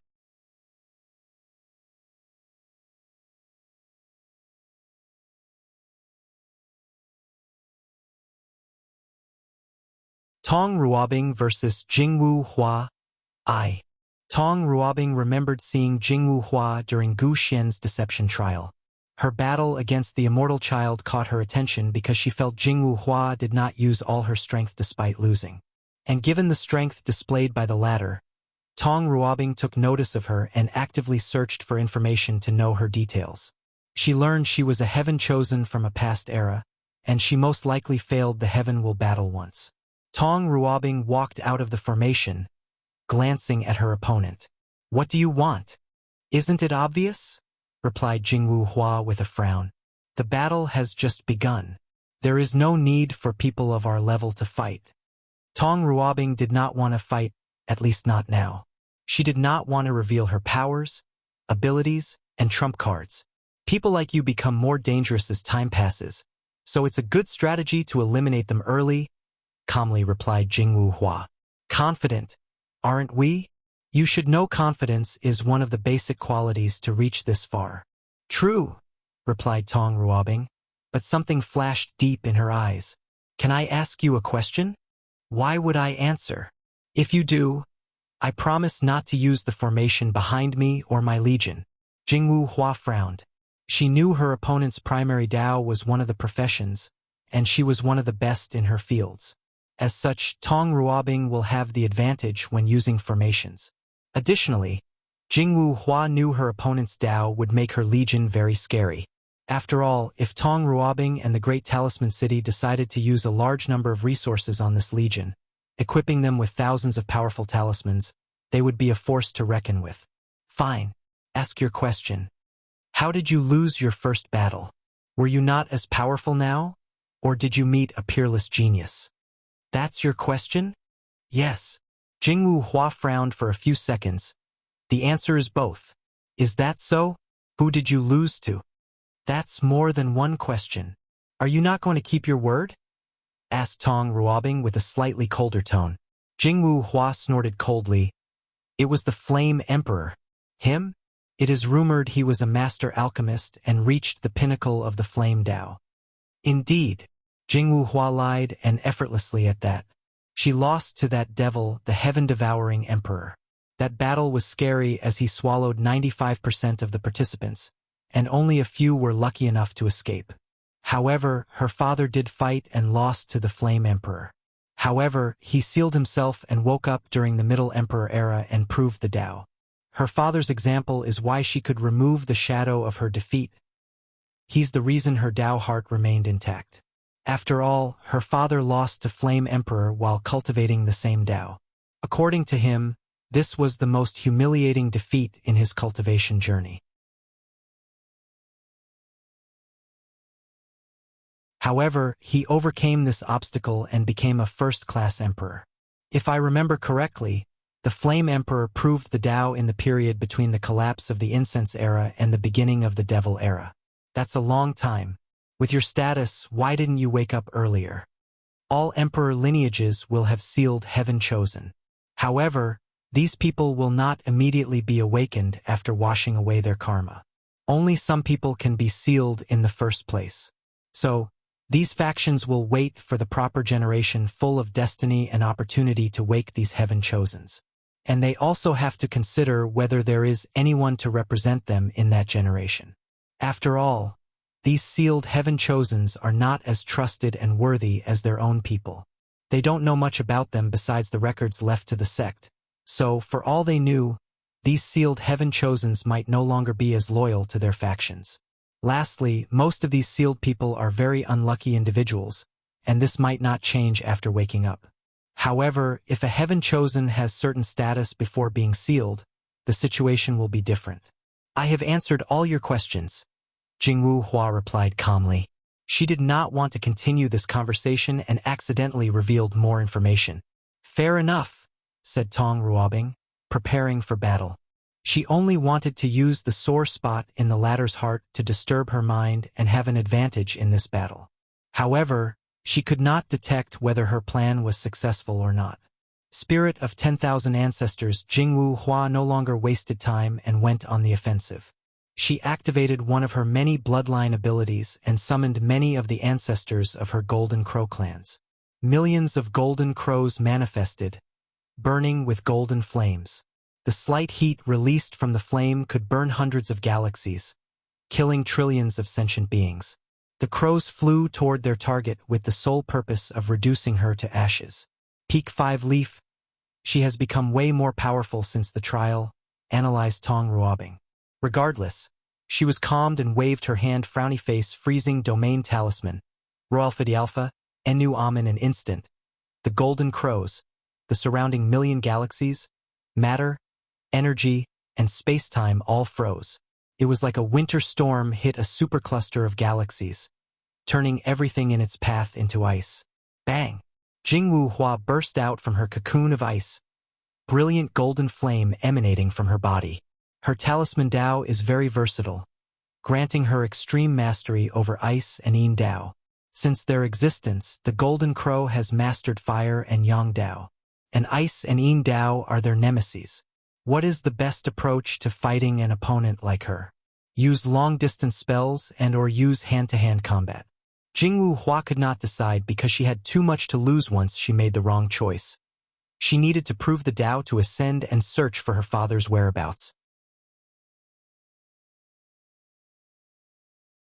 Tong Ruobing calmly watched her. She's taken too long. Is this some kind of trap to lower my guard? She frowned as she sensed things were not as they seemed. So, she waved her hand to create numerous ice spears, testing the water. Jingwu Hua subconsciously avoided most of the attacks. As for the ones she could not, her golden flame took care of them. After more than half a minute of testing the water, Tong Ruobing went on the offensive. Absolute in imprisonment 4 runes formed a cage to imprison Jingwu Hua. The terrifying power of Yin suppressed the flames on her, almost extinguishing them. Damn it! This is not the time to be indecisive. Pure yang body. She injected a terrifying amount of pure yang energy into her body, mainly her blood. Her aura drastically increased as the power of her fleshly body also improved exponentially. Most body refiners will have a high amount of yang energy in their bodies. It is why their blood will emit heat and have an effect against Yin creatures like ghosts or souls. Using this fact, Jingwu Hua developed a technique to increase the power of her fleshy body. As a demon race with royal bloodline, her physical body was not bad compared to ordinary genius body refiners. But now, she successfully reached another level. Bang! Jingwu Hua tore apart her imprisonment before rushing toward her opponent. Tong Ruobing immediately displayed her high combat IQ and used numerous talismans targeting body refiners. Curse of Weakness Talisman Pialfandi Alpha, No One, O Stamina Draining Talisman, Force Dispelling Talisman. Regrettably, Jingwu Hua bulldozed through these talismans, making them ineffective. Without stopping, she rushed toward Tong Ruobing and punched her. To her surprise, Tong Ruobing only flew a few dozen kilometers after crossing her arm to block. A talisman that disperses force, analyzed Jingwu Hua. Then, her face suddenly changed. No, she also used a talisman that absorbed the yang energy in my body. However, Jingwu Hua did not even detect when the talisman entered her body. She guessed it must have been when her body contacted Tong Ruobing's cross-armed. What's going on? Why can't I remove the talisman? The Dui realm. She did not expect her opponent to reach this stage. Jingwu Hua quickly mobilized her Dui realm to counter. Unfortunately, she realized hers was too weak. She only entered the Dui realm during the divine body realm. Instead of tempering her body and opening the orifices using the flame of good fortune, she turned it into the flame of pure yang and used it instead. Unfortunately, she barely trained her Dui realm and was only in the 3rd stage. Meanwhile, Tong Ruobing had reached the 9th stage. While Jingwu Hua was trying to stop her talisman, Tong Ruobing did not give her more time and went on the offensive. 5 trigram sealing talisman, 5 paper talismans appeared to make a circle with Jingwu Hua in the middle. They connected to form a star above her head.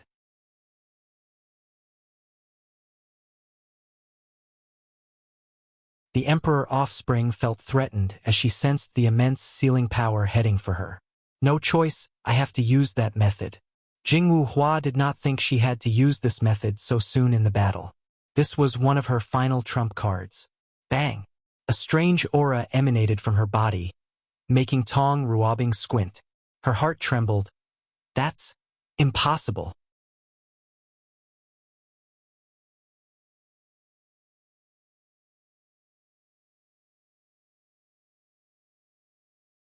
Tong Ruobing versus Jingwu Hua 2. Jingwu Hua had many runes on her, similar to when she was in the supernatural realm. However, the runes were not on her skin but floated around her. The runes were beautiful and mysterious as they displayed the charm of the Tao. Tao sounds or musing emanated from them, displaying the people to allow people to understand the Tao better. In an instant, she became noble, supreme, grand, and mighty. Emperor Body Awakening, muttered Tong Ruobing, unable to contain her shock.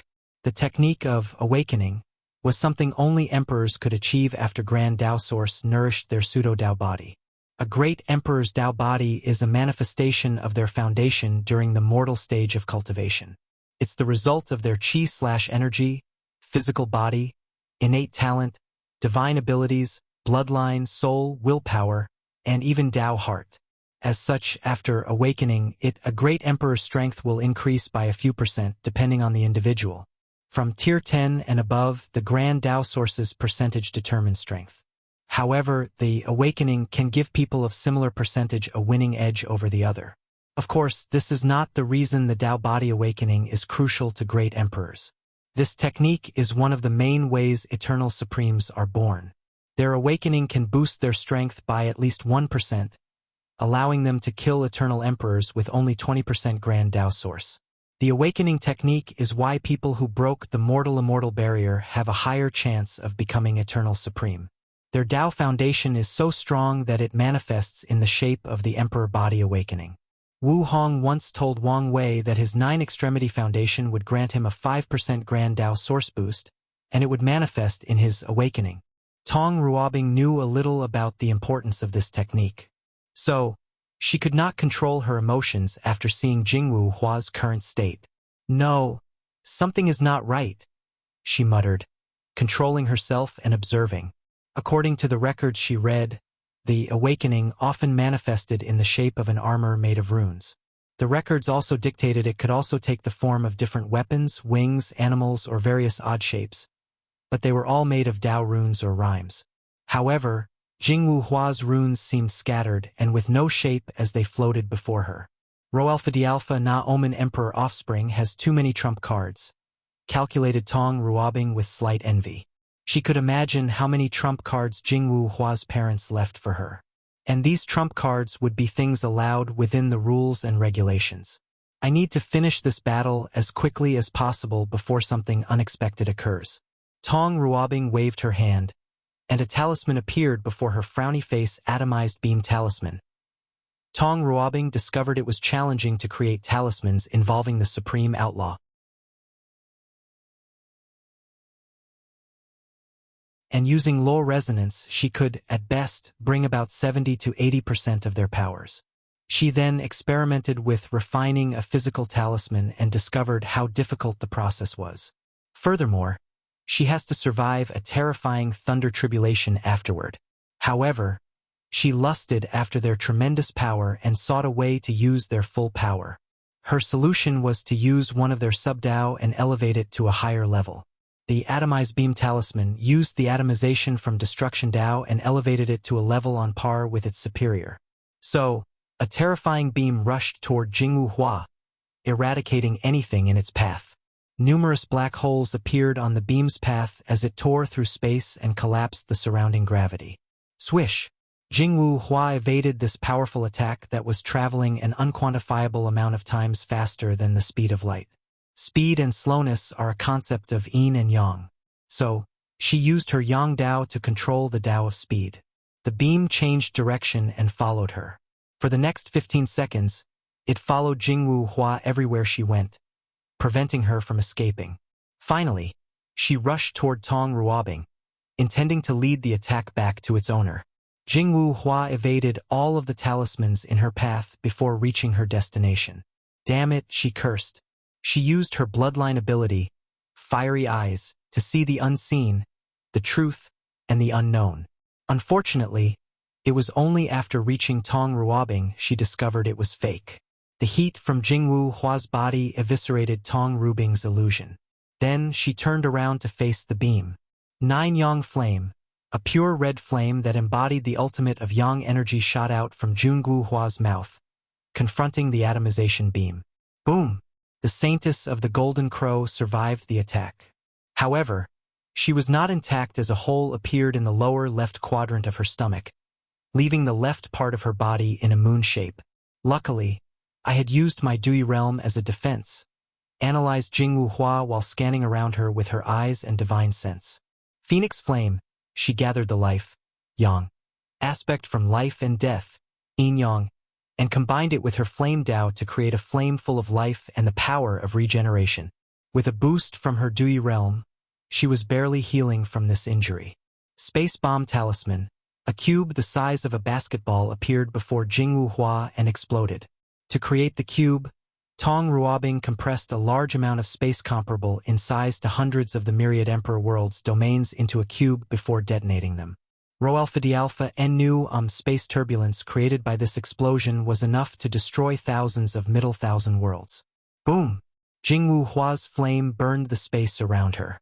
However, the shockwave from the explosion crashed into her, injuring most of her organs. World of Yang Nine Suns suddenly appeared above Jingwu Hua's head, burning the surrounding billions of light years. Tong Ruobing could no longer hide and showed up. Then 9 massive golden crows rushed toward with the power to incinerate the world. Tong Ruobing wanted to take action but discovered her actions were very slow. Her movement, thinking, origin, essence, operation, and even law control became extremely slow. Soul-protecting talismans appeared in her sea of consciousness, breaking the effect of this attack on her soul. Her thinking returned to normal, and she swiftly analyzed the situation. A domain that boosts her Yang Dao, she observed. Using Yang Dao to control speed, she then robbed me of all my speed, thus achieving control of slowness. What a brilliant application of her Dao. Jingwu Hua's Dao should only allow her to control speed and not slowness. However, she achieved the same result by removing speed from her opponent. Tong Ruobing's mind quickly calculated the most efficient way to get out of this technique, and the first thing eliminated was using absolute strength. In less than a nanosecond, she thought of a method. Then, she blessed herself with a few talismans.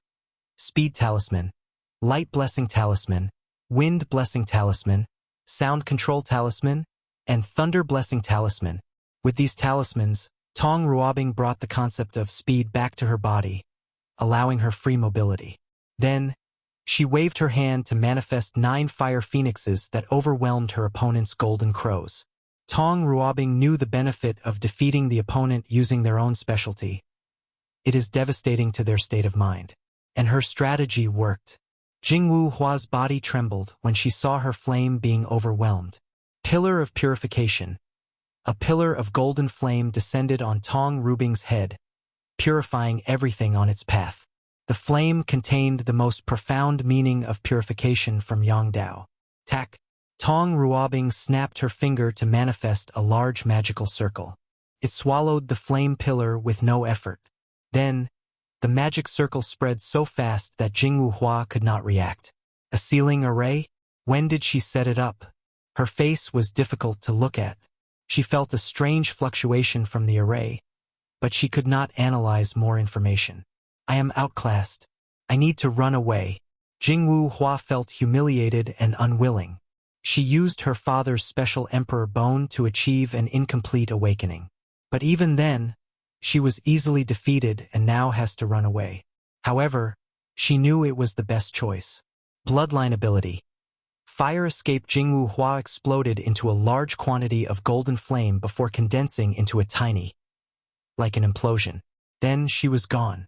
Tong Ruobing calmly watched this without any action. She never planned to kill Jingwu Hua for many reasons. Firstly, she had reservations about the latter's father. On the chance she succeeded in proving the Tao, this might become a problem in the upper dimension. Secondly, she wanted to use this battle to temper herself.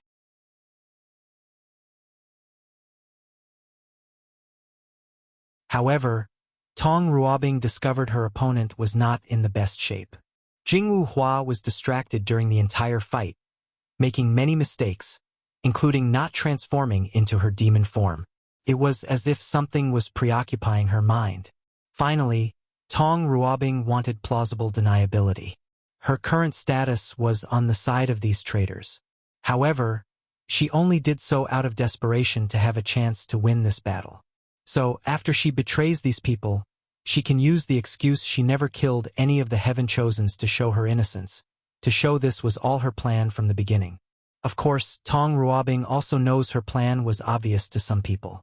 However, as long as they do not have direct evidence, she can argue her innocence that she wanted to infiltrate these people and destroy them from the inside. The cultivation world has certain rules that it must follow as a society. And because of these rules, Wang Wei can secretly help the devil race but would never openly admit it. So, even if someone knows the truth, they can't do anything unless there is obvious evidence. Tong Ruobing was using the same logic. Northern Quadrant. Jingwu Hua appeared with even more significant injuries. She hurriedly found a place to set up formations and hide. Unfortunately, someone found her before she could swallow a few healing pills. Damn it! She cursed after seeing who it was.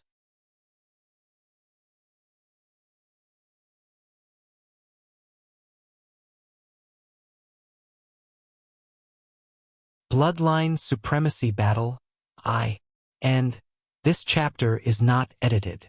Huafeng Huang waved her hand to summon an all-white sword with a design of a white tiger roaring at the heavens on the edge. A terrifying killing intent emanated from the sword and her body. She moved and instantly appeared before Aoshin, swinging down her sword with the intention of cleaving him into 2 parts. Dragon scales appeared on Aoshin's arms, allowing him to block the attack. However, the force behind the swing pushed him a few kilometers away. Huafeng Huang was not surprised by Aoshin's identity as an innate dragon. Before the battle, he did an excellent job hiding it, using a brilliant secret technique and probably some type of hiding innate treasure. However, after acquiring his Chaos bloodline, it was more challenging for him to control the bloodline aura released from his body. So, Huafeng Huang immediately identified him upon laying eyes on him. Swish! Huafeng Huang used a blood-colored slash attack. However, a vortex appeared before Ao Shin, swallowing the attack. Bluff! Ao Shin vomited a mouthful of blood, followed by Huafeng Huang's previous attack. Yin-yang reversal? He thought with an ugly complexion. After swallowing that slash, she used the Tao of Yin-yang to reverse the power of his swallowing and force him to expel what he ingested, thus injuring him in the process. Huafeng Huang did not give Ao Shin any breathing time. She used the killing innate law from her white tiger bloodline to control the blood he vomited and turned them into 2 blood spears.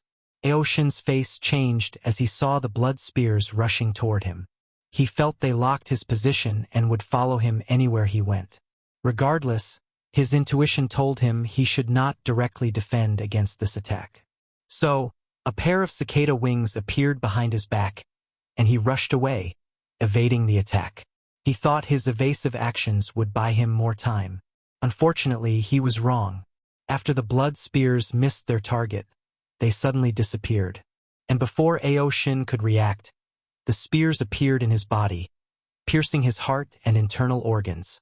The blood returned to its owner, he thought while groaning. Luckily, her Dui realm is weaker compared to mine.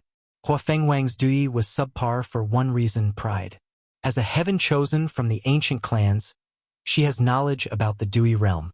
However, the ancient clan usually achieves Dui realm by combining the ancient cultivation system with Qiyuan's origin system. However, most clan members despise or have a deep hatred for Qiyuan. So, the majority refused to use this method, including Huafeng Huang. After experiencing the deception trial, she knew she needed to master the power of the Dui realm. So, she found a way without relying on herself, but after so many years, she only reached the 5th stage, even through training.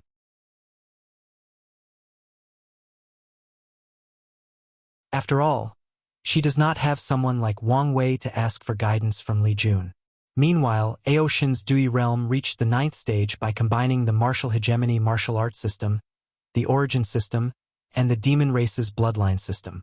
Sadly, he has no knowledge or experience on how to correctly use his Dui realm. What? Grunted Ao Shin as she discovered an anomaly. Huafeng Wang's Dui realm was mixed with something else. Phoenix's immortal will. Noticed? Asked Huafeng Huang with a sneer. She knew her weakness was her Dui realm. So, she solved the problem by mixing it with the will of the phoenix from her innate bloodline. Furthermore, she also added the immortal characteristics of the phoenix into the mixture. Ao Shin was irritated. He knew if he had a better understanding and control of his Dui realm, his current issue would be a simple problem to solve. Unfortunately, the demon race has lost most of its inheritance, and his experience in the martial hegemony world was not enough to make up for the gap with the other races that have long and complete inheritances. I will need some time to remove her influence on me. However, I know she won't give me the opportunity. Ao Shin's assessment was correct. Huafeng Huang immediately went on the offensive. 2 enormous creatures appeared around him, a dragon and a phoenix.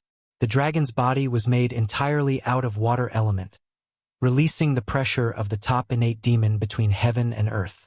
Meanwhile, the phoenix was a flame elemental with a noble aura as the most beautiful and majestic creature between heaven and earth. Dragon Phoenix Yin-yang Blast. The 2 innate creatures rushed toward Ao Shin, fusing in the process. Then, they exploded, turning the starry sky into a realm of ice and fire. One side was frozen like the north during winter, and the other was as hot as hell itself. And in the middle stood Ao Shin's heavily injured body. Damn it, we are both at the peak of 7 Leaf. Why is she so powerful? He felt his brain was functioning properly in the course of this battle.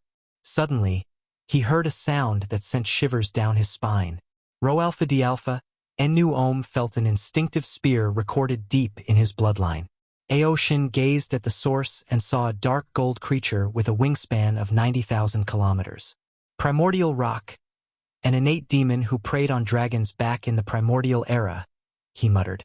Dragons were the most powerful innate demon in that era. However, once they became too powerful, Heavenly Tao needed to balance their existence, and thus came the existence of the primordial rock. They were known as the fastest creature between heaven and earth. They would snatch dragons with their claws as if they were catching worms. Aoshin felt the fear deep in his bloodline, but he swiftly reigned in his uncontrolled emotion. His ancestors schemed against the primordial rocks race and almost drove them to extinction, so he had no need to fear them.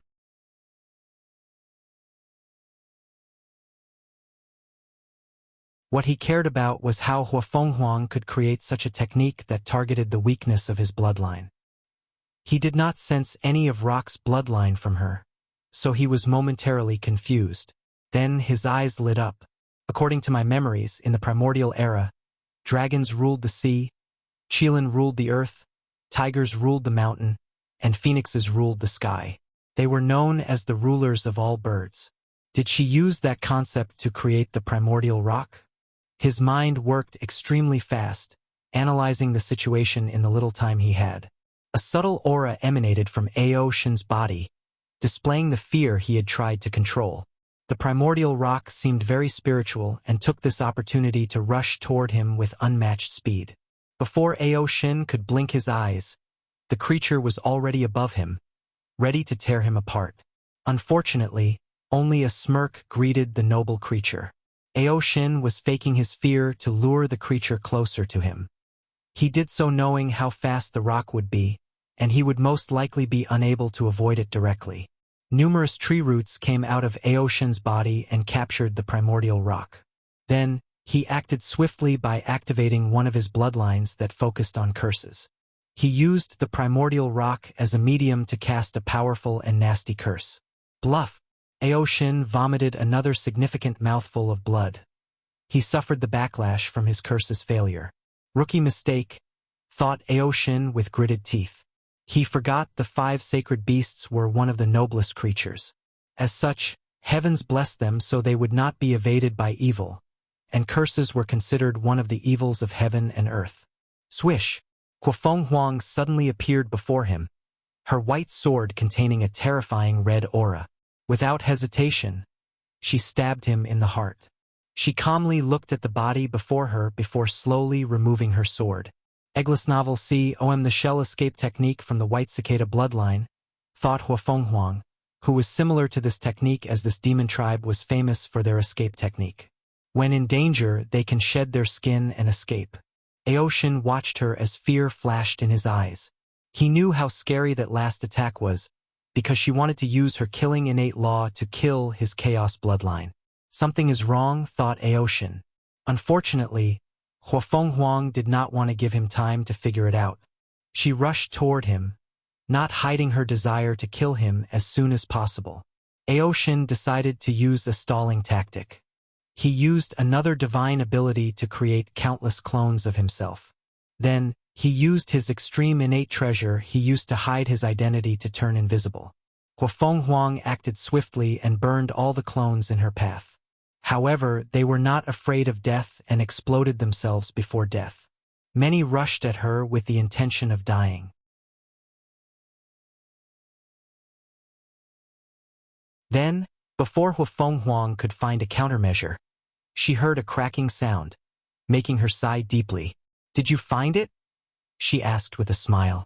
"A probability field created by your luck Dao that increased your chances of winning," said Aoshin with a sneer, his voice echoing in the surrounding. "And the best way to guarantee victory is to affect my mind, forcing me to make horrible decisions and mistakes during battle." "Correct. And with your previous state of mind, this technique was more successful and easier than it should have been." Aoshin wanted to rip her heart out and force her to eat it. As soon as his mind was clear, he realized it was a mistake to fight an opponent like Huafenghuang using his Chaos Bloodline's various abilities. After all, he had just acquired these abilities. As such, he needed to use his Darkness Law, which he has full mastery of. This is the only way to utilize all his power. You're tuning in to the Legend of the Vagabond YouTube channel. Don't forget to subscribe and join us on this journey to catch the most captivating stories.